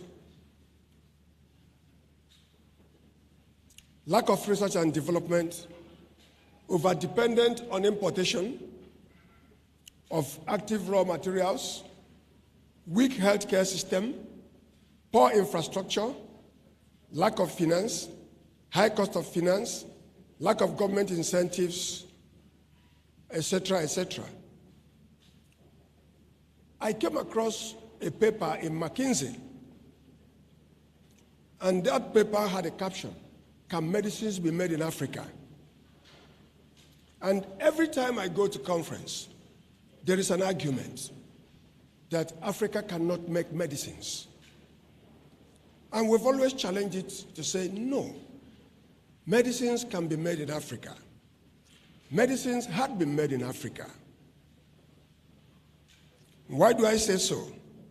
Historically speaking, as far back as the 70s and 80s, for those of us in this room, the professor of professors is here.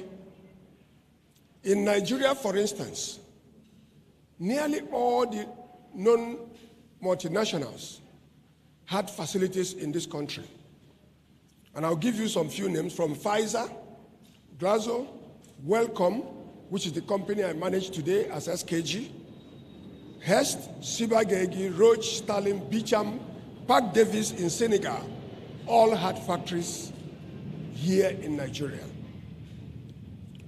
The lesson here, therefore, is that as far back as the 80s, medicines have been manufactured here. And what that did was that manpower and knowledge has started to be built. The third lesson and question is, what truncated this? Why did these people close shop and leave our region? I will not attempt to answer this because it's a different topic. But the good news is that there is a resurgence of medicine manufacturing in our region, led by African entrepreneurs. Asians are playing a big role, and some multinationals are also here. As at the last count in WAPMA, we can comfortably say that we have in WAPMA, we can comfortably say as our last count, we have over 260-something members, companies in West Africa, spread across Nigeria, of course the biggest, Ghana, Côte d'Ivoire, Senegal, Mali, Togo, and there are plans. There's an infusion plant in Togo. Now, the lesson here for us, distinguished members of the college, is that there is a pharma industry in West Africa. And anybody asking that question, whether we can make our medicine, is fraudulent, does not like us, does not wish us well.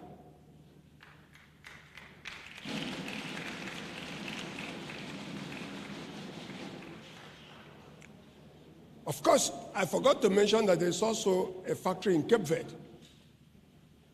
There's also a factory in Cape Verde, and there are just a lot of things coming up. And so in addressing matters arising, what should we do? Because the chairman did say that they hope that this paper will provide some solutions. Like my friend said, I won't just romance the problem and leave the podium. The number one thing we need to do is what we call political will and commitment. Political will and commitment is at the center of our capacity to develop local capacity to make our own medicines. Political will merely means that our leaders must take a position disregarding what the economics and the finance and investment says, to say that drugs will be made in our country and our region. The case of India, Brazil, China were all driven by political will.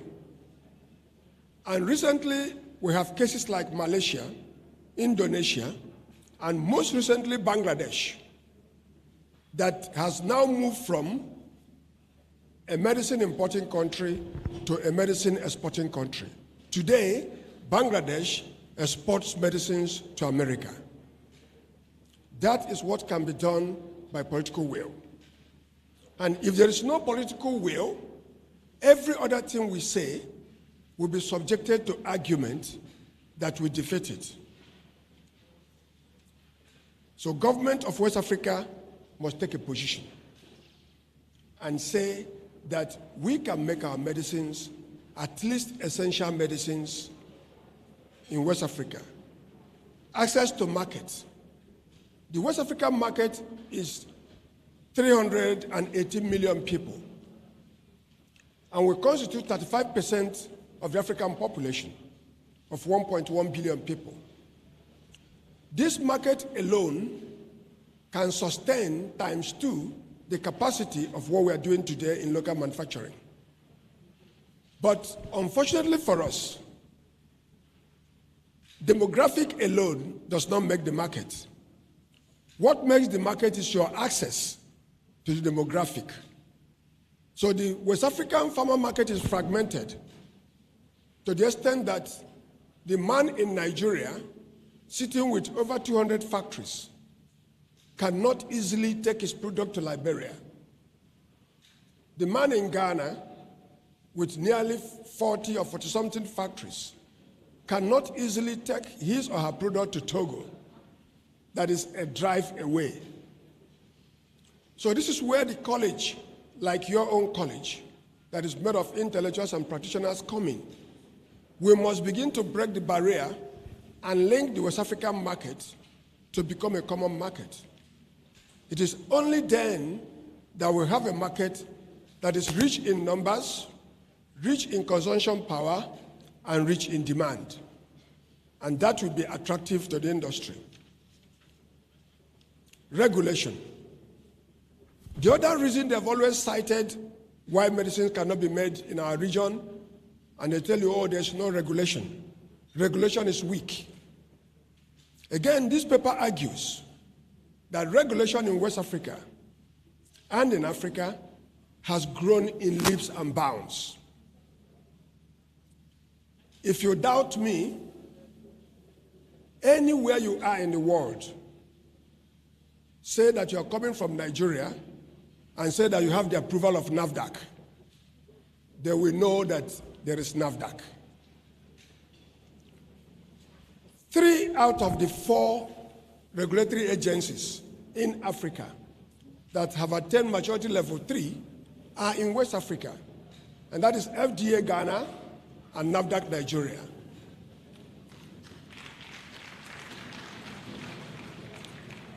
Distinguished participants, it's actually the right time to clap. Can we clap for NAFDAC? Can we clap for FDA Ghana? Now, what does maturity level 3 mean? Maturity level 3 means that these agencies now have a higher capacity to regulate the manufacturing or importation of drugs and vaccines. Without our attending maturity level 3, none of us in West Africa will be allowed to manufacture vaccine. So what NAFDAC has merely done, and what FDA Ghana has merely done, they've opened the space for us to compete with the rest of our colleagues. So they deserve an applause.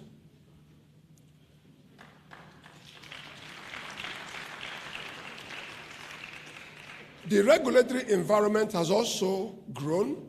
We have West African Health Organization, which is WAHU, that is like the body that looks after the medicine needs, the disease needs of West Africa.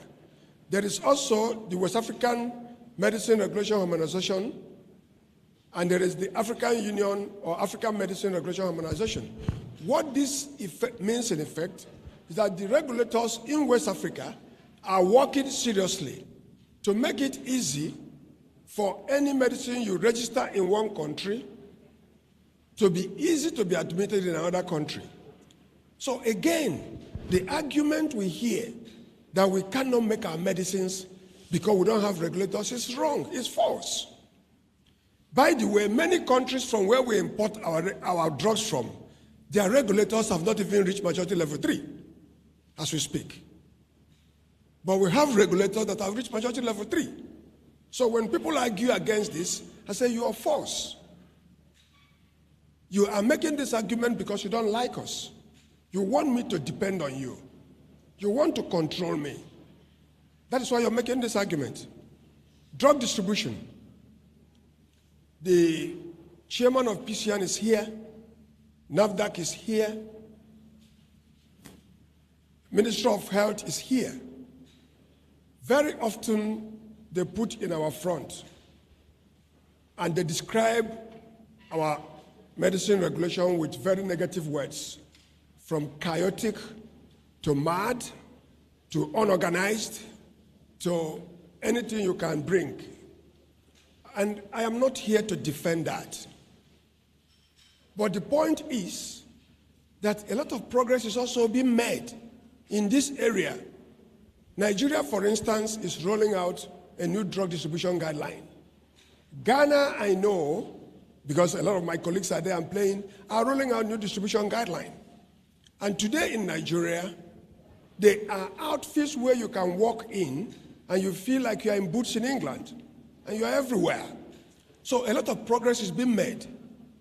And the solution, therefore, is not to press the panic button each time we hear drug distribution is chaotic. Is to continuously work with regulators and work as professionals to continue to improve our drug distribution system. It is not an argument against our making our own drug. Again, anybody who is saying we cannot make our drugs because we don't have drug distribution system is also a lie and doesn't like us.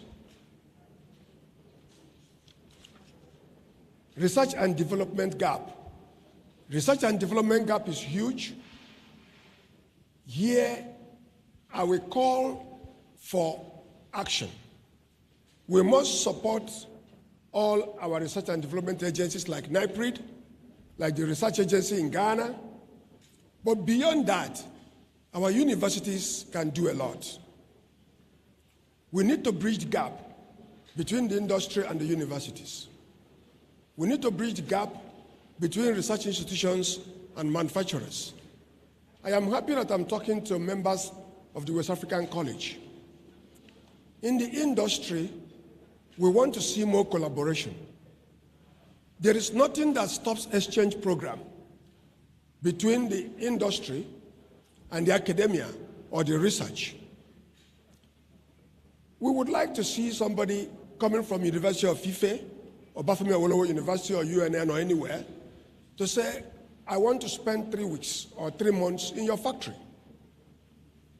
We want a situation where people in the academia would invite people in the industry to be part of their research team. What that does is that while you're researching, you're building context into your research. Your research is implementable by the time you arrive. I would want to challenge the college, the West African Postgraduate College, to go more into operational research. How do people use the drugs we make? NAFDAC is launching a pharmacovigilance program. The students of your college should go into research and write papers that will guide the industry. It is not just enough for us to graduate, become fellows, and do nothing. As I came in this morning I saw your gown, beautiful gowns. I was in shock. I wanted to go back. I was lucky that my chairman, the president of Nigerian Academy of Pharmacy, wasn't around. He's fond of asking me, okay, where's your gown? Because I would normally come from office to attend college meeting. But in our academy, we have a gown that is maybe more beautiful than your own. Your gown is maroon, our own is golden. It's not enough to wear these gowns. They are good. But we want to see more. We want to see more coming from your practice. We want to see more coming from how patients are reacting. There's just a lot to be done. We want to see collaboration. This is the only way we can enrich our system to build medicine security. Manpower development and education. Another argument. Another argument. You don't have the manpower. You don't have the skill. Again, it does not qualify to stand against medicine security. We have enough pharmacy schools in Nigeria, and they are growing, to train more pharmacists and pharmaceutical scientists. But formal education alone in the university will not do. We have the college now, the postgraduate college. And so, we can overcome whatever challenges. But talking about quality of education, the industry, I emphasize, must collaborate more. We must bridge the gap. We must bridge the gap. We must work together. And we must find ways of keeping those we have trained. The brain drain, the number of pharmacists I personally have lost by way of immigration in the last 6 months is unsustainable. They are heading to Canada, they are heading to America, they are heading to UK, they are heading everywhere. And the question is, how do we stop them? Matters arising. You have to find the answer. There are just many matters arising. Pharmacy practice. Because all these things must come together if we're going to have sustainable medicine security. Pharmacy practice must continue to challenge itself and find new frontiers. What we did yesterday may not qualify today. What we do today may not qualify tomorrow. Technology is moving fast. And if the practice does not come together to weld itself with the industry, we cannot guarantee medicine security. I was almost in tears when the chairman described the situation where oxytocin was not working. And the doctor, the surgeon, was going to lose the patient. I also listened to the president of the West African College of Surgeons. I listened to the West African College of Physicians. Every one of us must come together to support the industry. By God's special grace, I've been a CEO for a while now, and I've been in the industry since I graduated. A lot can be done when we work together. A lot can be done when we work together. And you know what? When you work together, the world respects you. When you work together, the world wants to work with you. But when we are divided, the world also laughs at us. I just hope and wish that after today, people can begin to come together to say, how can we put action to the words we hear? The other challenge that faces us is a very tough one. Reliance in API. I painted a picture for you on what happened with chloroquine. The same thing happened on azithromycin. At a time, we were thinking of sending special aircraft. And I'm not joking. Some of us CEOs were thinking of sending special aircraft to go and bring raw material. But you know what? Even if you send a military aircraft, you will come back with nothing because the country will not release anything. And so the countries of West Africa must look at API right now. The matter is urgent as I speak. And the interesting thing is that API is not something you go into and come out of. It is such a fundamental and strategic industry that there must be a policy framework to guide it before you go.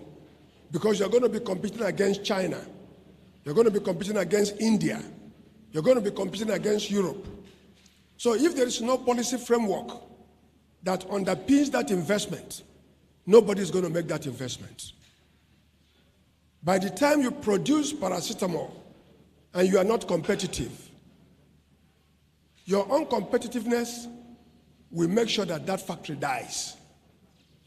But when there is a policy framework that says whether you are expensive or not, the local market will be serviced by what is produced locally. Over time, that same industry grows the scale that is required to compete globally. I will say this. Those who argue against protection don't like us. I like this phrase, they don't like us. Because you think they like you, the answer is no. And I'll begin to conclude on this. Government incentives. This is going to be my last point. Government incentives. Each time we talk about incentive, there is an argument about you're asking for protection. We're not asking for protection. But the argument is that every infant industry, everywhere in the world, has always been protected at one stage or the other. Without that, it would be like taking an Okeakpa and putting him in a boxing ring with Tyson. He stands no chance of even starting.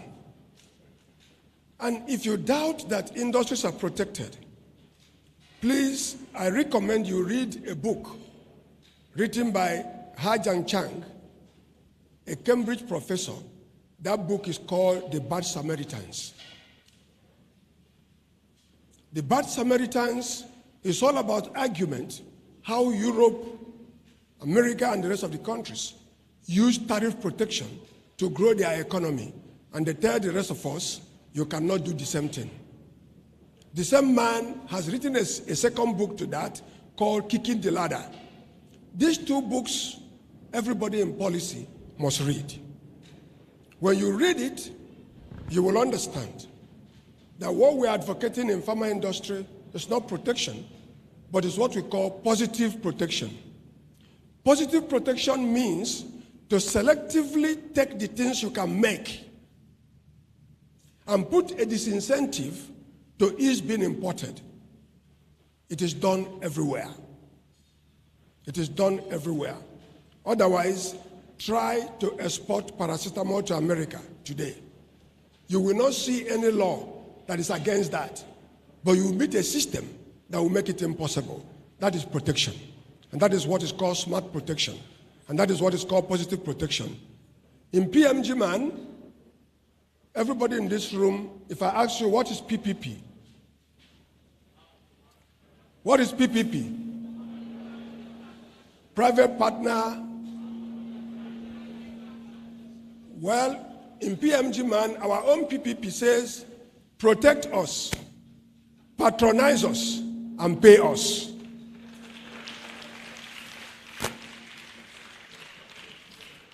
We are saying, protect this industry, patronize this industry. And this is where pharmacists in this place, you have a big role to play. You have a big role to play. When somebody walks into your pharmacy, when you are in a position to procure, what do you go for? Do you go for drugs made within West Africa? Or do you go for drugs made outside West Africa? Permission, excuse from NAFDAC team.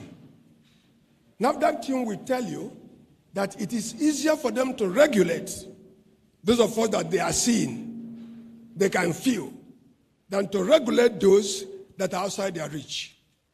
So when you're taking medicines made in West Africa, I sign off. More chances are you are taking a higher quality medicine. Whether it is made in Nigeria, or made in Ghana, or made in Senegal, or made in Sierra Leone. Because the regulators are on our case all the time. So, in conclusion, achieving medicine security throws up a lot of issues which may be difficult to cover in one volume and in such a short speech like I have. But the work of this paper is to put this topic at the center of your conference this year. That in your quiet corner you are discussing it. My senior brother Burton from Ghana knows how much we have gone in fighting this battle. Throughout your stay here, do me a favor. Discuss this topic when you eat. Discuss it around your lunch table. Discuss it in your plenary sessions. But more importantly, let it not just be discussion. And I will tell you why. Medicine security goes beyond health. I would like you to ask yourself, what other things we can do? Ask yourself, how are we going to create jobs in our region? How do we want to create jobs in our region? How can we guarantee security in our region, from Boko Haram to all we see? How can we build prosperity and well-being in our region?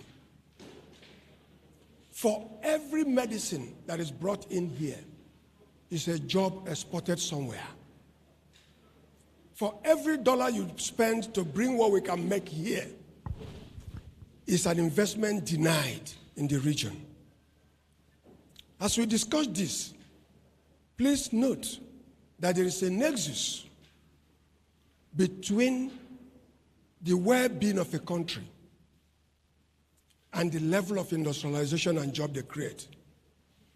When you see people trying to cross a raging ocean in a boat and getting drowned, and they are all coming from Africa and West Africa, what comes to your mind?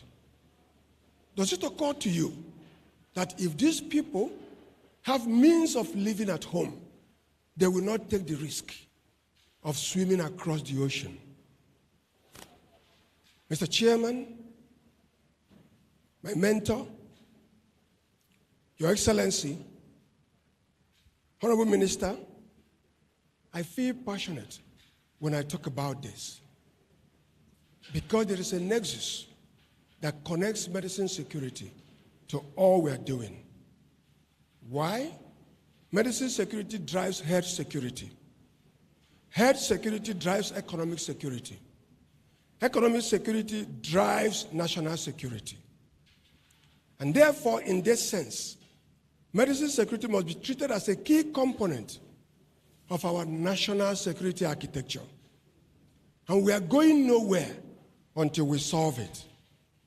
Lastly, I ask you to enjoy your conference, but bear one thing in mind: think about West Africa. Think about our health. Thank you for listening to me. Merci, obrigado.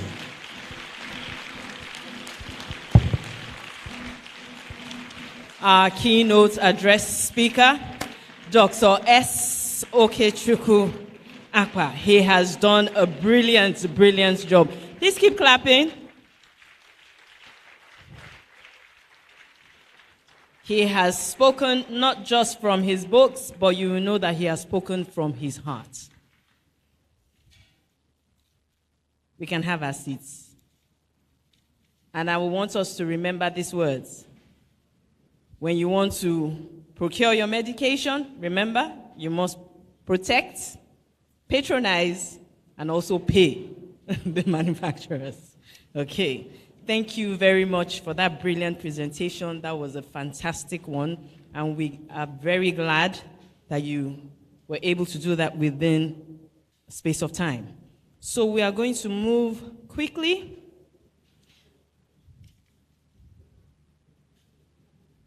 Right here now, we are going to have the addresses of our guest of honor. Ably represented, she's wearing 2 caps today so that we can go on with this program.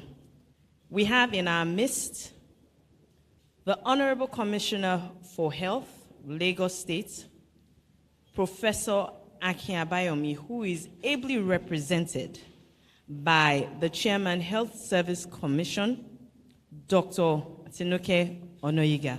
She will come up to make the address. Okay? And then, like I said, she's wearing 2 caps of 2 very gallant and important people, because Professor 𝐓𝐤𝐤𝐤𝐤𝐤𝐤𝐤𝐤, we all know, was one of the leading warriors against COVID here in Lagos and Nigeria. Also, she is representing His Excellency, Mr. Babajide Olushola Sanwo-Olu, the Governor of Lagos State, the Center of Excellence. Please, can we give her a round of applause? We have here to make the address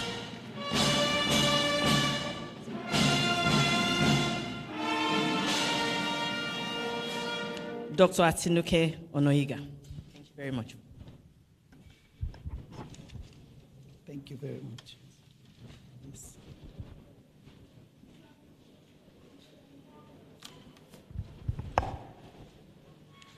Good afternoon, distinguished fellows. I want to particularly acknowledge and welcome every one of us here, because we are all distinguished fellows in our own right. Both the newly inducted ones, I congratulate you and welcome to the academia. Well, the chairman of today's occasion, even though she had to slip out to meet some other important exigencies, I want to thank her for her patience of being with us for such a long time. I didn't even know she could wait that long. And that is in the person of Dr. Mrs. Dere Awoshika. Even in absentia, I recognize her.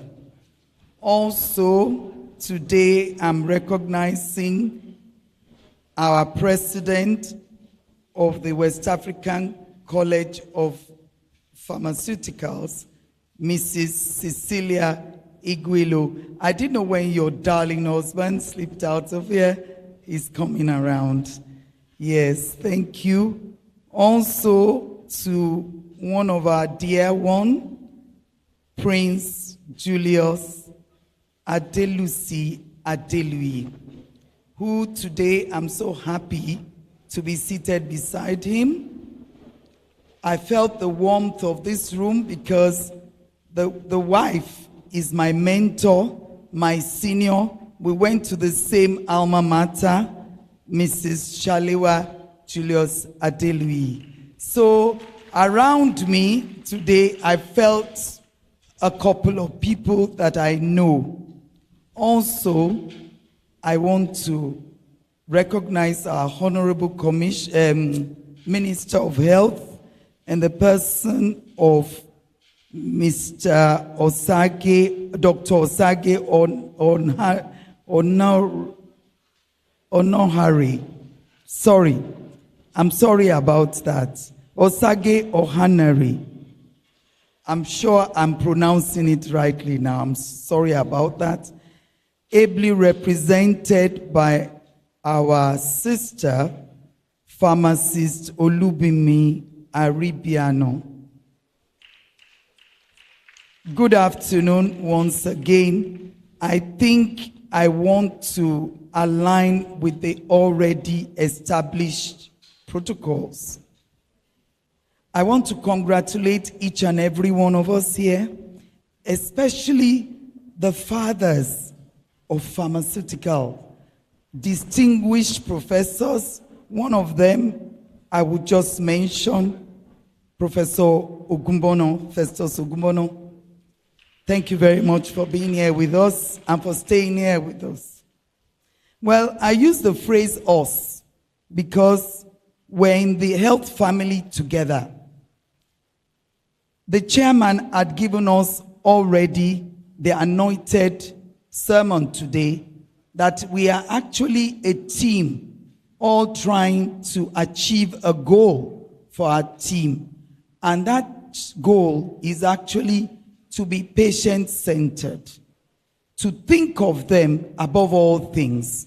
And that's why we're together, not because of our individual status or what we represent, but that each and every one of us is an important jigsaw puzzle that has to be fitted in to give us a grand picture. Now, in the last decade and at its beginning, we were heralded with things like bioterrorism and biosecurity.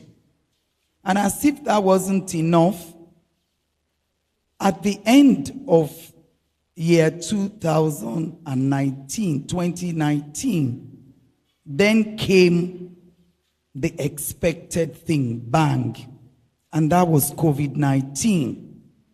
It looked as if we couldn't handle it, but we're still getting out of the woods.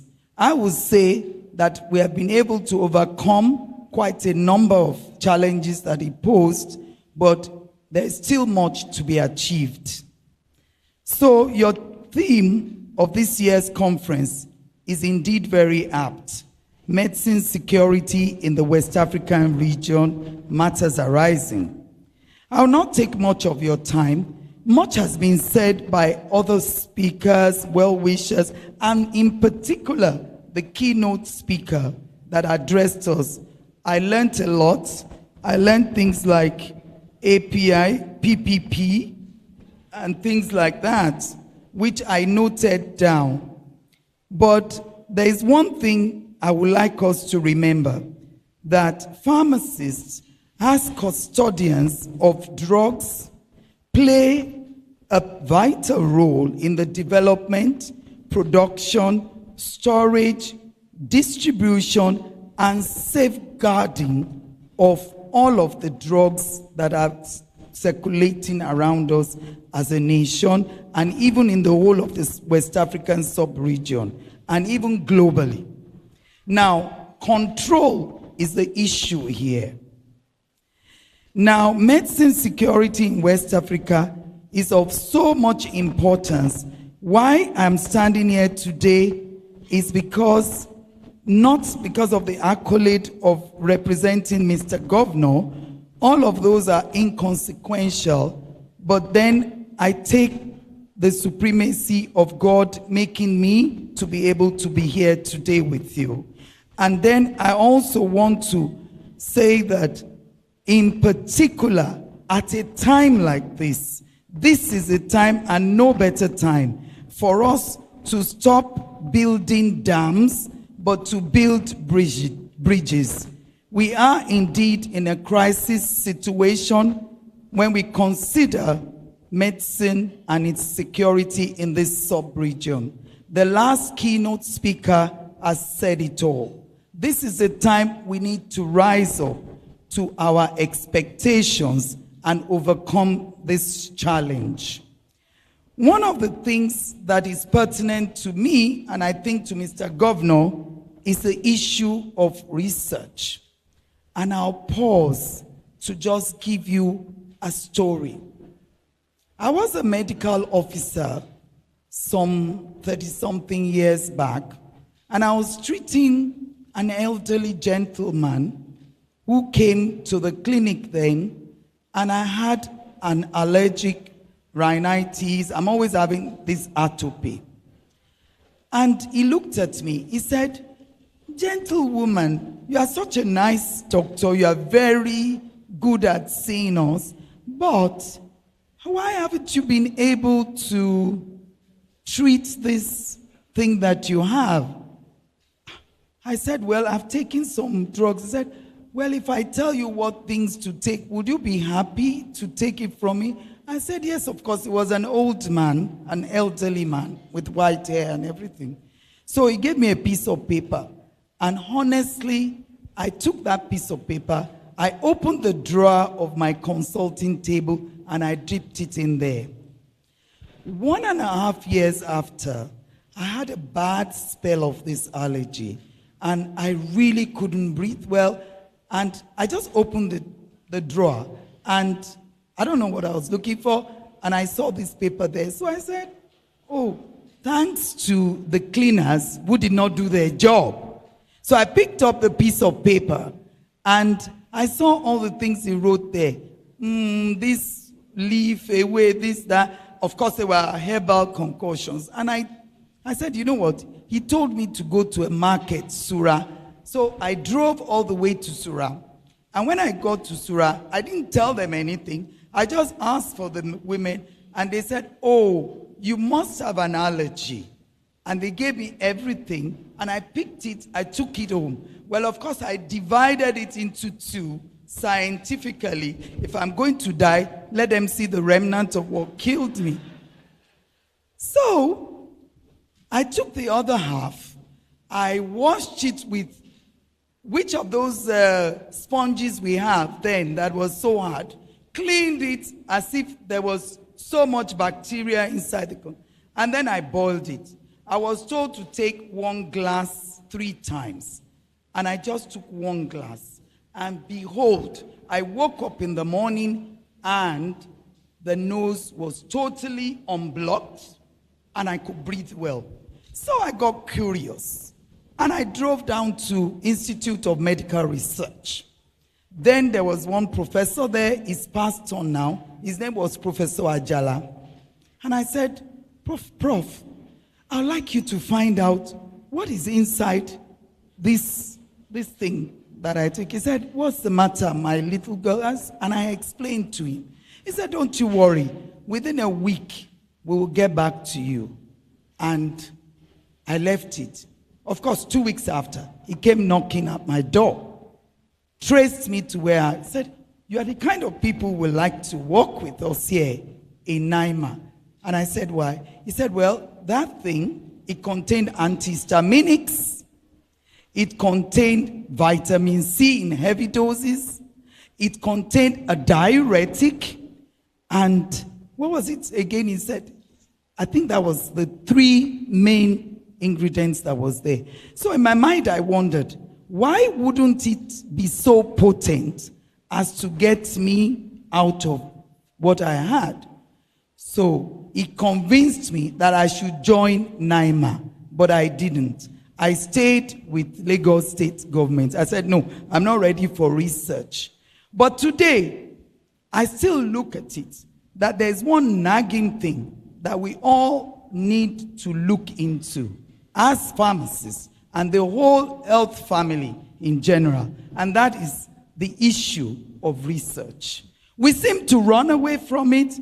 We seem to say it belongs to the white man, but it's for everybody.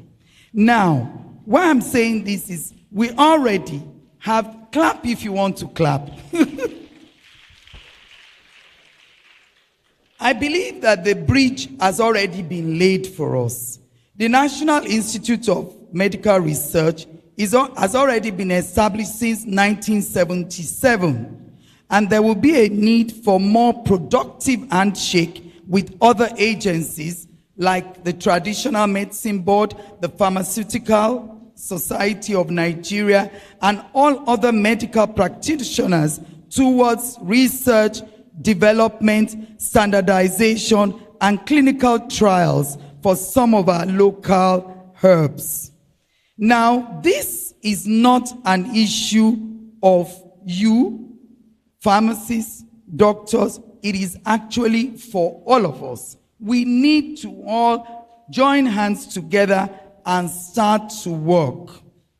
Now, in October 14, 2021, there was a fund inaugurated by the then Minister for Works, our dear former Governor, Raji Fashola, Mr. Sanusi Lamido, SLS, and the Professor Salako.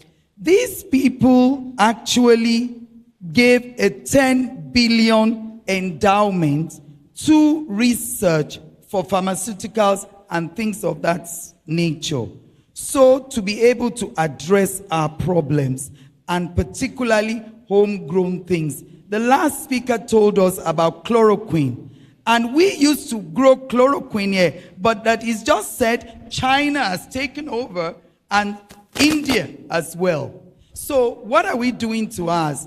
Till today, the lemongrass is all over there. I still see those women tell us that we should drink it. Is good for COVID. Whether it is or not, unless somebody finds out, unless somebody has a curious mind, we may never know, and we will never know. And we will continue to rely on them bringing these things in. So if there's any better time to start to think about this, it is now. Funding remains a challenge, and we want to tell you today that Lagos State is interested in partnering with anyone that wants to research in this kind of things.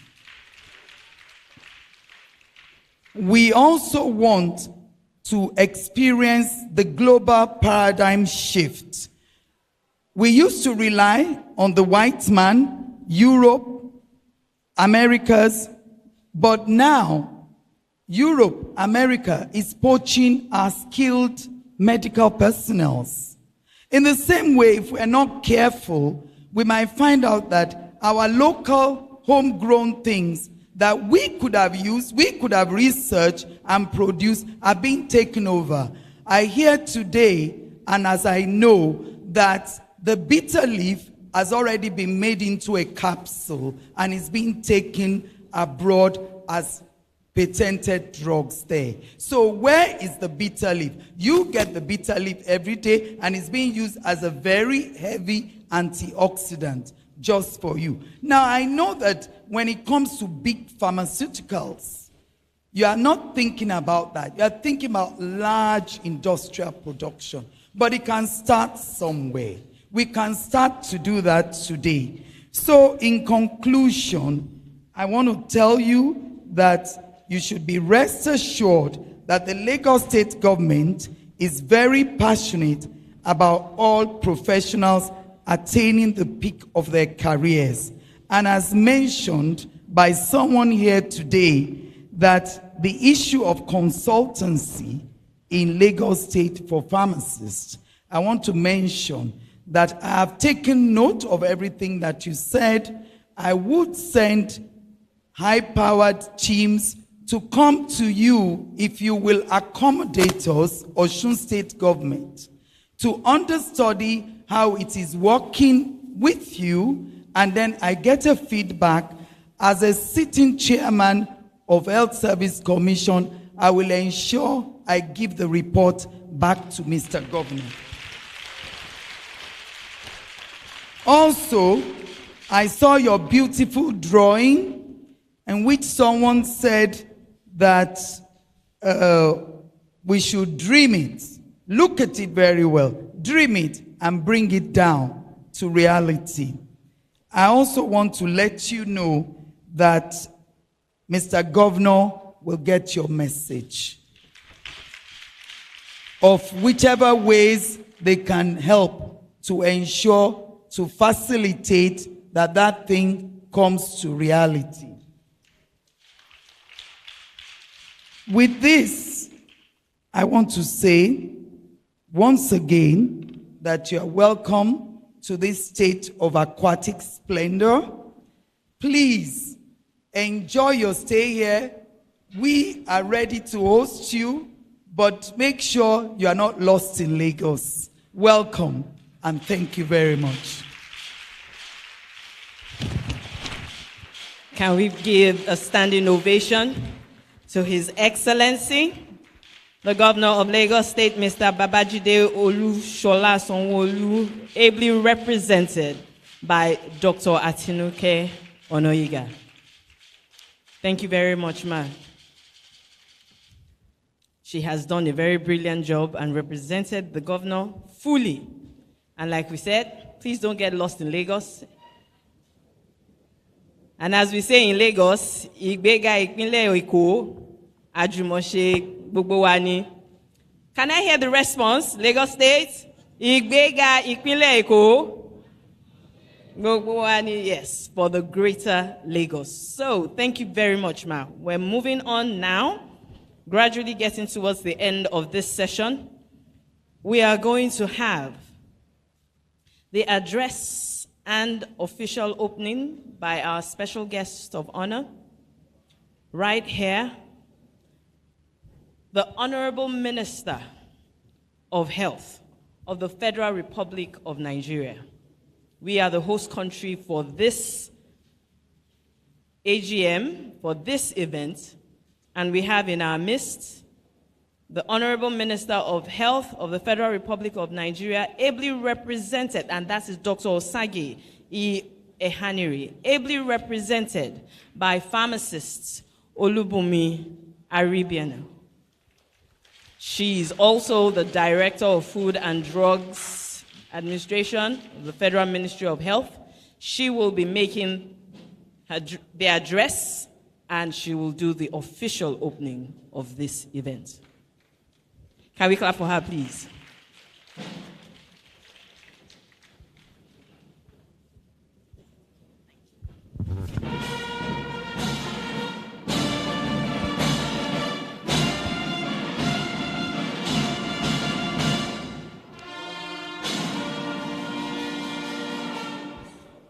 Thank you very much, and good afternoon, distinguished guests.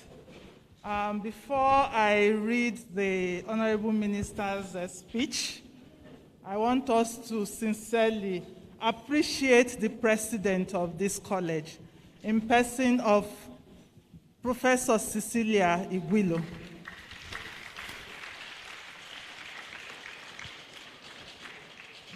The story of pharmacy in Nigeria will not be complete without mentioning her name.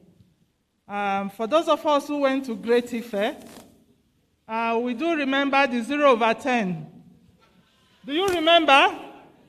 In which department? And who were the pioneers? Who were our lecturers? So just thank you so much, Ma. You built agility, you built resilience, you built sustainability into us. And that is why I can stand before us today to say I am representing the Minister of Health. Thank you so much, Ma. Not only her, I am a very lucky person this afternoon. I can say I have 4 of my lecturers seated here. Professor 𝐓𝐢𝐦𝐞 is here. Professor Ogunbono is here. If you don't fear pharmaceutical chemistry in those days, then you have not entered School of Pharmacy in Ife. So, sir, you are very welcome. Once again, after 32 years, I'm seeing you. I'm so grateful, sir, for building us. We also have our beautiful, elegant in those days, Professor Mrs. Oyewo in our midst. Matt, thank you so much for building us. For those of us who are here, we are so very grateful. You made us who we are today. We can stand before you and address the crowd. Thank you so much, ma. So on that note, I want to take the minister's speech. All protocols duly observed. I will just want to align and not stand, because if I stand, it will break, considering my weight. I want to say I am very pleased to welcome you to the annual conference of the West African Postgraduate College of Pharmacists. I am delighted to address such a talented gathering of pharmacists who have contributed continuously to the advancement of the pharmacy profession. I am also excited to welcome you all to Nigeria and to the Center of Excellence, Lagos State. The theme for this year's conference, Medicine Security in the West African Region, Matters Arising, is so apt and timely, especially at a time when the whole world is still battling with the effects of COVID-19 pandemic. Medicine security means that every clinic, health workers, and patients, everyone around the world has reliable, equitable access to the medicines and supplies they need to achieve good health. It can also be defined as measures put in place to ensure that quality, safe, and efficacious medicines are produced by facilities that meet the right standards, and that the integrity of such medicines is not compromised during the distribution along the supply chain from the manufacturer down to the consumer. The emergence of the virus in December 2019 and the subsequent declaration of a pandemic in March 2020 exposed and brought to the fore the reliance of most African countries on importation of their medicines in Nigeria, over 70% of the prescribed medicines are produced from active pharmaceutical ingredients, primarily sourced from China and India.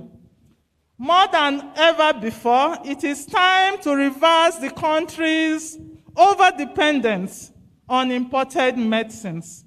Importation makes the country prone to fake and counterfeit drugs, chaotic drug supply, and distribution of drugs with the resultant effects of increased morbidity, treatment failures, drug resistance, and death. The National Drug Policy 2021 of the Federal Ministry of Health has a goal, which is to make available at all times to the Nigerian populace adequate supplies of drugs that are efficacious, affordable, safe, and good quality. The Sustainable Development Goal 3, specifically 3.8, seeks to achieve universal health coverage, including financial risk protection, access to quality essential healthcare services, and access to safe, effective, quality, and affordable essential medicines and vaccines for all. In a bid to create a resilient logistics and supply chain management system in Nigeria, the Federal Ministry of Health, through the National Product Supply Chain Management Program, developed the following documents. We have the National Health Product Supply Chain Strategic Development and Implementation Plan. We have the blueprint for this document because, like I heard my earlier speaker say, that we have the National Drug Policy. But it's always been a challenge. Developing a policy in Nigeria is not a problem. What is the problem is the implementation. We develop policies without strategies for implementation. But in the case of the National Supply Chain Policy, we have the policy, we have the strategy, we have the blueprint. And because we have all this in place, we are able to monitor the extent of implementation of the policy. We also have the revised National Pharmacovigilance Policy and Implementation Framework, which rests solely on NAFDAC to implement, and they are doing a good job as far as that is concerned. We also have the harmonized standard operating procedures for the logistics management of pharmaceuticals and other healthcare products, and ensure that the right products are delivered to the right clients at the right time. We have the West African College that has diversified into so many aspects of our practice, and we know that supply chain has become a key component of the college. And we would also want to partner with the college in that area because we have a national program, and so we avail our program for internship service if the college so desire. As a means towards achieving vaccine security, the Food and Drugs Department of the Ministry developed and launched the Nigerian Vaccine Policy, which is another policy and is as fresh and new for everybody to key into. It is expected that the Nigerian Vaccine Policy will enable the country to achieve self-sufficiency in local vaccine production and ensure ownership of the vaccine availability and security. Yes, the policy has been developed. We are crawling. The Nigerian government has gone into a joint venture agreement with May and Baker, which battered BVNL. However, we still haven't taken off as a country. But it's a virgin land for so many of us who want to think about going into vaccine manufacturing. However, the ministry is also working at developing the strategy. Some people may have seen an advert by WHO requesting for us to have consultants in the development of the vaccine strategy. So it is welcome to all who are interested. We also have the lack of research and development as well as insufficient capacity in pharmaceutical analysis and bioanalytical technologies in the academics. And the industry is also responsible for Nigerians' huge dependence on importation. The pandemic has demonstrated that unless our nation is able to determine how to manufacture and distribute its own medicines, we cannot achieve medicine security. The National Institute for Pharmaceutical Research and Development has been positioned to reverse the trend since the appointment of the Chief Executive, Dr. Obi Adigwe, in August 2018, which has brought about remarkable improvement in NIPRID.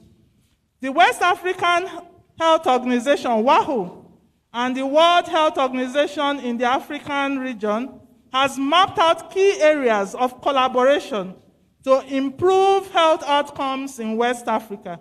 The collaboration will strengthen regulatory systems and medicines and vaccines. We have the African Medicine Agency, which is AMA, has been established as a specialized agency of the African Union with the main objective to enhance capacity of AU member states that signed and assent to the treaty to regulate medicine products in order to improve access to quality, safe, and efficacious medical products within the continent. We all know that we have the African Free Trade Zone, and the earlier we key into it, the better for our pharmaceutical industries. Additional efforts by the federal government include the injection of the Central Bank of Nigeria CBN 1 billion naira intervention fund for the healthcare sector. Members of the Pharmaceutical Manufacturing Group of the Manufacturers Association of Nigeria have been able to access the fund.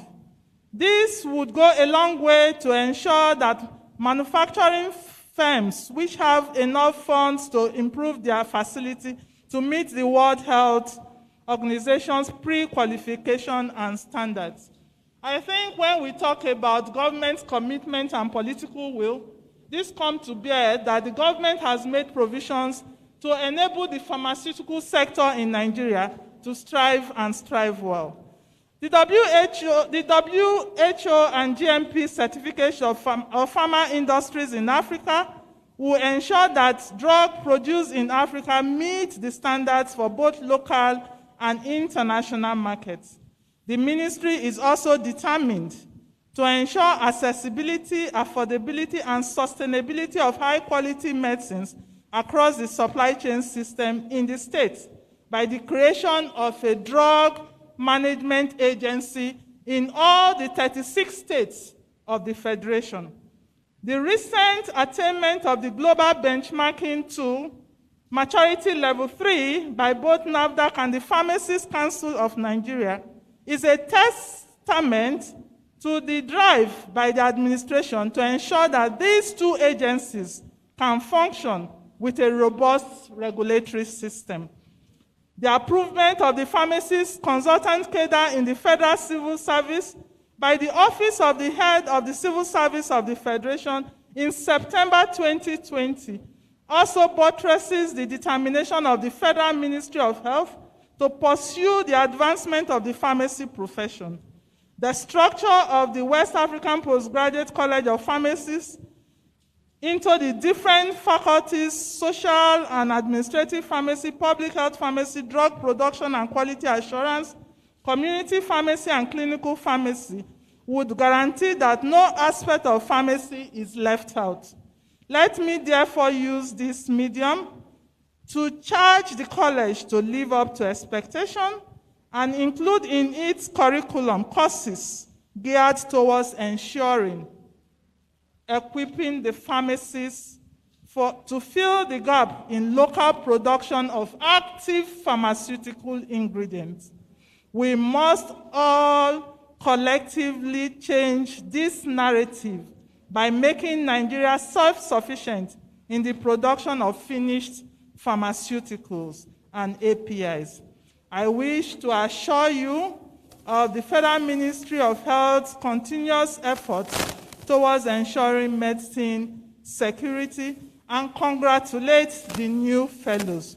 Once again, I felicitate with the West African Postgraduate College on this glorious occasion and hereby declare this conference open and wish us all a very, very fruitful deliberations. Thank you and God bless you.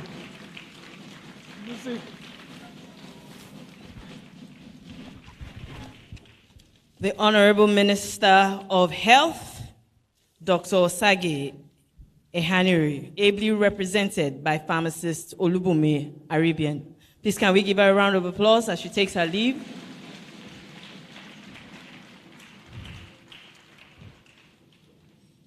Without further ado, we can, okay, let's I guess that's it. Right. We can take our seats now. Thank you. Okay, without further ado, we're going to run quickly because we're about rounding up this session.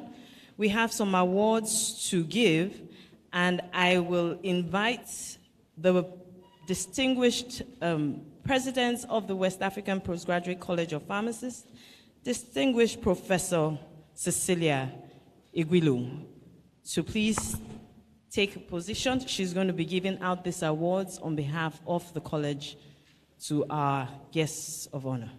Thank you very much. Okay. Are we ready? To take the first award for today is the father of the day, none other than Prince Julius Adelusi Adeluyi. Please can we clap for him as he comes?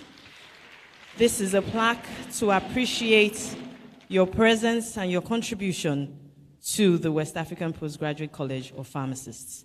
We can do better than that. I know we're tired. We're almost there. Lunch is just waiting.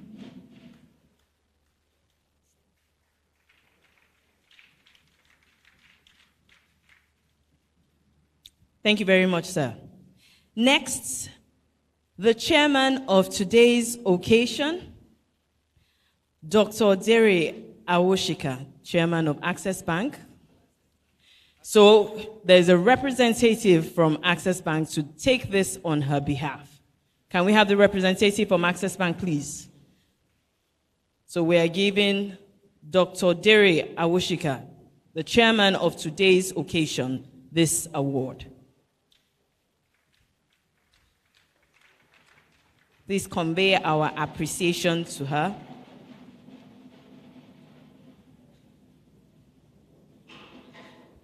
Also, I will call upon the keynote address speaker, who has done a brilliant job speaking to the theme of today's conference, Medicine Security in the West African region Matters Arising, Dr. Oke Akpa. He will be represented as well because he had to take his leave.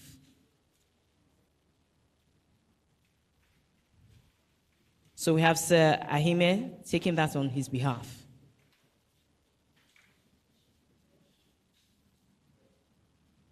Please let's clap to appreciate our keynote address speaker.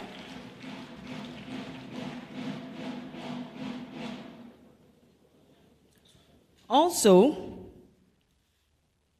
we are recognizing and also showing our gratitude to His Excellency, the Governor of Lagos State, Governor Babajide Olushola Sanwo-Olu, who is ably represented by Dr. Atinuke Onoyiga.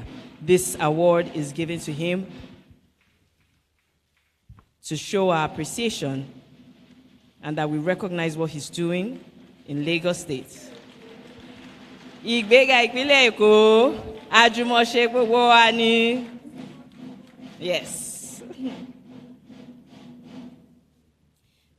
Also, we are also given the last but not the least for today, award to the Honorable Minister of Health of the Federal Republic of Nigeria, Dr. Osage Ehanire, ably represented by Pharmacist Olubunmi Aribiana. So she will be taking this award on behalf of the Honorable Minister and conveying our gratitude as well.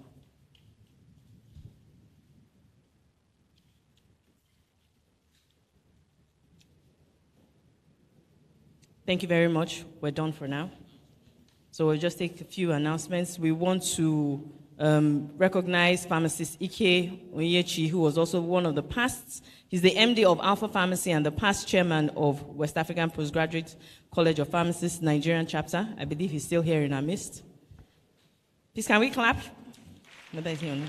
We also have the DPS Lasuth, that's the Director of Pharmaceutical Services, Lasuth, Pharmacist Shehu Idris Latif, if he's still here.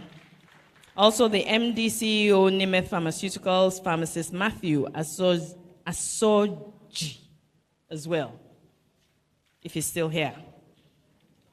Okay, please, we'll want you as well to look at page 65. We want to acknowledge and say a big thank you to our sponsors. Their names are written on that. I can't list them out right now. But when you turn to page 65 of your brochure, you will see the list of the sponsors, those who have supported us to ensure that this program is here today. I will now...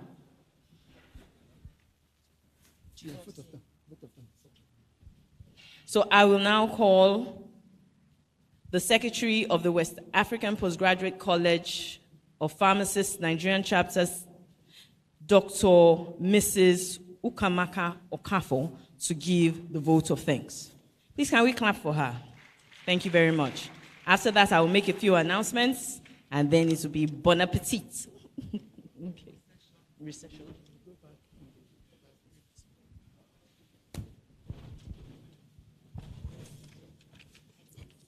Thank you very much.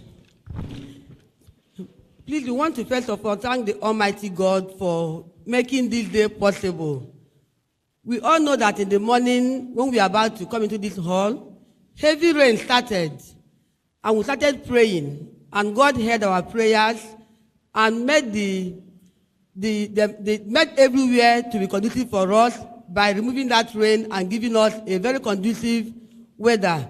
So we thank God for that, which He has done for us. Please permit me not to mention so many names as I'm making this vote of thanks, because we all know that time is fast spent. So we want to thank the president of the college, the first vice president also, and the second vice president. We want to thank all our special guests of honor. We thank the guest of honor too, and then the father of the day, we thank him very much. We thank the chairman of the occasion and the keynote address speaker. We also appreciate the chairman of the Joint Faculty Board. We appreciate all the chairman of all the faculties, and then the past president and the past SGs of the college. We really appreciate you. The chief examiner, we're not taking you for granted. We thank you for all the work you have been doing, especially in making sure that all that these inductees here, that they had a very successful time during their course. We thank the PSM president and the chief host. We thank the registrar of various pharmacy councils here present. We also thank the president of the sister bodies and the section of WAPCP in all the countries here present. We thank also in particular the Nigerian chapter of WAPCP for all the work she has done in making sure that this conference is very successful. We thank also the CPC chairman and all members of the CPC. We also thank the Nigerian chapter of the WAPCP and all the members and the ESCO in particular. We thank the DG SON, the DG NAFDAC, and their representatives. We thank the chairman of the Governing Council of Nigeria, Pharmacy Council of Nigeria, for being the guest of honor. We also thank all our distinguished guests and CEOs of all the various companies and organizations, especially those that gave us sponsorship for this scientific congress. Without their sponsorship, I don't think we would have got this type of success that we have today. We thank all members of the WAPCP, Nigerian chapter ESCO. We thank and acknowledge and appreciate all the Francophone colleagues that are here. We also thank the gentlemen and ladies of the press and media. We thank the Honorable Commissioner of Health, Nasarawa State, for his presence. And we also thank the person that came on behalf of the ambassador to Burkina Faso, to Nigeria. We thank the registrars and secretary general of all the sister colleges. We also thank the president of the Pharmaceutical Society of Nigeria, Ghana, Liberia, and Gambia. And then Sierra Leone. Thank you very much, ma'am. And we thank the registrars of the councils of all these countries that we have just mentioned. We also thank the DG of the West African Health Organization, WAHO. We thank the West African College of Medical Lab Sciences. And we also thank the permanent secretary of the Parastatal of Ministry of the Ministry in Lagos State. We thank in most particular the Honorable Minister of Health that has declared this occasion open for us. And we thank the Governor of Lagos State for giving us a conducive environment for us to have this occasion. We thank all of us that are here present. We thank the SG in particular and all the past SGs. And we pray that as we go, that the Almighty God will go with us. Please, if I have not mentioned your name, it is not intentional. It is just that we are many and we are thanking as many as are possible. Thank you very much for this opportunity. Thank you very much, Dr. Ukamaka Okafo. So I will make a quick announcement. We are rounding up now. So please, let's listen intently. We're going to have the recession in reverse order.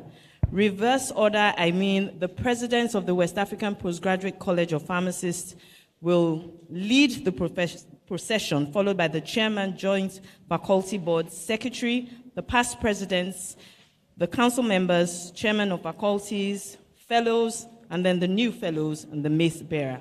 That's how the procession will go. Immediately after that, there will be a group photograph right in front by the staircase. That should be able to take every single person. Our guests will remain seated here, while after that, after the group photograph, we will now go to the exhibition stand to declare it opened, and then you can take a tour. Then we will now start lunch. Our guests will be seated. So for lunch, we will have the inductees.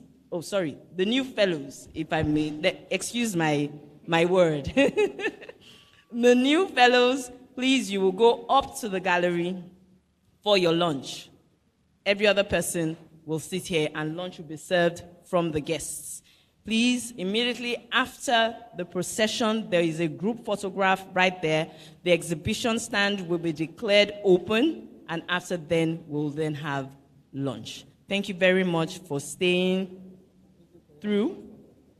So we're going to have the closing prayer for today, and that will be the second stanza of the Nigerian national anthem. Can we be on our feet as we take that?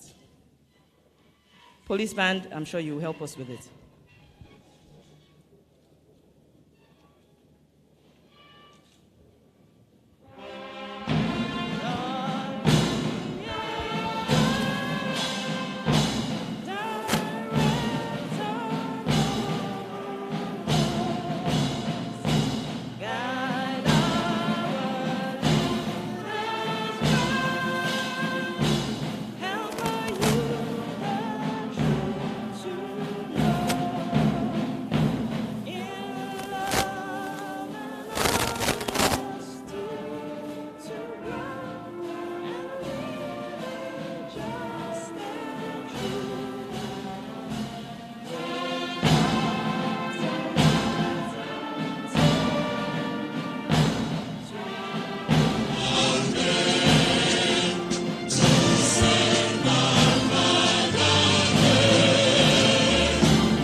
Now we will have the recession.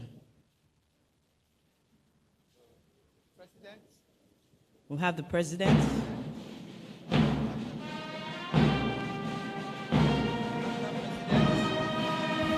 After the president, yes, let me read it here. Then the chairman, Joint Faculty Board. After the chairman, Joint Faculty Board, the Secretary General of the West African Postgraduate College of Pharmacists.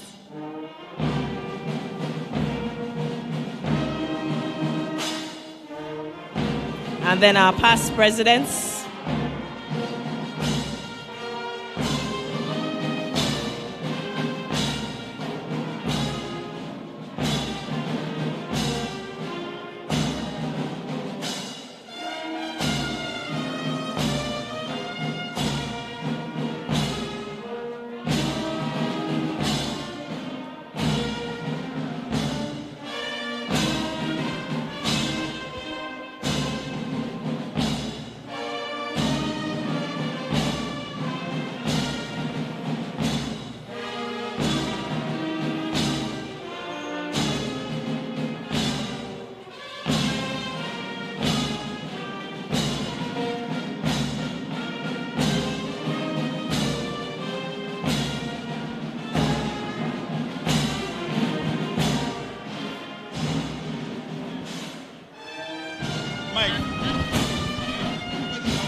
very much for honoring this invitation.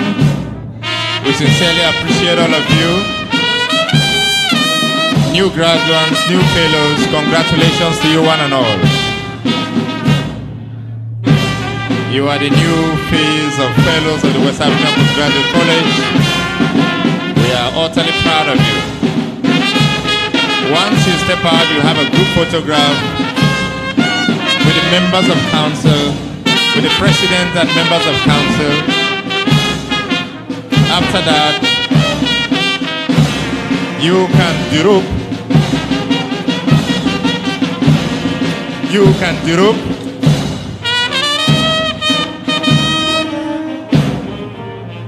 You can droop, and then new graduates, new fellows will climb up for their lunch. New fellows will be upstairs for their lunch, freshly prepared for your purpose. Today is your day. Council members will be seated on the VIP seats while they get served. Old fellows,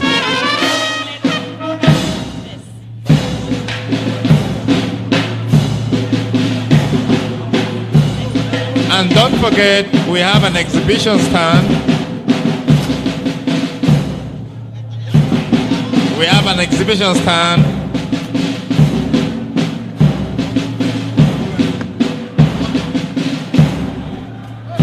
We have beautiful people at the exhibitor stand. Pharmaceutical industries. We have NAFDAC. We have the giants of pharmacy industry. The police band, you've done a fantastic job today. We appreciate you greatly. The ICT unit, the ICT component. What a beautiful day.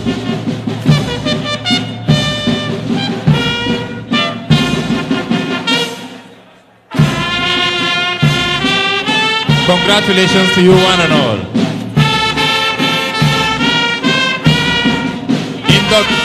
New fellows, don't forget, the council members are outside waiting for you for the group photograph.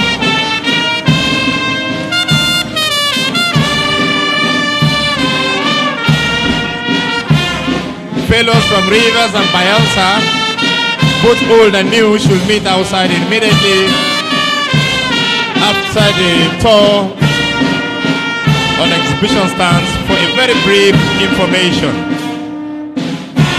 Rivers and Bayelsa fellows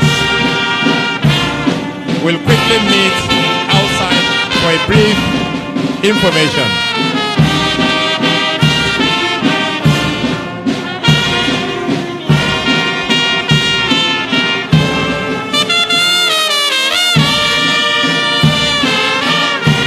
So fellows, please move to the staircase outside for your group photograph.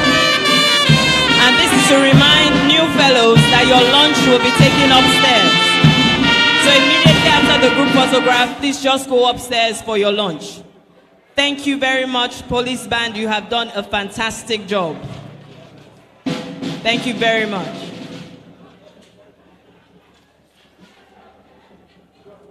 Group photograph, exhibition stand, lunch, and after lunch, we will now have the first scientific session.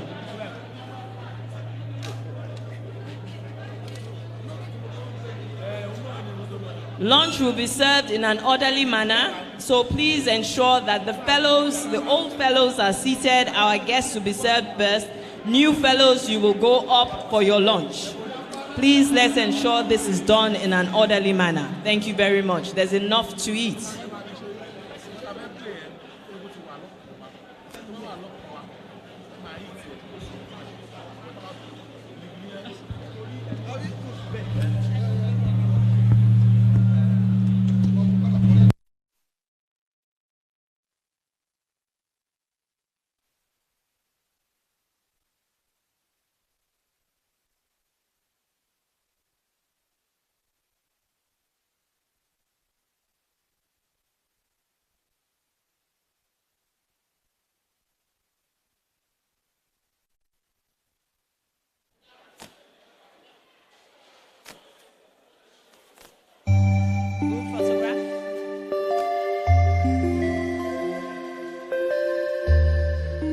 As a pharmacist, I represent a profession identified as noble and well-respected all over the world.